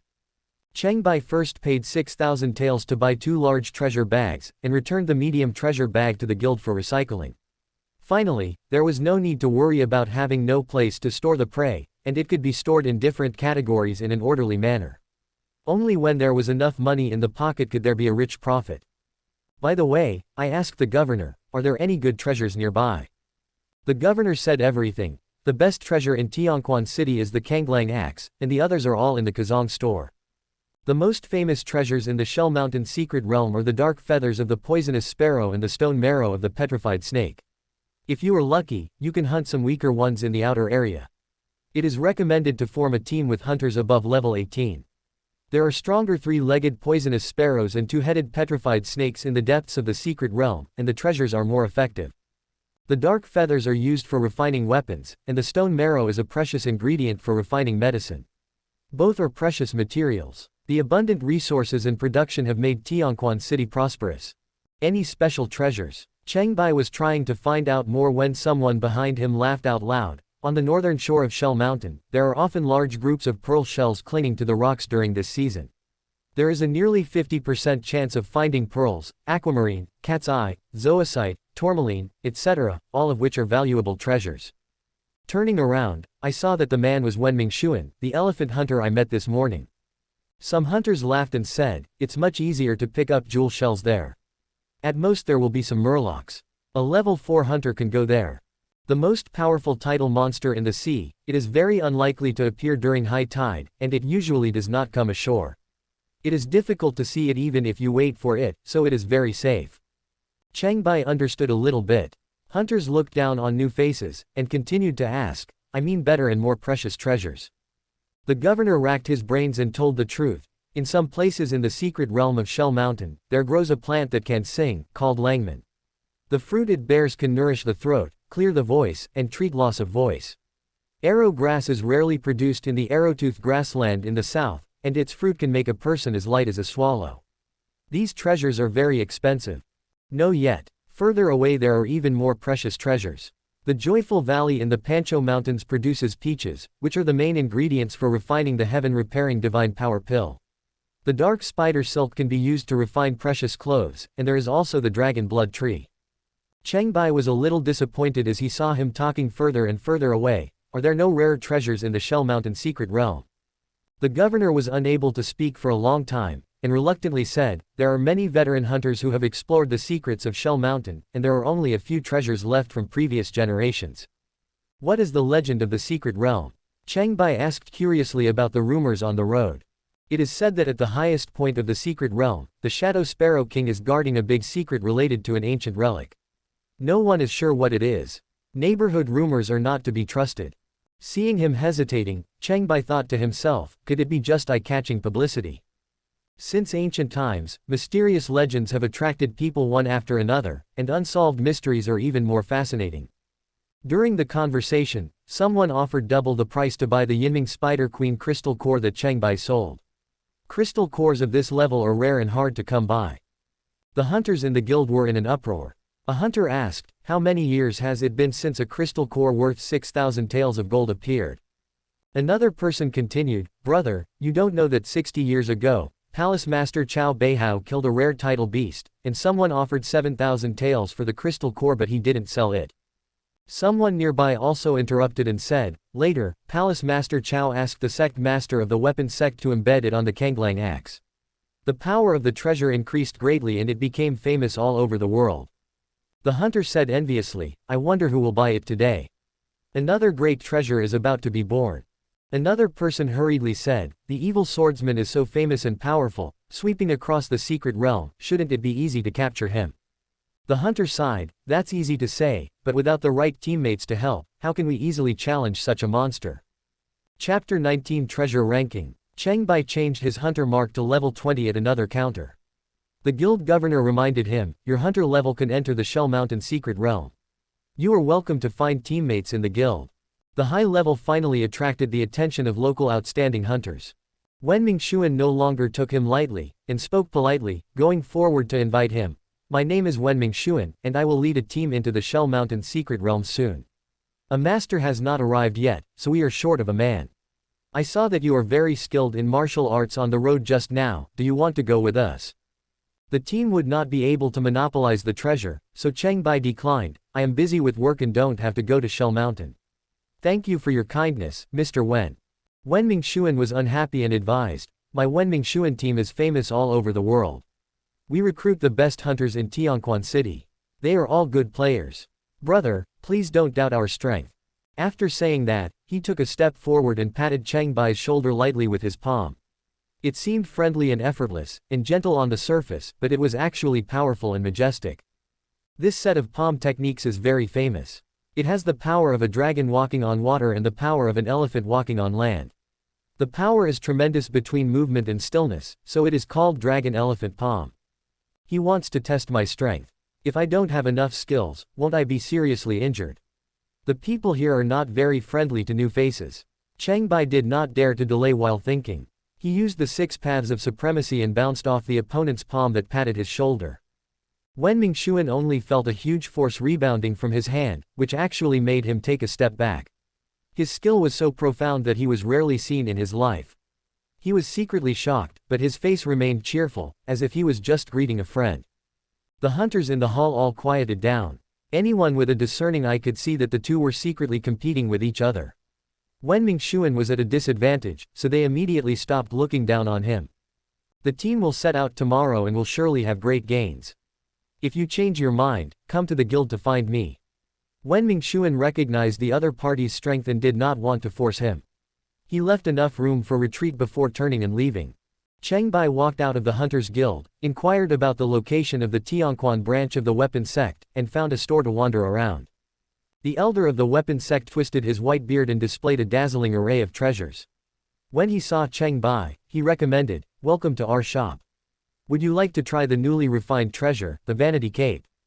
Cheng Bai asked curiously, "What's the use? When you jump from a great height, the Cape of Vanity will allow you to glide on the wind, landing gracefully and without injury."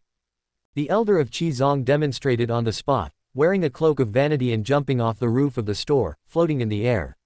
Just as he was enjoying himself, someone riding a purebred horse galloped by and hit the elder who was about to land, causing a tragic car accident.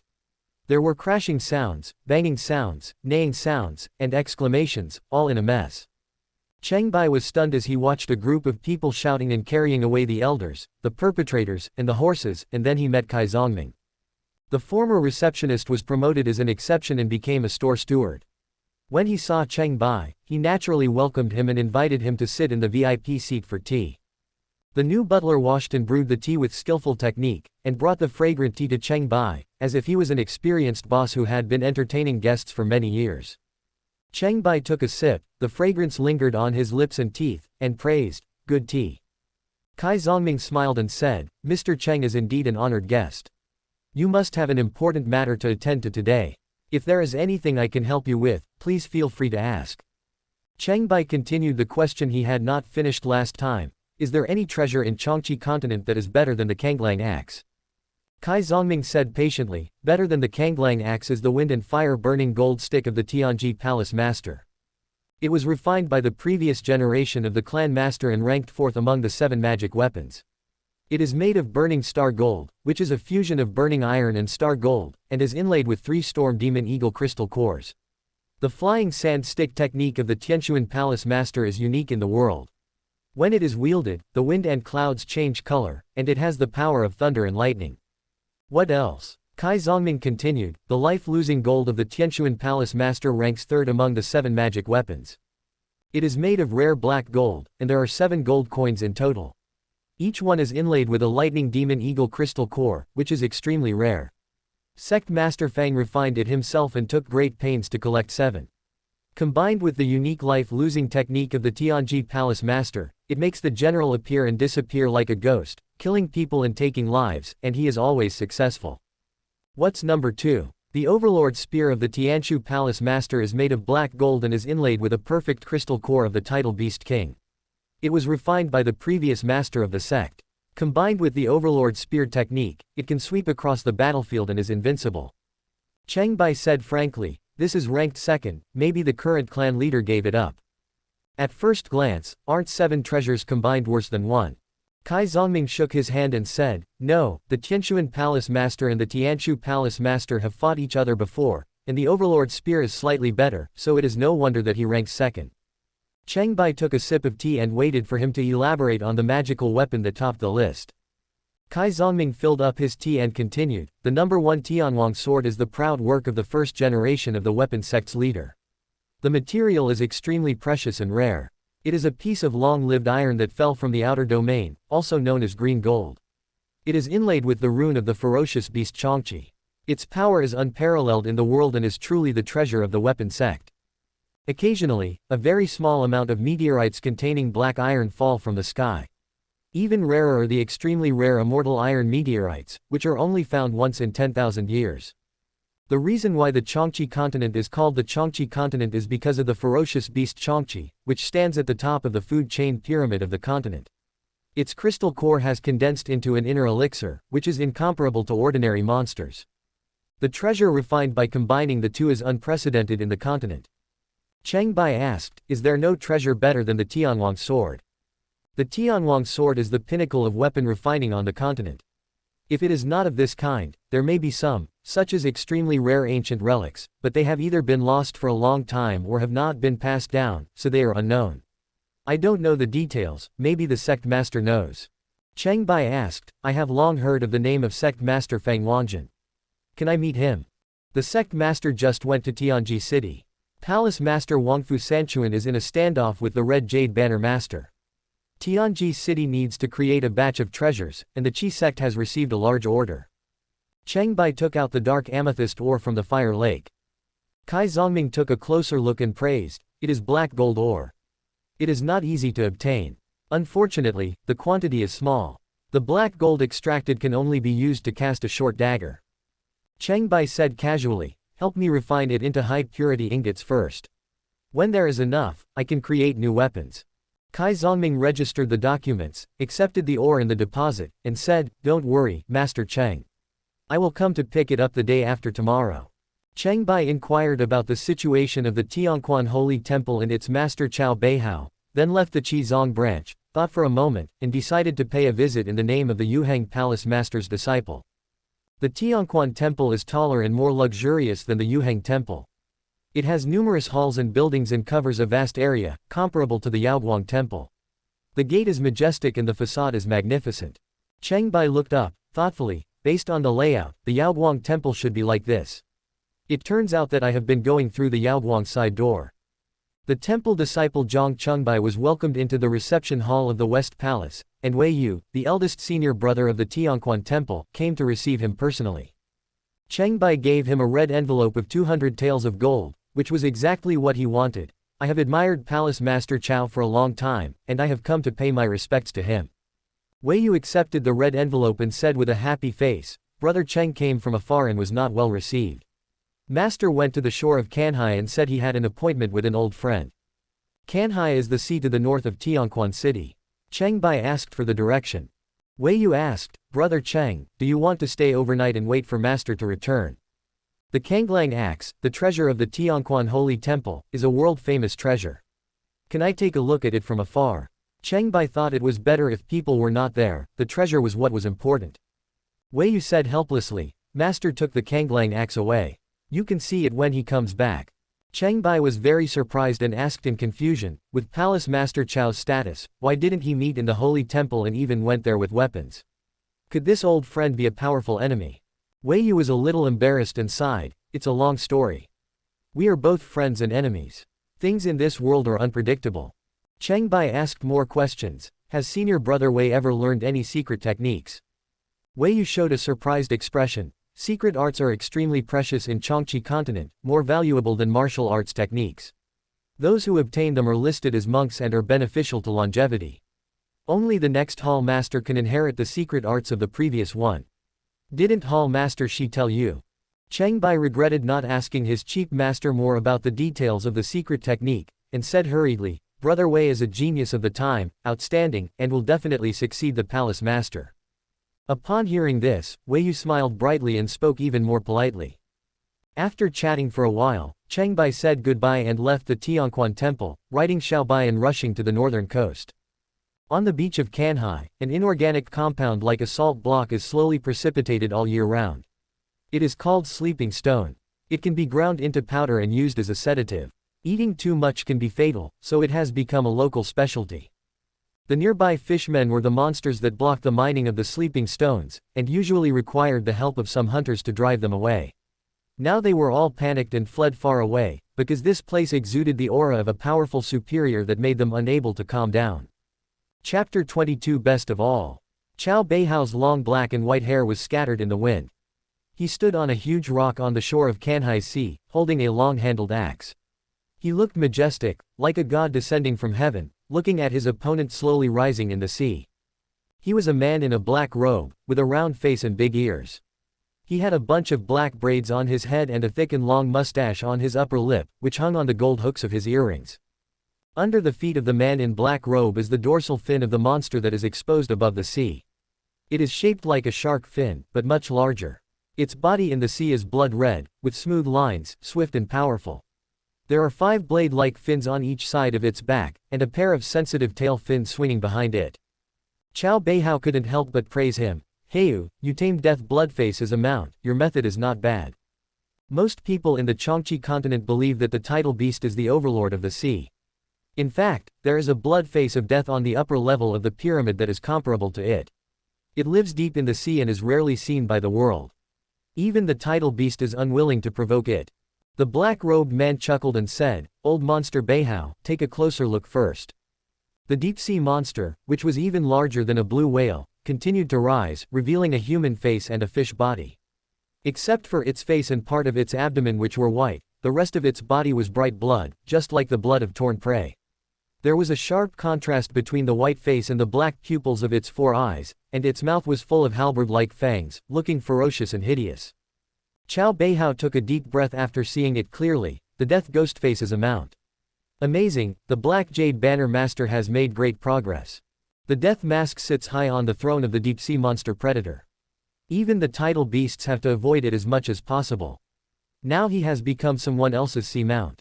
The leader of the Black Jade Banner said, Old monster Beihao, I have repeatedly agreed to meet you for the sake of our past friendship. Do you agree to give up the conferred god altar? Chao Beihao said resolutely. Chao was deeply cultivated by the previous hall master and received the emperor's grace for many years. How can I betray my clan and go against my master? Absolutely not. The leader of the Black Jade Banner said angrily, You are so stubborn, are we going to die with you?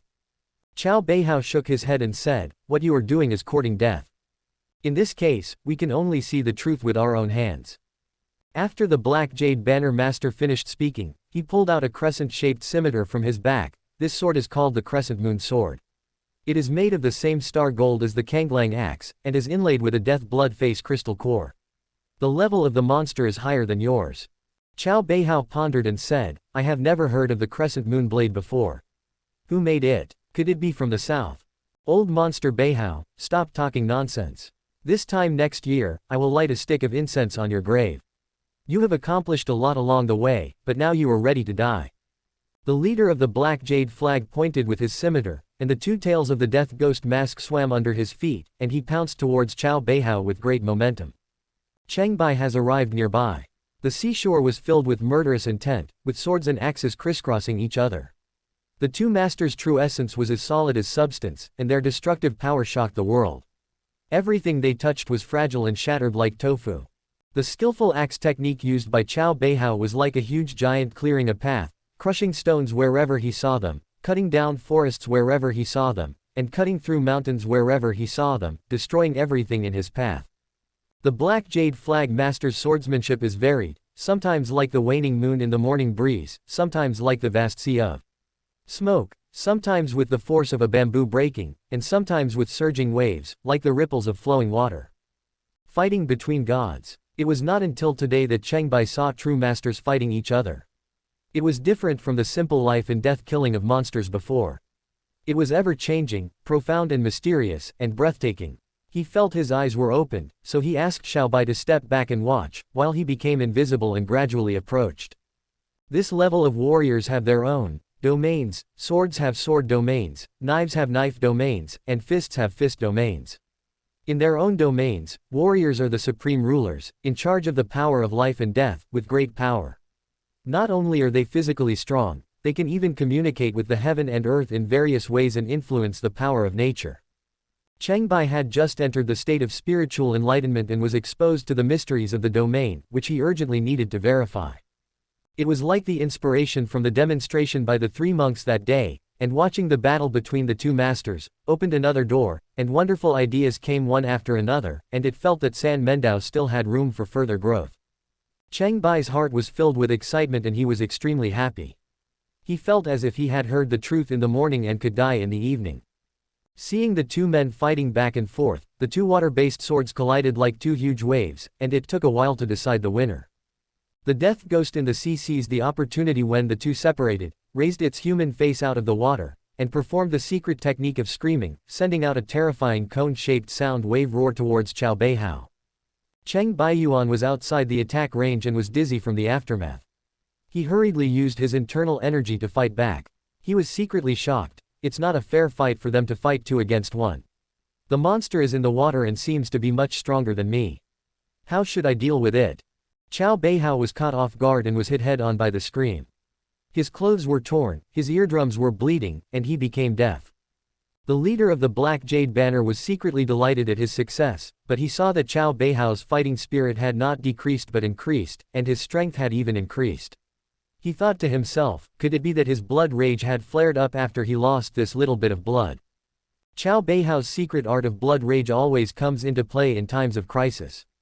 The more blood sheds, the stronger his combat power becomes. The leader of the Black Jade Flag suddenly retreated away from Chao Beihao and threw out the crescent moon sword at the same time. The blade circled and danced like a full moon rising into the sky. When Chao Beihao saw this, he knew that the death mask was about to scream again, so he suddenly turned around and rushed towards the direction of the monster, facing the sonic roar and chopped down with his two-handed axe. The Kanglang axe was incredibly powerful under the power of powerful skills. It split the sound waves and sent both the man and the axe straight towards the death ghost face. Cheng Bai understood, he has to kill the monster first. Compared with the master and servant, the monster is still a little weaker. The Kanglang axe hit the death ghost's forehead hard and sank into its skull. Blood splattered everywhere and the monster was seriously injured, letting out a shrill scream. Chao Beihao pulled out the axe with all his strength and was about to change direction to chop again when he suddenly felt a chill behind him. The crescent-shaped knife thrown by the leader of the Black Jade Banner pierced through his back and into his chest. The leader of the Black Jade Banner expected that he would divert the target of his attack and use the death mask as bait. However, Chao Beihao's deafness prevented him from noticing the crescent moon blade's attack from the air in time. The death ghost's facial bone was cracked and it was in excruciating pain. However, it was huge in size and had strong vitality, so it was not fatal. As it sank into the sea, its huge tail fin swept over and knocked Chao Beihao away. The leader of the Black Jade Flag was overjoyed. The masters were fighting for a tiny chance, so he used his sword-controlling skills and the crescent moon sword was about to roll and rip the man into pieces. Qiao Beihao was extremely ferocious due to his blood rage, with blood splattering in the air. He grabbed the crescent moon sword exposed in front of his chest with one hand to stop it from moving, and swung out the Kanglang axe with the other hand and threw it at the owner of the Black Jade Flag. The leader of the Black Jade Flag hurriedly dodged and jumped farther away. Before he could kill him, the huge force of the Kanglang axe shattered the boulder he was standing on. No matter how far away I am, I can still control the sword. The leader of the Black Jade Flag believed that he had the upper hand and was full of confidence. He used his internal energy to control his sword and performed more powerful sword techniques. With Qiao Beihao's own strength and the blood rage secret art, his vitality was even stronger than that of the death mask. Even though his wounds were bleeding, he still turned over and stood still. He grabbed the blade and handle of the crescent moon sword with both hands, holding it, and pulled it out from his back inch by inch, as if the knife was stabbed into someone else's body. The Black Jade Flag master was shocked and focused on controlling his sword, getting into a stalemate with his opponent. The position where he just jumped over was quite close to Cheng Bai. Cheng Bai swung his sword without hesitation to launch a black spirit assassination. The sword felt like being stuck in a quagmire, flexible and difficult to break through. It could not penetrate the body, and only cut a cross-shaped wound on the back of the Black Jade Flag master. He could not help but secretly wonder, how can his defense be so solid? Even the stone men in Strange Stone Mountain cannot compare to him. Little did he know that the owner of the Black Jade Flag was even more shocked. The black water magic skill he practiced had a unique defense, and was best at removing the sharpness of swords and knives. However, the knife cut through his protective chi, causing him pain deep in his bones. Blood gushed out of his mouth, and he turned around with a strange cry, only to catch a glimpse of the phantom that had disappeared again. He roared, "Old monster Beihao, you dare to find help to attack me by surprise."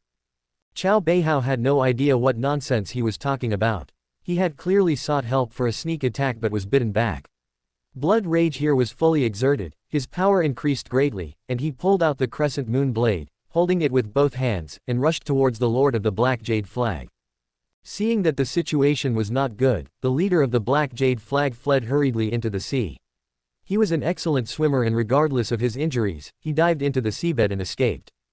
Cheng Bai couldn't find another opportunity to assassinate him, and he couldn't help but feel regretful. He is several times stronger than me.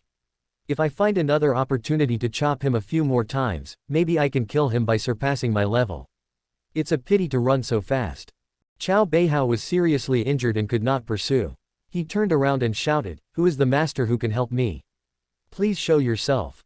Cheng Bai revealed himself and said, "Are you Palace Master Qiao Beihao? I am Cheng Bai, the descendant of Palace Master Yuheng.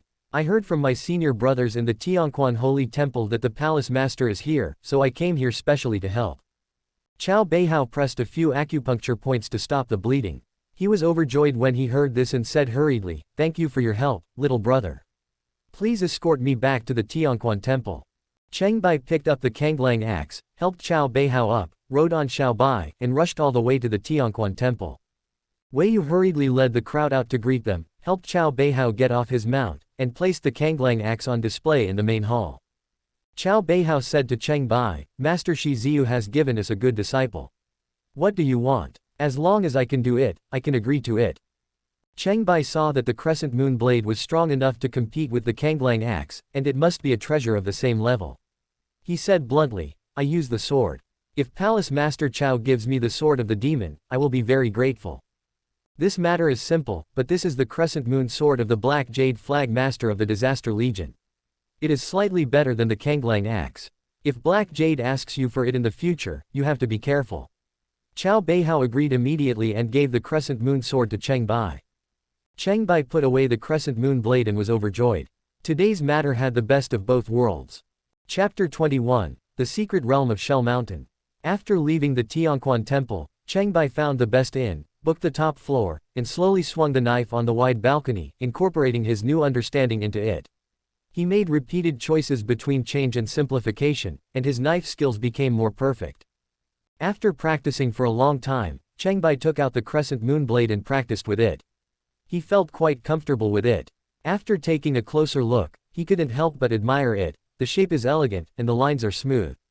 Apart from the different styles and the lack of the demon beast crystal core, it is not inferior to the crossing blade in any other aspects.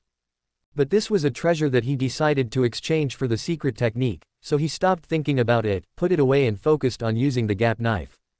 In the evening, Cheng Bai took a sip of the fine wine from the wine god's gourd. Now his alcohol tolerance has improved and he can drink 3 sips a day without getting drunk. He looked up at the night sky, asked for more paper and pen, and recorded the positions of celestial bodies in the sky. He compared them with the previous ones and wondered, record them a few more times and see. After a good rest at night, I rode Qiao Bai towards Shell Mountain at dawn. This mountain is neither high nor big, with an altitude of only a few hundred meters, much smaller than the strange rock mountain. To enter the secret realm, you need to go between the 2 walls of the mountain. The blue sky you see through the gap is like a line, and this kind of strange peak beauty is called a line of sky. There are hunter guild posts guarding the entrance of the gap around the clock. To enter, you need to pay 1 or 2 taels of gold and verify your hunter level mark. They charge admission here. What an advanced concept. Cheng Bai sighed, jumped off his mount, and told Qiao Bai to move freely outside. Qiao Bai's intelligence was not yet fully developed, and he would not speak without the secret communication technique. This time he suggested, take me in, I want to look around, too. Cheng Bai thought for a moment and said, the petrified snakes inside will petrify living things. When they stare at you, you may just become a little stiff, but after a long time you will become paralyzed. If you are not alert and get rid of them in time, you will really be petrified slowly. The secret abilities of the monsters were all known. Some advanced 2-headed petrified snakes could petrify faster by staring. But petrified snakes could not look up too high at the sky. Occasionally, when they crawled to an open area, they became food for the poisonous sparrows in the sky. Qiao Bai said, the giant wolf clan is naturally resistant to paralysis and petrification secrets. If the poisonous sparrow is the natural enemy of the petrified snake, we are their nemesis. This was something Cheng Bai didn't know before, so he took Qiao Bai into the secret realm of Shell Mountain. The scenery inside is magnificent, with protruding strange rocks, tall and beautiful trees, and small streams of clear water flowing through the wood and rocks. It is clearly a mountain cave, but there are many strange shaped holes like windows, which reflect the colorful light in the early morning, as if many bright lights were lit, gorgeous and colorful. Cheng Bai couldn't help but praise, it's so beautiful. Just looking at the scenery, it's a perfect secret place. He took Qiao Bai for a stroll, but didn't find the petrified snake. It twisted and turned, climbing higher and higher in the secret trail. Seeing Qiao Bai sniffing around and seeming to have found something, Cheng Bai asked, is there anything special? Qiao Bai said, the traces of their activities are very concentrated, as if they are acting in unison. Cheng Bai was a little surprised. He followed Qiao Bai for a while and saw it suddenly stop. He asked in detail, what's going on? Qiao Bai whispered, they are all in front. It might be dangerous if we go over there. Looking around, Cheng Bai chose a tall rock with a good view from above, and climbed up with Qiao Bai. With his current strength, he could still pick up Qiao Bai even if he was 10 times heavier. I hid and looked down, and the scene before me was shocking. A large group of petrified snakes gathered in the front, crowded together and stacked up, with no sight of the ground between them. The small ones were several meters long, while the long ones were over 10 meters long. They were all the size of giant pythons, and they all tried to raise their heads and stared straight ahead without moving. Opposite them is a huge stone human head, the head alone is tens of meters high, and it looks like a female, with a smooth and delicate texture, as clean as jade, 3-dimensional facial features and a delicate face. After waiting for a long time, the petrified snakes still did not move, as if they had petrified themselves. Cheng Bai patiently looked left and right until the bright sunlight refracted in from outside and it was after morning, when the snakes began to move. The petrified snake couldn't raise its head high enough to see Cheng Bai and Qiao Bai, so it didn't notice them and turned and left one after another. Looking at the wriggling group of snakes below, Cheng Bai and Qiao Bai looked at each other in confusion, not understanding what the petrified snakes were doing. It was too weird. After finally waiting until all the petrified snakes had left, Cheng Bai and Qiao Bai jumped down. They walked around the giant stone statue's head but didn't find anything special. White sniffed around and approached some creeping plants that had apricot-like fruits on them, which made soft singing sounds. This is Lang Man. Now that we have found her, we should not miss her. Cheng Bai identified the characteristics according to the governor's instructions and quickly picked all the plump fruits. He put one in his mouth. It had a small core and plenty of flesh. It was fragrant and sweet. It was delicious.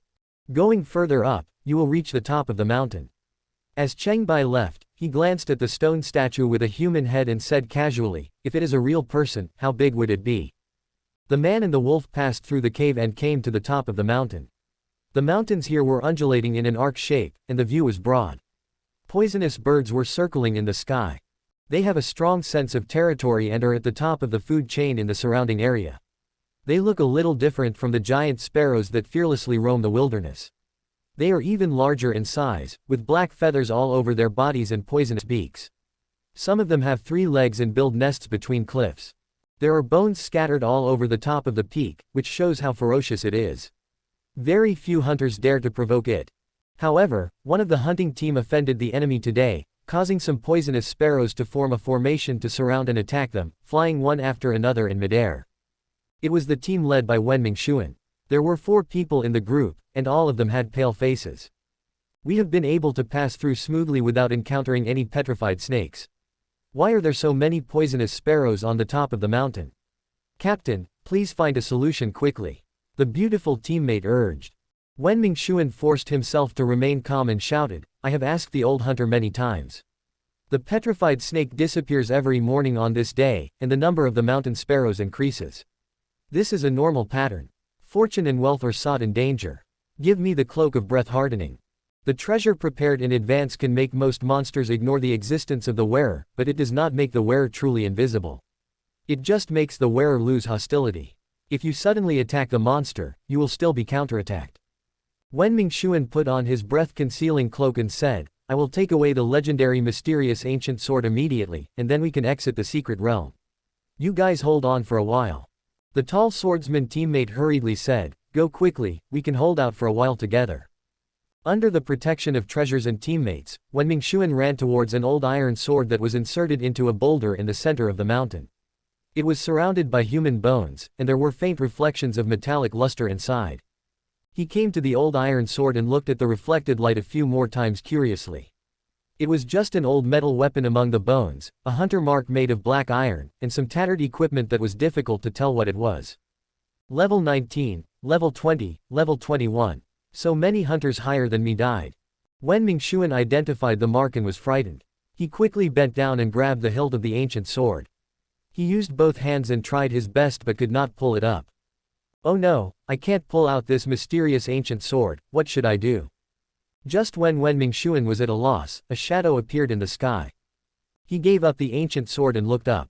There was an extremely huge 3-legged poisonous bird hovering above his head. Its wingspan was 30 meters long. The gusts it stirred up were terrifying, and the tips of its thick claws were as sharp as blades. What makes it different from other poisonous sparrows is that, in addition to having 3 legs, its body also emits a faint black light. It lowered its head to look at where Wenming Xuan was, with a playful look in its eyes. Wenming Xuan was able to stand firm under the strong wind from the powerful wings flapping above his head, and he thought to himself, such a big poisonous sparrow, could it be the Shadow Sparrow King? He guessed correctly. The eyes of the king of the sparrow were sharp, and the breath-resisting cloak had little effect on it. It looked down at Wenming Xuan and used the secret technique of Shadow Blade. The difference in strength between the two sides was several times, and the 2 dark blades flashed like a windmill, cutting off the hunter's head and waist, and his body was broken into 3 pieces and fell in the pile of bones, returning to dust like other losers. Wenming Xuan's defeat was seen by his teammates. The double-blade hunter who was traveling with them shouted, "It's the Shadow Sparrow King. Its secret technique is powerful. Let's quickly retreat into the cave and leave the secret realm." The 3 men fought and retreated, trying to get out of the cave passage they came in. There are several such caves on the top of the mountain, connecting to the roads going down the mountain. As long as you can hide in one, the poisonous sparrow and the petrified snake in the cave are mortal enemies, making it inconvenient to chase them. The king of the sparrows had seen this kind of combination many times and knew their next move. He flapped his wings to catch up with the 3 and was about to use the shadow blade technique on them, but before he could launch the attack, the world was spinning in front of his eyes and his head was cut off by a sudden flash of brilliant sword light and fell to the ground. The mantis catches the cicada, and the oriole is behind. Cheng Bai, who had caught up, just saw Wenming Xuan being cut into 3 pieces and falling down. He was quite afraid of the shadow blade of the king of the sparrow, so he approached in stealth, attacked in assassination mode, cut off his head with a quick knife, and then hid in stealth again to observe the situation. The three hunters were busy taking care of themselves and did not see it. They cooperated with each other in defense and retreat, and successfully hid in the cave. The poisonous sparrows circled at the entrance of the cave for a while and gradually dispersed. Cheng Bai circled around the shadow sparrow king twice, making sure it was struggling to death and had no ability to resist, then he put its headless body into his treasure bag. It contained meat, crystal cores, and feathers. It must be more delicious than the giant sparrow in the fearless wilderness. He wanted to find some treasures in the pile of bones, but unfortunately they were all incomplete, and the cloak of concealment was also destroyed by the shadow blade. His eyes fell on the old iron sword with only the hilt exposed. Just as I was about to go forward to check, I saw a meteor falling rapidly from the sky. The friction with the air produced blazing flames, a sonic boom sound, and it landed on the top of the mountain. No, that was not a meteor. It slowed down before landing, the sound gradually became smaller, and the speed was controlled freely, without causing a violent impact on the ground. What was it? Chapter 22 Ancient Mysteries. The three hunters hid in the cave inside. That mysterious ancient sword is said to contain a great ancient secret, but it seems we have no chance of getting it. This time we lost the captain and the treasure, what should we do? It's good enough to be able to save your life. The opportunities in the secret realm are the greatest, and the monsters are the most numerous and the strongest. They are very different from the scattered monsters in the wild. You can't force it. It's past morning now, and the cave is full of petrified snakes. We can only fight carefully. While the hunters were still discussing, a petrified snake several meters long swam out of the cave and looked at the three hunters. It's a basilisk. Don't look into its eyes.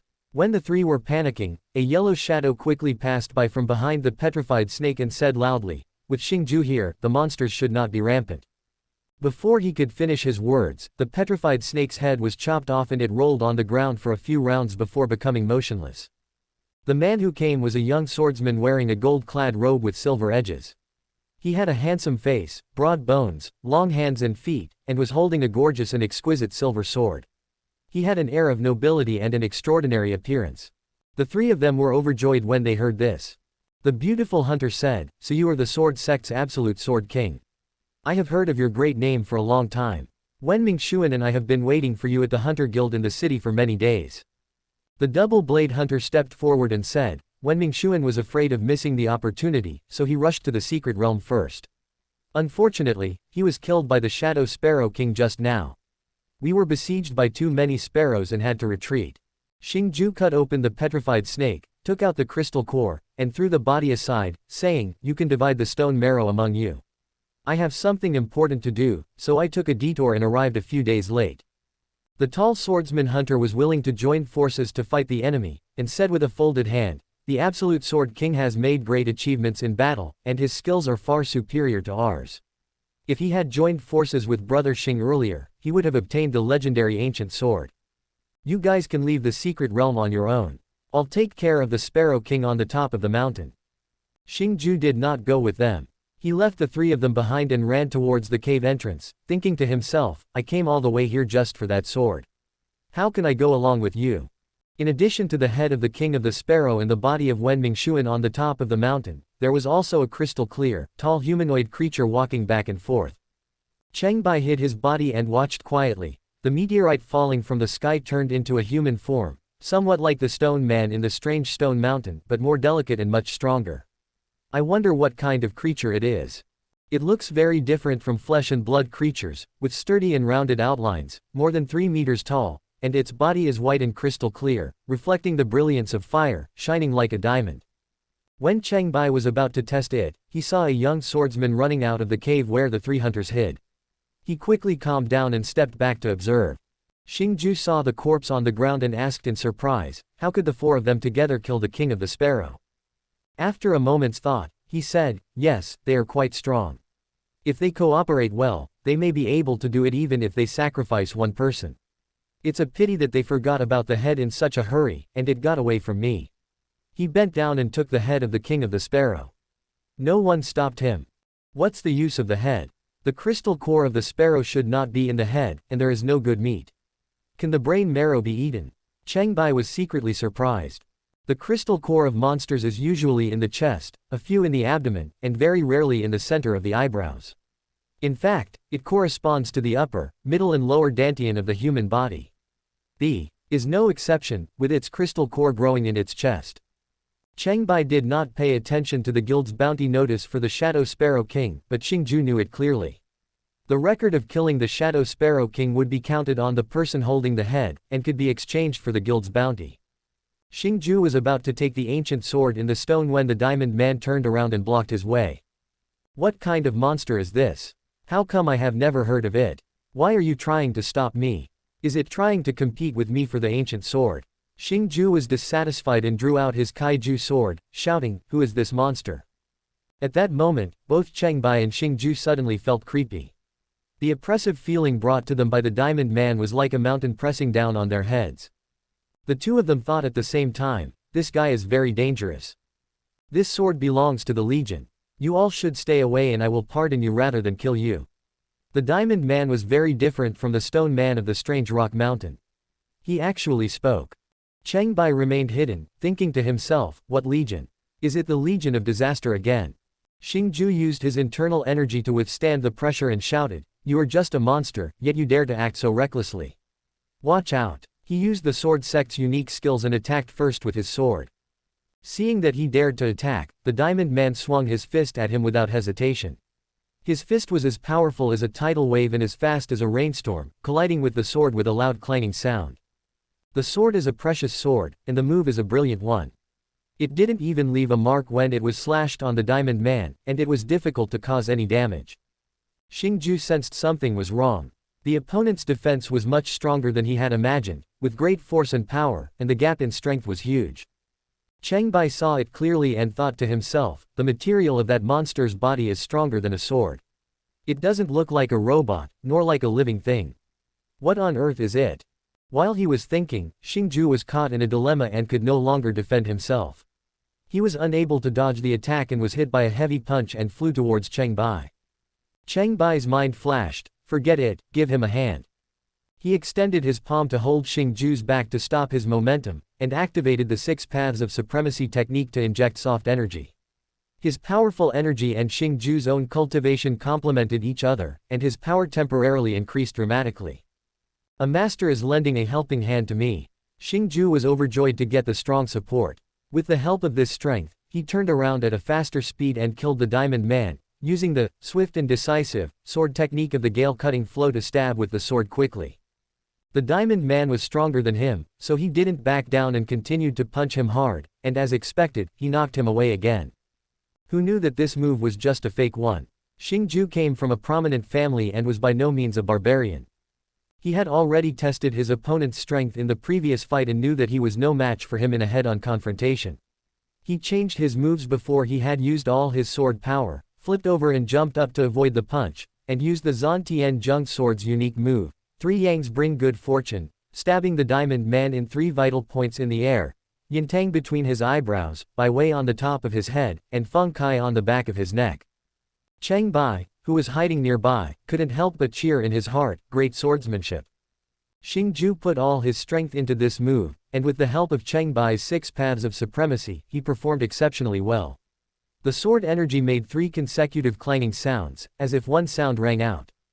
The Diamond Man shook his head, and 3 small sword holes appeared on his head, which was stronger than silver but not fatal. He seemed quite angry and turned to face Xingju, who jumped behind him. Cheng Bai saw it clearly and praised, "Even if his power is temporarily improved, there is no guarantee that he can kill this monster. But his goal is not to kill the other party, but to grab the sword. He is a brave and resourceful swordsman." Xingju had come to the mysterious ancient sword. He threw away the kaiju sword, grasped the hilt of the sword in the stone with both hands, and shouted loudly. The whole mountain seemed to tremble slightly, and the ancient sword was successfully pulled out. The sword was 3 feet 4 inches and 5 points long, and the sword body was wide, like a black shadow, dim and without light. There were some poisonous sparrows flying in the air around, and they seemed to be quite afraid of the Diamond Man. They were watching the battle from afar. When they saw this, they quickly turned around and fled in all directions, becoming even more panicked by the appearance of the sword.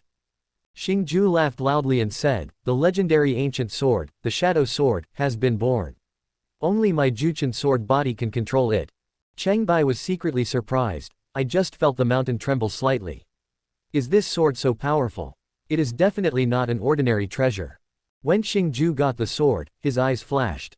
He turned around and killed the Diamond Man, using the Xuantian sword's strongest move, 9 days embracing the moon. It was like a dark whirlwind blowing up, carrying the Diamond Man's head. The power of the Wanying sword seemed indestructible, much stronger and sharper than the Chue sword, and it won the victory in an instant. Watching the Diamond Man slowly fall down, Xingju felt the amplified power in his body disappear. He put away the kaiju sword that fell to the ground and looked around to see no other figures. He thought that a hermit master had appeared just now, and shouted loudly, "Thank you for your help, senior." He walked to the edge of the cliff, looked at the many poisonous sparrows flying between the cliffs, and said boldly with confidence, "The sword can only become more powerful if it drinks blood and is sharpened. Sparrows are a local scourge and people stay away from them. I will let you sacrifice the sword." He let out a long roar, jumped off the cliff, and pounced on the sparrow's nest on the cliff. Suddenly, a bloody storm arose in the air. Cheng Bai asked curiously at the top of the mountain, "Does he want to steal bird eggs as well?" "We are of the same mind." He walked to the place where the sword was originally inserted and took a closer look. He felt that the huge stone had a dark and deep luster and its material was unique. He picked up the old broken sword next to it and tested its hardness. The huge stone was not damaged at all. It turned out to be the rare Feiying stone, which is a precious treasure used for refining tools. Cheng Bai was overjoyed and whistled. Xiao Bai, who was hiding in the cave, came running over. The man and the wolf cooperated with each other to dig up the soil and rocks next to them. When most of it was exposed, Cheng Bai picked up the 10,000 Jin Feiying stone and put it into his treasure bag. Having just reaped a great harvest, the Diamond Man who had fallen to the side suddenly stood up. Cheng Bai was surprised and said, "It's not dead yet. It looks quite similar to the Stone Man in Strange Stone Mountain." The Diamond Man was obviously much more rational. He bent down, picked up his own head and placed it on his neck. Without paying any attention to Cheng Bai, he jumped off the cliff on the other side and left.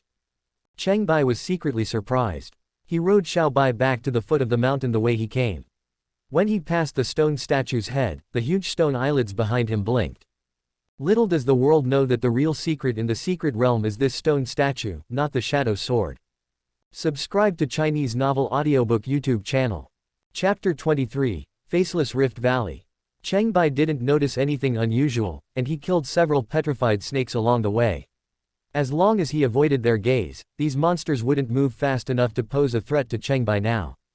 In addition to harvesting crystal cores, the essence called stone marrow in the bone marrow of these petrified snakes can be consumed to relieve paralysis and petrification effects and enhance resistance. Cheng Bai dipped it in water and tasted it. He was overjoyed and found it delicious. He put it on the menu, put the petrified snake prey away and left. News came from the Hunters Guild that the young talent, the Sword King Xingju, successfully challenged the secret realm of Shell Mountain, killed the Shadow Sparrow King, and obtained the legendary ancient sword, Shadow's Sword. Cheng Bai listened to the new rumors with great interest and asked the guild leader, "Is the Shadow Sword the great secret of the Shell Mountain secret realm?" The governor shook his head and said, "Ancient rumors are difficult to verify. The Shadow Sword was the sword worn by the first master of the Yaoguang Holy Temple. It was lost in ancient times. It is made of black gold and the shadow of the Feiying stone. It is inlaid with an extremely rare Rakshasa King crystal core. Compared with the Overlord spear, the material is better. Even if it is not unparalleled in the world, it is not much different from the Tianguang sword. It is undoubtedly a spiritual weapon." Guild gossip and discussion were in full swing. A hunter interrupted and said, "Every secret realm has ancient legends, and they may all contain ancient relics." Another person responded, "What the evil swordsman said makes sense. The ancient relics have been unearthed, and the 7 treasures will have to be re-ranked. Except for the Tianguang sword which has always been ranked number 1 for 10,000 years, the other treasures may be completely changed every 60 years. There are always treasures that appear and disappear, and the rankings are bound to fluctuate. The martial arts hunting competition is coming, and it is inevitable that we will sort out the rankings again. This is also a great opportunity. Ruthless swordsman, poisonous swordsman, how about you two join forces with me? I am willing to stand by my brother's side." Another small group was born within the guild. Cheng Bai watched the excitement and asked about the directions to the various secret realms. The governor said, besides the Shell Mountain to the west, the nearest is the secret realm of the Sky Island, 900 miles to the south. Hunters above level 22 are recommended to try it, but the time to stay in the treasure basin on Sky Island is limited, so it has not been opened yet. More than 1,000 miles to the southeast, in the depths of the Pancho Mountains, the Joyful Valley is recommended to be explored by a team of hunters above level 23. The resources in high-level secret realms are much richer, and there are fewer hunters capable of entering to raid them. Further away, the giant Beast Island in the north of the Qiongqi Wharf and the Shungjin Tower in the southeast of Qiongqi City are both high-level secret realms. The simplest one is the Howling Ruins in the Ghost Weeping Forest in the northwest, but unfortunately it has the least treasures. Cheng Bai asked carefully about the details. There are 10 secret realms in Qiongqi continent, all of which are places that hunters are keen to visit. The most mysterious one is the ancient battlefield, which can be entered by level 1, but it is the most dangerous maze secret realm. The highest level secret realm is the Qiongqi Ancient Road, and the guild recommends hunters above level 35 to try it. At the appointed time, Cheng Bai came to the Qizong store, took back the refined black gold ingot, and asked Kai Zongming, "Does Qizong buy monster crystal cores?" Kai Zongming nodded and said, "Yes, the price is about the same as the Hunter Guild, but for some particularly good crystal cores, the elders are willing to pay a higher price." Sure enough, there was a difference. The crystal core of the Yinming Spider Queen was resold at a high price by the Hunter Guild last time. Scarcity makes things valuable. He took out a Shadow Sparrow King crystal core and 3 petrified snake crystal cores. Kai Zongming quickly quoted a price. For the crystal core of the Magpie King, the price can be 5% higher than the recycling price. The petrified snake crystal core can only be recycled at the normal price. This is much better than the Hunters Guild, so Cheng Bai agreed to the deal. Next, he should go to the Yaoguang Temple to exchange for secret skills. He planned to bypass the Fearless Wilderness and the Ghost Forest, follow the Faceless Rift Valley in the southwest back to the Discipline Plateau, and then go to Yuhang City to ask Shi Ziyu's chief master about the problems of cultivation. They set out at dawn, Cheng Bai riding Xiao Bai out of the city gate and heading towards the vast wilderness. Cheng Bai felt quite strange on the way. It took almost a month and a half to reach the Qiongqi continent, covering thousands of miles, but there were only a few cities and most areas were sparsely populated, becoming a paradise for monsters. There were even secret realms, with a certain degree of socialization and a high density of monsters, which seemed to be under strict control. The scenery on the road is beautiful. We passed through the Harvester Wilderness, which is vast and sparsely populated. There are not many kinds of monsters. Occasionally, we would encounter sickle monsters that gathered and dispersed from time to time. They are covered with hair, stand in human form, are tall, can use simple weapons, like to grind rocks or metals into sickle shapes to carry, have primate wisdom, and look different from ape monsters. Some powerful sickle monsters have subordinates, and they are as majestic as slave owners. Cheng Bai hunted along the way, dispersed a slave tribe of a pair of sickle monster masters, cut off the heads of the 2 leaders, killed several sickle monster users, took away the crystal core, and some sickle monster soldiers screamed and fled everywhere. Some ragged humans also fled in all directions. They were civilians who went deep into the Harvester Wilderness to look for scattered mountain copper mines, captured by the sickle monsters, and even a few low-level hunters. The Tuya Mountains in the north and south of the wilderness rise into the sky like a pair of giant fangs. There are no magical medicines around them, but mountain copper veins are often found, attracting many miners, but unfortunately most of them die in the wilderness. Cheng Bai searched among the scattered sickle monster tribe and found more than 1,000 kilograms of scattered mountain copper ore. Among them was an old man with disheveled hair and a mad look. He looked up at the sky, as if he was out of the matter, not caring about the things around him and turning a deaf ear to everything. Seeing that he was the only one left, Cheng Bai thought he was a slave who had fallen into the hands of the sickle monster. He stuffed a piece of barbecue into his hand and asked, "Who are you and what are you doing here?" Perhaps it was the secret art of communication that worked. The old man responded, "I am Li Haoshan." After saying that, he put the meat into his mouth and chewed it, then turned and left. Cheng Bai did not stay for long. He crossed more than 1,000 miles of Harvester Wilderness and came to a larger and more sparsely populated primitive area. The Faceless Rift Valley stretches across the continent, running through the east and west, stretching for 4,800 miles. It looks like a huge, shocking scar on the surface of the earth, which is spectacular. There are majestic high peaks on the north and south sides, dense jungles stacked one after another, deep in green, with colorful exotic flowers and trees scattered high and low, full of vitality everywhere. The widest part of the Great Rift Valley is nearly 100 miles wide. The water at the bottom of the valley converges into scattered lakes, which, from a distance, look like a crystal necklace, creating a picturesque scene. On this day, Cheng Bai stood on the peaks in the north of the canyon and looked across. In the distance, there was a different scene. The mountains in the south were rolling in one peak after another, like a crawling giant beast, extending from dark blue to light blue, to the endless blue sky and disappearing into the depths of the mist. If that mountain is a monster, I wonder how big it would be. Cheng Bai was casually praising the miracle of nature when he suddenly discovered a figure approaching on the southern peaks. Looking far to the north, their eyes met. What kind of creature is that? Or a monster? Why does it look a little strange? Cheng Bai's eyesight is now extraordinary. Not only can he see thousands of miles away, he can clearly see within 100 miles. The figure is roughly human-shaped, tall, hairless and beardless, with slender eyes, no nose, no mouth and no ears. Several slender tentacles are waving on the lower half of the face. The skin color is dark blue, and the hands, feet and limbs are extremely strong. Just as Cheng Bai was observing carefully, the strange man pulled up a 1,000-pound boulder and threw it at him. The huge rocks whizzed past, making a hissing sound as they rubbed against the air, crashing into trees like meteorites, and hitting the ground, splashing up dust and smoke all over the sky, with a terrifying momentum. Cheng Bai dodged easily but was horrified.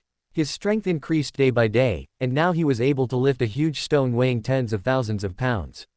To throw a huge stone weighing thousands of pounds, he had to use proper techniques at most, hundreds of meters away.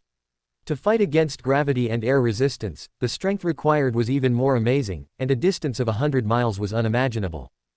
Judging from strength alone, the opponent is much stronger than Cao Beihao and other hall masters. Theoretically, with one step, he can cross the north and south ends of the canyon and immediately arrive in front of Cheng Bai. The weirdo seemed to be just playing a prank. When he saw Cheng Bai dodging in panic, he held his stomach with both hands and trembled all over, as if he was laughing very happily. Cheng Bai took the opportunity to take Xiao Bai away from here. The primeval forest on the northern edge of the Faceless Rift is called the Watcher Forest. The main force and the strongest monster in the eastern forest are the giant mammoths. They have a human-like upper body and an elephant-like lower body. They are only slightly larger than the violent cyclops.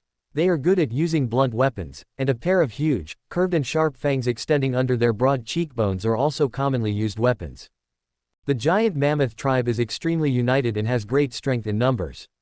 When they had a conflict with a giant mammoth during their hunting, Cheng Bai killed it and took away its crystal core. The next day, he attracted hordes of giant mammoths to encircle and hunt it. Looking at the dozens of giant mammoths surrounding him, Xiao Bai knew that he was outnumbered and let out a series of unwilling growls. Chapter 24 The Jungle Prince. Cheng Bai used the secret art of communication to persuade the other party. It was an accident. We were all fighting for survival, so injuries were inevitable. Is there anything that can make up for the dispute and put an end to it? He planned to solve the problem by giving some gold, or returning the crystal core. Money can be earned slowly, and the less trouble, the better. The giant mammoth king took big strides forward on all fours. It was the most powerful leader in the area, reaching a height of 12 meters, with an even more spectacular length. His thick muscles were like steel and iron, and his veins bulged like a coiled dragon. He exuded a powerful aura and his roar was like thunder. You insignificant human, you dared to kill the noble giant mammoth. This is unforgivable. Unless you can completely defeat me and become the greatest prince in the forest, you will die without a burial place. Cheng Bai looked at it and said, swords have no eyes. If there are casualties, you will be responsible for it yourself. No one else can be held responsible. The giant mammoth king laughed up to the sky and said, this is exactly what I want to say. If you can defeat me, you will be the new prince of the forest, and you can meet the father of the forest and receive his blessing. No one in the giant mammoth tribe will dare to attack you again. In that case, we have no choice but to fight to the death. Cheng Bai was secretly delighted. He jumped off Xiao Bai and took out the knife.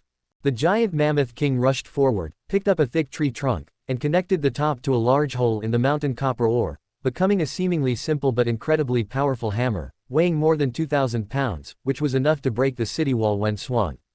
Seeing that it was brute force and ferocious, Cheng Bai knew it was powerful and it was difficult to confront it head-on, so he relied on his nimbleness and speed to avoid its sharp edge. The barbarian king was quite skilled in martial arts, swinging his huge hammer like a whirlwind. It hit a tree, shattering it into pieces, it hit a rock, breaking it into pieces, it smashed the ground, creating a hole with each hammer. After 3 hammer strikes, the giant mammoth king was exhausted and his momentum dropped sharply. Cheng Bai was overjoyed, for it turned out that his opponent only had 3 hammer skills and had completely forgotten that he only had 4 sword skills. He rushed forward and entered the blind spot where the long-handled giant hammer could not reach. Just as he was about to use a quick sword-killing move, he suddenly saw the giant mammoth king opening his mouth and about to vomit. Cheng Bai secretly thought that this was not good. This seemingly arrogant barbarian king actually had enough confidence and strength, and was much stronger than the king of the sparrow. The secret technique it spews out is called yellow wind sand. The boiling hot wind and high-speed weathering impact are enough to blow a group of living things into broken skeletons on the spot. The white pig head knife chopped down directly, and the knife energy surged to 5 meters, splitting the yellow sand airflow in 2. The surging heat energy melted the ground on both sides, and wisps of hot air rose. After the barbarian king finished spitting out his weapons, it didn't work. Relying on his body being as hard as a rock, he raised his huge and sharp fangs, rushed forward and attacked with a series of fierce moves. Cheng Bai was not in a hurry. He turned around and dodged the collision, jumped onto the broad back of the giant mammoth, turned around and used the laxative spirit on the back of the barbarian king, and stabbed him in the back with a fierce knife. The blade light stretched for more than 5 meters and passed through the body. The barbarian king was seriously injured and roared wildly, running away wildly. His vitality was amazing, and his huge hammer flew past his back, but did not hit Cheng Bai. Cheng Bai's killing move hit him, but he still didn't dare to be careless. He had already drawn his sword and jumped up to avoid the giant hammer. Then he stretched out his sword and cut the back of the barbarian king's neck, causing blood to spurt out immediately. The 3 consecutive slashes gave him the upper hand. The giant mammoth king ran a few steps and stopped. He was bleeding profusely and knew he was no match for his opponent. If he continued to fight, his reputation would be ruined. He shouted, "I lost." The most distinguished giant mammoth elder said, "You win, none of us can match you. Leave here and go to the northwest to meet the father of the forest, the tallest and largest tree." The herd of giant mammoths slowly retreated, and at that moment a meteor flew in the sky, tearing the air with a loud roar, slowing down as it approached the ground, and fell nearby. Cheng Bai was secretly surprised. Another one, are there diamond people coming to various parts of the mainland? On the steaming blackened ground was a large polygonal sphere that refracted the glow of fire. In the blink of an eye, it stretched out its arms and legs and stood up as a burly human figure. Its body was smooth and translucent, and it was the same shape as the one that appeared on the top of Shell Mountain. After the defeat, the giant mammoth king was looking for someone to vent his anger on. He relied on his great power to step forward and shouted, "Who are you, you rat, who dares to step into our territory? Tell me your name."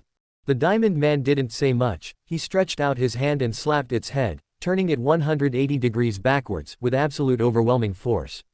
The barbarian king's huge body fell limply to the ground, and he died on the spot. The other giant mammoths screamed and shouted, but the elders knew they were a strong enemy and stopped them from rushing to their deaths, so they retreated on their own initiative. The diamond man jumped and ran into the depths of the woods and disappeared. Cheng Bai watched the giant mammoths disperse.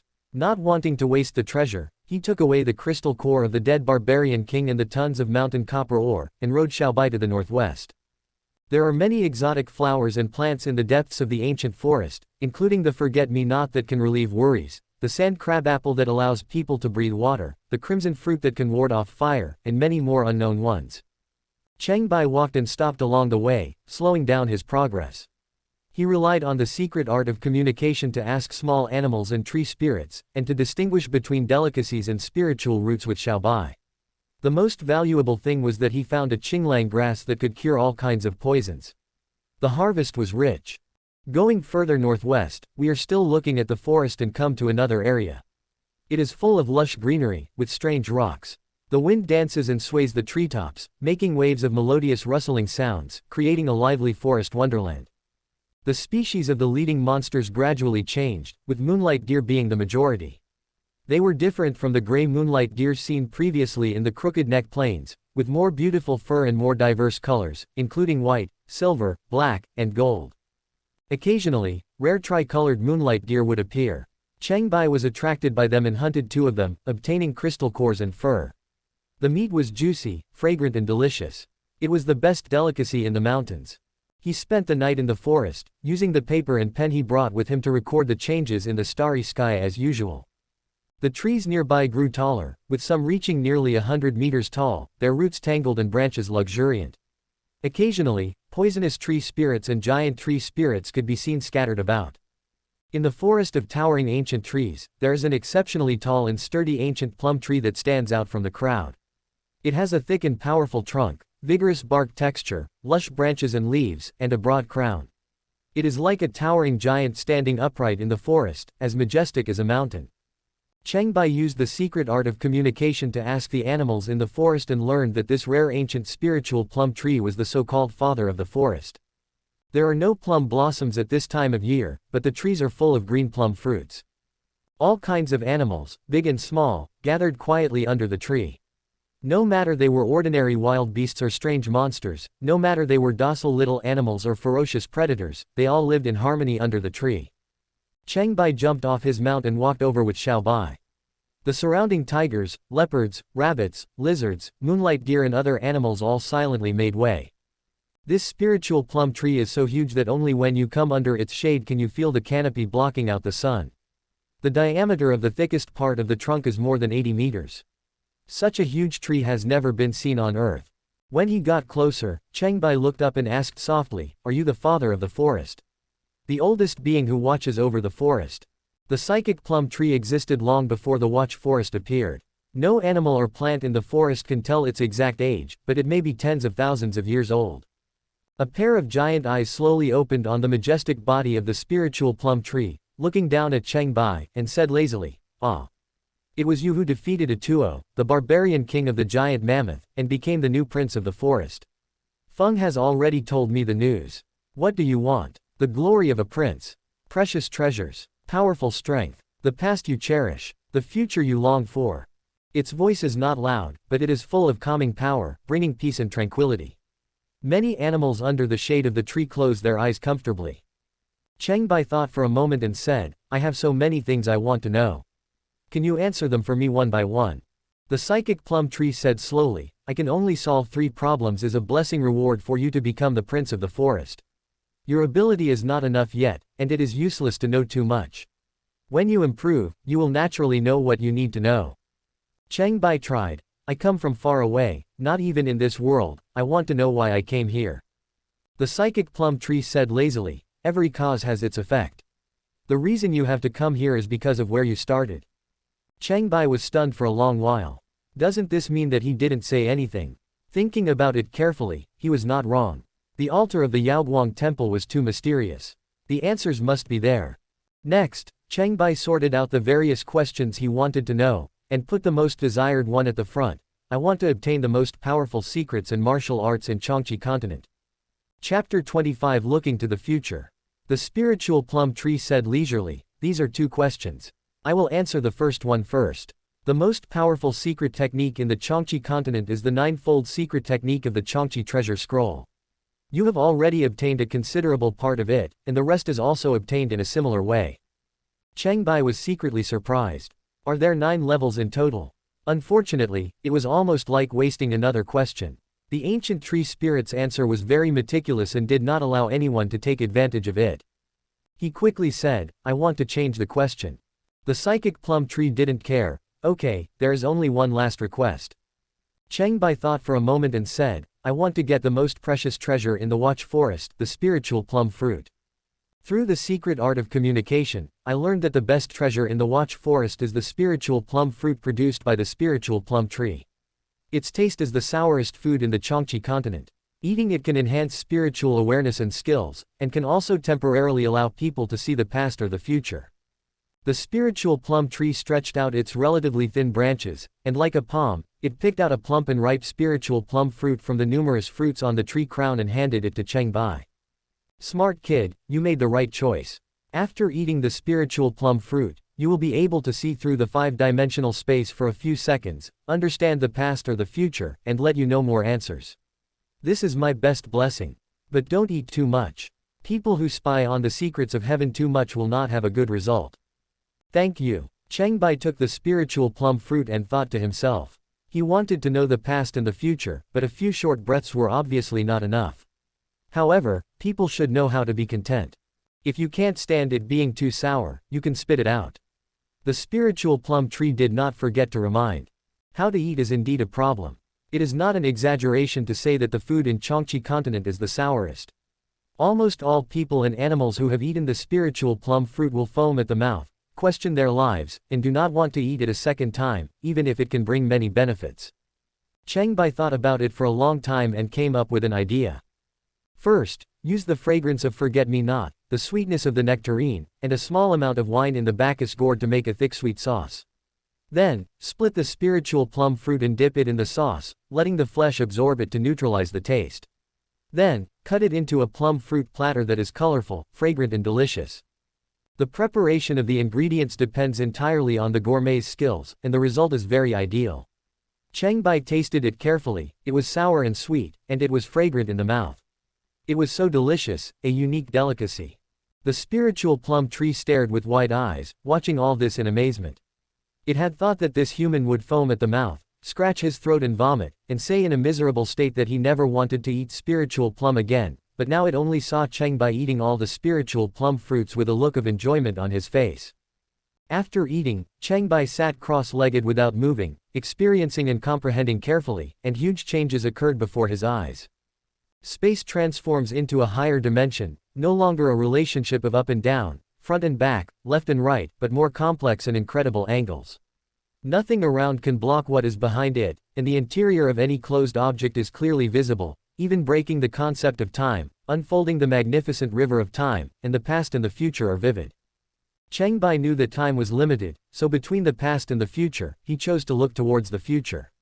The past was over, and the future needed to be faced. The space is so magnificent, depicting all the moments of all living beings. Everything has infinite connections and countless details, which is equivalent to thousands of times the amount of information of three-dimensional vision. When faced with such a vast amount of information, the consciousness of an ordinary person could go into a coma at best, or suffer brain damage or even sudden death on the spot. For Cheng Bai today, the amount of information is too huge. His eyes and brain feel tremendous pressure. He endures the discomfort and insists on crossing numerous obstacles to look towards the distant strange rock mountain. The future clues to the most powerful martial arts are on the rocky bend there. The timeline of high-dimensional space is far more mysterious and unpredictable than that of low-dimensional space. A long time may pass in the blink of an eye in the three-dimensional world, or a day in the mountains may be 1,000 years in the real world. In a flash, the effect of the psychic plum fruit ended, and Cheng Bai returned to his three-dimensional vision. He felt dizzy and took a short rest before returning to normal. It's incredible, the world is so wonderful. Cheng Bai exclaimed. This rare experience, combined with the help of the spiritual plum fruit, allowed his cultivation to be further improved. Although it was not enough to enter a higher realm, the state of refreshing spirit became more complete. His spiritual consciousness underwent the first transformation and formed his own domain. He closed his eyes and thought. The light and darkness within a 9-foot radius flickered. A large number of animals around him, including powerful monsters, felt weak all over, as if their energy had been drained away. For a moment, they were dazed and unconscious. There were tiny blade-shaped true energy appearing outside his body. 1 gave birth to 2, 2 gave birth to 3, and 3 gave birth to 10,000.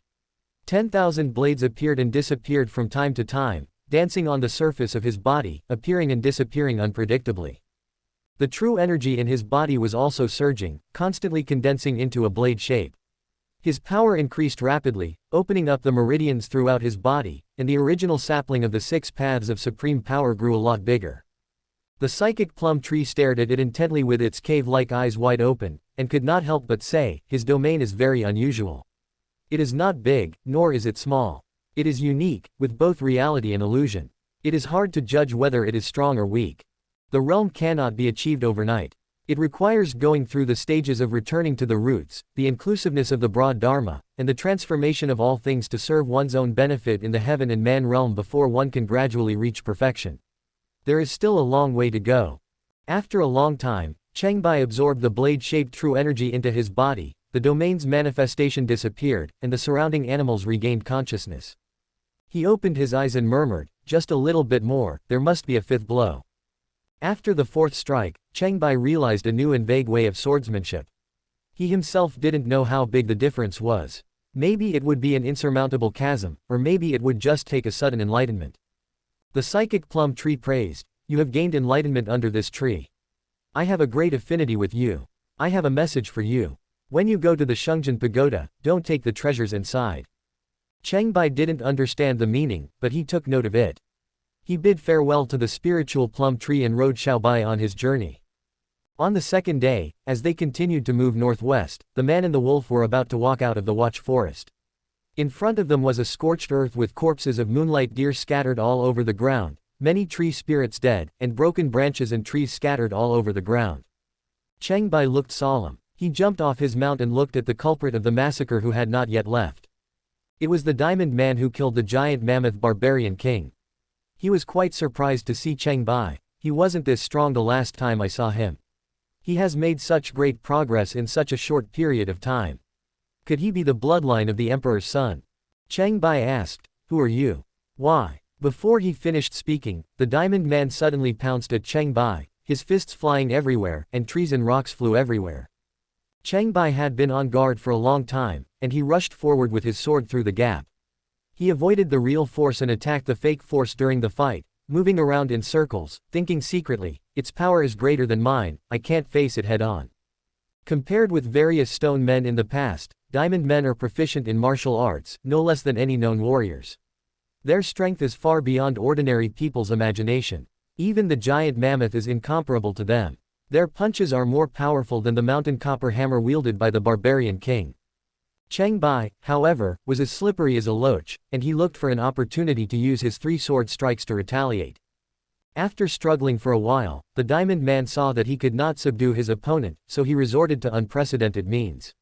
His whole body was shining with light, and the sun's scorching light was quickly collected to form a powerful energy source. Cheng Bai sensed something was wrong and rolled over on the ground in a hurry. A bright light flashed in front of him, and everything it passed through was turned into dust, with flames blazing all around him. This is much more powerful than the ruby man in the lake of fire. Cheng Bai did not dare to delay. He took advantage of the gap when the diamond man was casting a spell and used the black spirit's special move. The 8-meter-long cross knife was unstoppable and hit the opponent hard. The solid body of King Kong was also left with indelible knife marks, which shocked the diamond man and made him retreat several steps. He stopped attacking and stared at Cheng Bai, as if he was re-evaluating the strength of his opponent. Cheng Bai was secretly delighted. "With my current skills and weapons, I have a chance to defeat it." The diamond man said, "The target does not match the record. I suggest you give up." He turned around and walked away quickly, disappearing into the forest. Cheng Bai didn't understand why, and thought, "It looks like it's looking for someone. It bullies the weak, but won't fight when it encounters a strong opponent. Could it be a scout? If the reconnaissance force is this strong, then how strong should the regular army be?"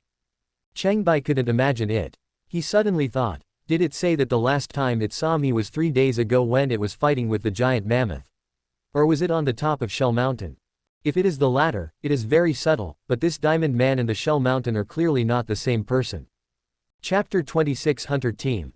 Walking out of the Watch Forest, there are rolling mountains. Asking the giant tree spirit nearby, I learned that this mountain is called Lion Mountain, and the monster beasts are mainly scorpion lions, which are very powerful. Cheng Bai noticed the details. The monsters in the edge areas of the Faceless Rift were all quite powerful, and their density was not much different from that in the Secret Realm. Compared with this, the wilderness outside the cities where so-called monsters were rampant was so gentle and considerate, and its danger level was not worth mentioning at all. Now if Cheng Bai takes the same route to and from the city, he might feel that there aren't many monsters worth attacking. Am I improving too fast, or are others too weak? Cheng Bai couldn't help feeling a little proud, and rode Xiao Bai into Shishan. Scorpion lions are huge in size, usually more than 10 meters long, with multiple scorpion-like poisonous tails and broad fleshy wings on their backs. Their strength ranks among the best among the monsters in the Qiongqi continent, and each of them is an excellent hunter. Their wings are not for flying and cannot support their heavy bodies, so they can only be used for gliding. They usually swoop down from a cliff, crush their prey directly, and bite off its neck in one bite, which is almost certain. Occasionally, they can dodge the attack of stronger targets, but they cannot escape the sting of the scorpion's tail with paralyzing poison. Cheng Bai watched as a three-tailed scorpion lion pounced on a golden moonlight deer from 1,000 meters in the air, bringing a bloody wind to its face. The nimble prey dodged the fatal attack but was stung by the scorpion's tail. He rushed forward, cut off the 3 scorpion tails with his knife, and chopped off the scorpion lion's huge head. He once again became the prey, and obtained the crystal core and the delicious and refreshing meat. The golden moonlight deer recovered a little, struggled to get up, looked back at Cheng Bai and Xiao Bai who were busy dismembering the prey, and limped away. Cheng Bai ignored it and fed the fresh lion heart to the giant white wolf. The hunter's principle is that one should not waste his prey. Recently, he and Xiao Bai have eaten a lot more, so the more meat they store, the better. After packing up, we continued walking up Lion Mountain and found traces of human picnics and camping along the way. There are other people coming to Lion Mountain to explore. They must be a team of high-level hunters. Cheng Bai became more cautious when he saw human traces. The number of scorpion lion nests in the high places of Lion Mountain gradually increased, and there were more and more bones of various animals along the way. The territory and activity range of the scorpion lion were much larger than those of ordinary beasts. Halfway up the mountain, a strong 6-tailed scorpion lion was standing with a huge body and a shoulder height of more than 10 meters. The 6 scorpion tails behind it, which were waiting to devour its prey, swayed unsteadily as it looked down at the 4 tiny hunters in front of it. The leader was Xingju, and following him were the 3 hunters who survived the last attack on Shell Mountain, forming a new team. This scorpion lion is as powerful as the Shadow Sparrow King. When I entangle it, cut off its tail first and guard against the beast's claw wave. Then you can win for sure. Xingju gave orders, and the other 3 obeyed obediently and cooperated in the siege. The 6-tailed scorpion lion growled and swung its claws towards Xingju who was closest to it. Xingju quickly dodged, and 4 claw marks swept the tree behind him, instantly breaking the wood into several pieces. The scorpion lion's beast claw wave secret technique could be sent and received freely, and its range was a great threat to the besieging hunters. The other hunters took the opportunity to rush towards the scorpion tail. The beautiful hunter waved her spear to resist, while the dual-blade hunter and the swordsman hunter swung their blades to chop. The scorpion lion's 6 tails swept across, and the swords and knives slashed on it, making a sound of metal clashing and sparks flying. Xingju secretly said, "Their weapons are not good enough, they are just ordinary black iron." He shouted, "We must cut at the gap between the scorpion's tail bones, otherwise the blade will be damaged." The 3 hunters agreed and dealt with it hastily. The moves of the kaiju sword in Xingju's hand were varied, and the sword shadow was blurry and hazy. He left a wound on the scorpion lion, dodged the lion's mouth and bit it, and then looked for another opportunity to attack. While the 4 people and the beast were fighting, another 6-tailed scorpion lion strode over from the distance, stared at the hunters, and let out a threatening growl. "Oh no, we've attracted other scorpion lions. Kill it quickly," Xingju urged. The double-blade hunter suddenly suggested, "Brother Xing, these 2 scorpion lions are also very strong. Why not use the beast-taming treasure on them?" Xingju hesitated and said, "The beast-taming treasure is not easy to come by. Our target is the scorpion lion king." The swordsman hunter also shouted, "But we can't handle both of them." As they were talking, they dodged the beast claw waves one after another. The 6-tailed scorpion lion in the distance sped up and pounced on them, also sending out beast claw waves to attack the 4 of them, and they were suddenly in danger. Xingju shouted loudly, and his power surged. The sword energy stretched to 10 feet, and he used the cloud surge and wind fly move of the gale-breaking flow sword technique. A strong wind blew, and the rapidly dancing sword blade was like a rotating storm of sword blades, sweeping towards the scorpion lion and forcing the monster to be overwhelmed. Good swordsmanship, good skills. While praising, the swordsman hunter did not forget to swing his sword at the scorpion's tail, successfully cutting into the gap between the bone shell.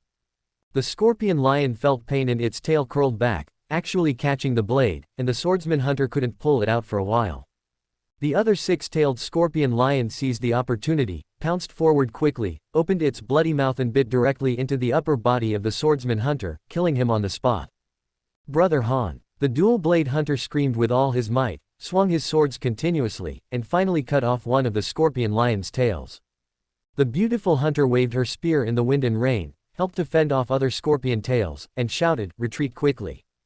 Seeing that he was about to chop off the scorpion lion's head, Xingju was unwilling to give up. Instead, He put more strength into his hands, using the gale-breaking flow sword technique to its fullest, and unleashing a more powerful move called Storm, with an endless stream of murderous sword energy. The scorpion lion was hit by several more sword attacks, and the monster became increasingly ferocious and went crazy. Regardless of the pain, it swung its two front paws fiercely, sending out waves of beast claws in succession, colliding with the sword energy, and gradually exhausted Xingju's continuous sword energy.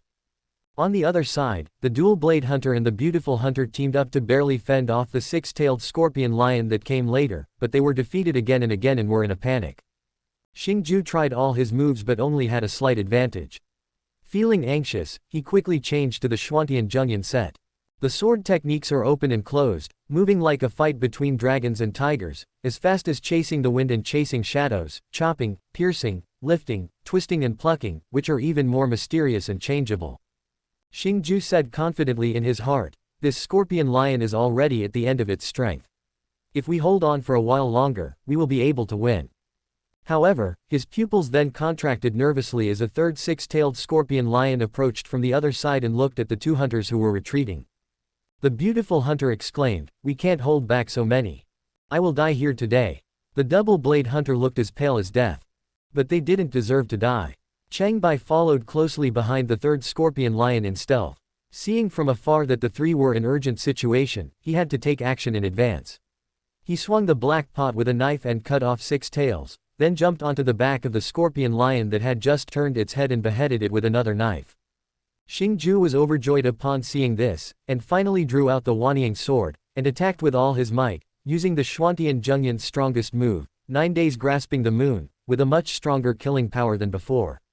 The sword flew away from his hand, and the sword spun 9 times, flying back and forth across the scorpion lion's neck. The sword brought up a circle of black air, and the huge lion head fell off. On the other side, Cheng Bai had already split the scorpion lion that was chasing the two hunters in half, and the outcome was decided. "This one belongs to me, you guys share the others." Cheng Bai greeted him and jumped directly onto the 6-tailed scorpion lion that was chopped down first. He called Xiao Bai to reward the lion's heart for food, take out the crystal core, and cut the meat into pieces. The food obtained from this huge monster was enough for several days. Xingju put away his 2 swords, and together with the 2 hunters, put the other 2 6-tailed scorpion lions into the treasure bag, buried the body of the swordsman hunter, and used the sword he left behind as a tombstone. The double-blade hunter watched Cheng Bai busy and couldn't help but step forward and say, "My name is Fu Ying, nicknamed Mantis Blade Master." Cheng Bai said casually, "I am Cheng Bai." Fu Ying watched him take away the good stuff with his knife and discard nearly half of the rest. He couldn't help but remind him, the scorpion lion is full of treasures. Not only can the crystal core be used to refine weapons, the meat is edible, the fur is high quality, the scorpion tail bone shell can be used as protective gear, and the poison sac can be used as medicine. Even a tooth is worth a lot of money. Oh, Cheng Bai thought he was not wasting his prey, but it turned out that he had been squandering it for a long time. He looked at the messy scorpion lion on the ground and thought for a while. His treasure bag was already full. If he took away all the prey, he might not be able to put it all in. So he said, "My pocket is not big enough. Why not sell it to you at a lower price?" Xingju and the other 3 looked at each other and actually agreed. They took out 50 taels of gold and took away the remaining scorpion lion corpse. After the transaction, both parties became more enthusiastic and went down the mountain to find a safe and sheltered place to rest, lit a campfire, cooked the prey, introduced themselves to each other, and started chatting. Xingju was somewhat envious of Xiao Bai's handsome appearance, and praised, "Brother Cheng Xian's demon beast mount is truly rare, it is a purebred giant white wolf." Cheng Bai asked, "Where are your mounts?" The beautiful hunter's name was Lu Maeyating. Upon hearing this, she laughed and said, "We rode on purebred horses. Although we can't say that we can travel 1,000 miles a day, we can still travel 800 miles a day." Unfortunately, when we arrived at the foot of Lion Mountain, we all became food for the monsters. Fu Ying chatted, "The best mounts in Qiongqi continent are still monster beasts. Many can travel thousands or even tens of thousands of miles a day. Unfortunately, it's not easy to get one. You need the help of the treasure, beast taming treasure, to tame monster beasts." Chapter 27 Lion Tide. Each of the 3 hunters has a beast taming treasure. Xingju took it out and displayed it.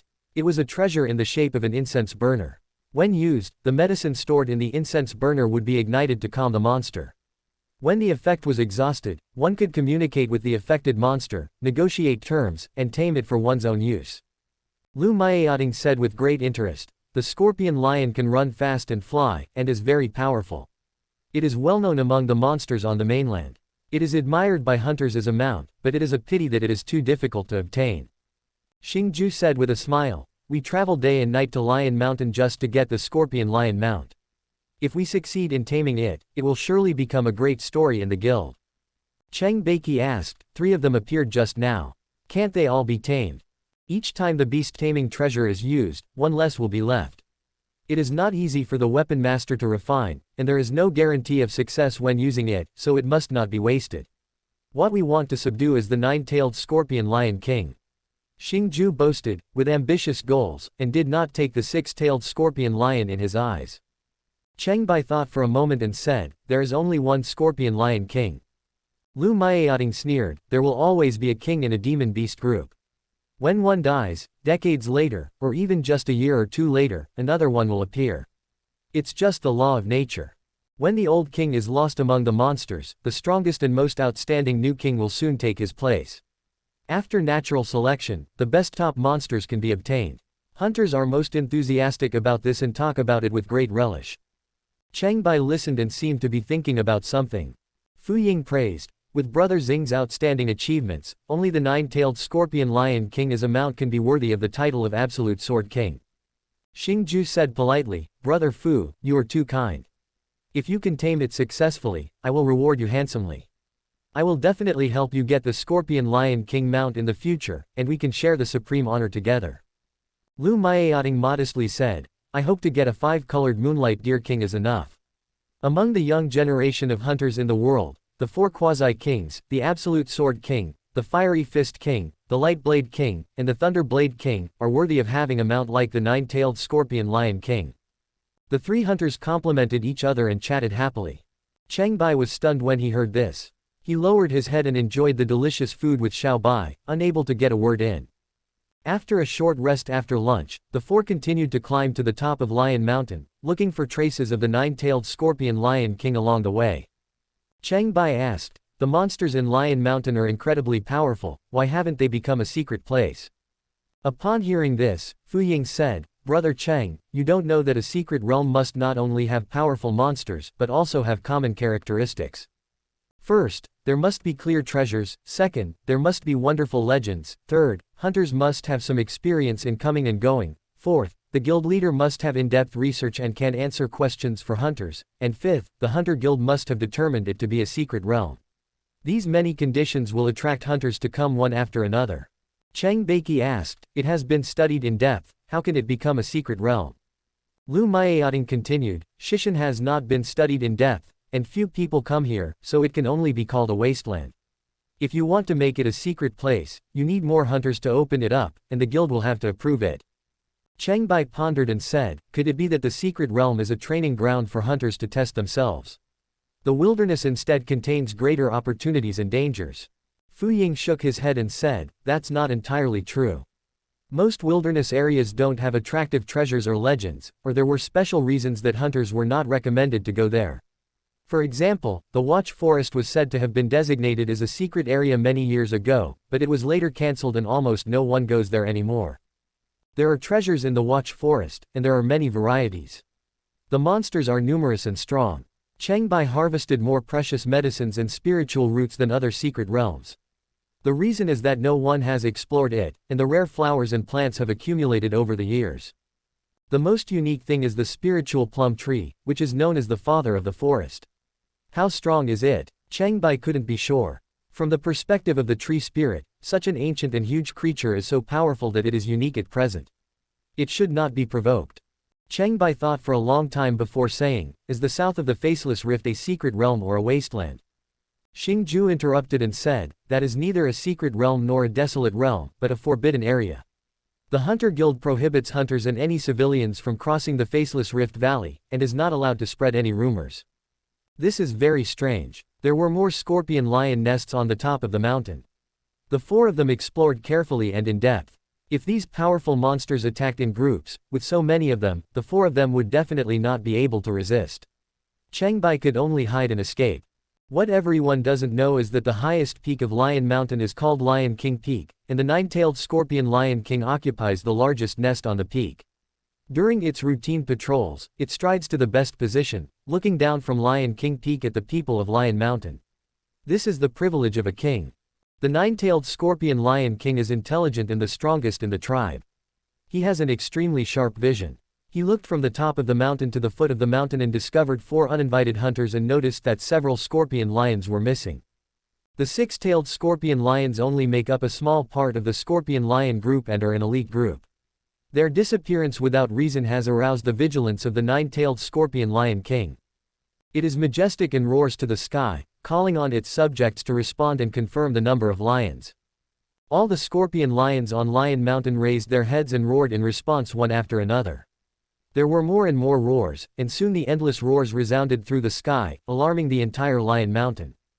Other animals nearby, whether they were monsters or not, would flee madly upon hearing the continuous lion roars, away from the Lion Mountain. If a daring lunatic invaded the Lion Mountain territory, it would arouse the anger of the lions, and terrible revenge would take place. Cheng Bai heard the lions roar like a military bugle call and felt that the situation was not good. Xiao Bai was even more frightened and shrank back. Cheng Bai did not dare to be careless and asked what happened. Xiao Bai said, "Leave here quickly. The scorpion Lion King is about to lead the lions down Lion Mountain. All animals they encounter along the way will be killed.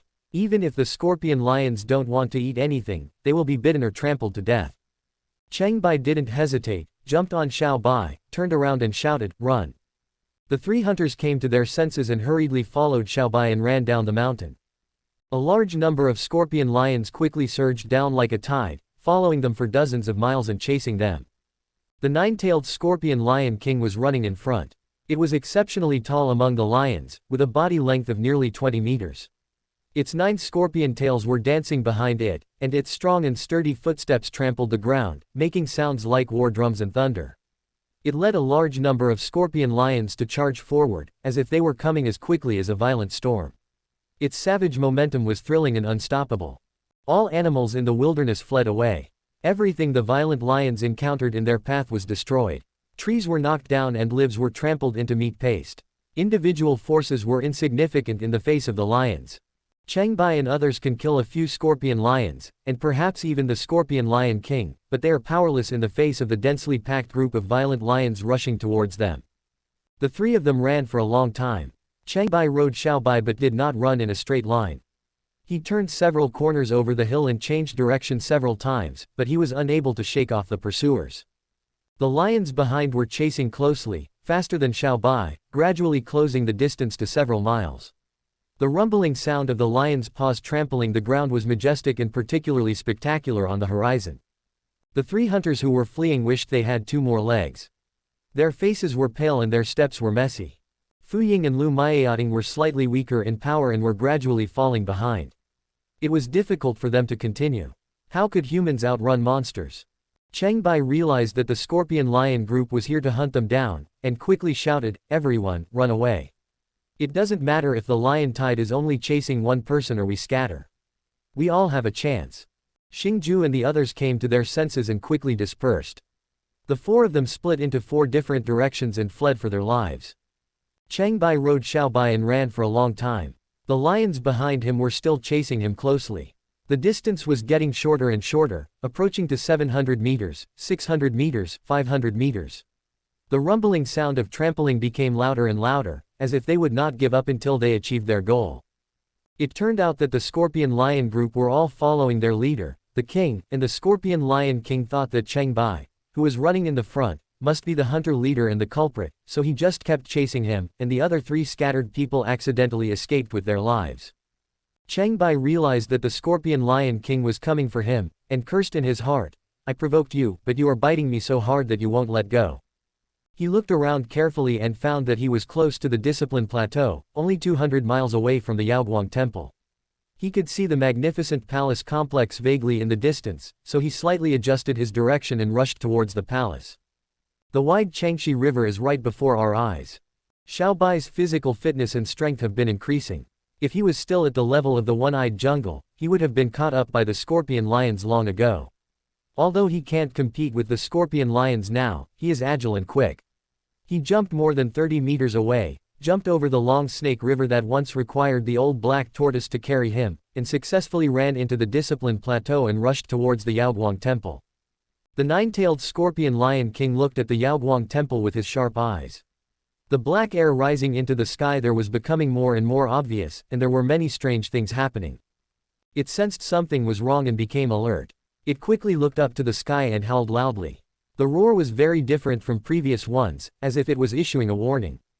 The scorpion lion group gradually slowed down and finally stopped at the bank of the Long Snake River. To the nine-tailed scorpion lion king, the Long Snake River was just a small ditch that he could jump over.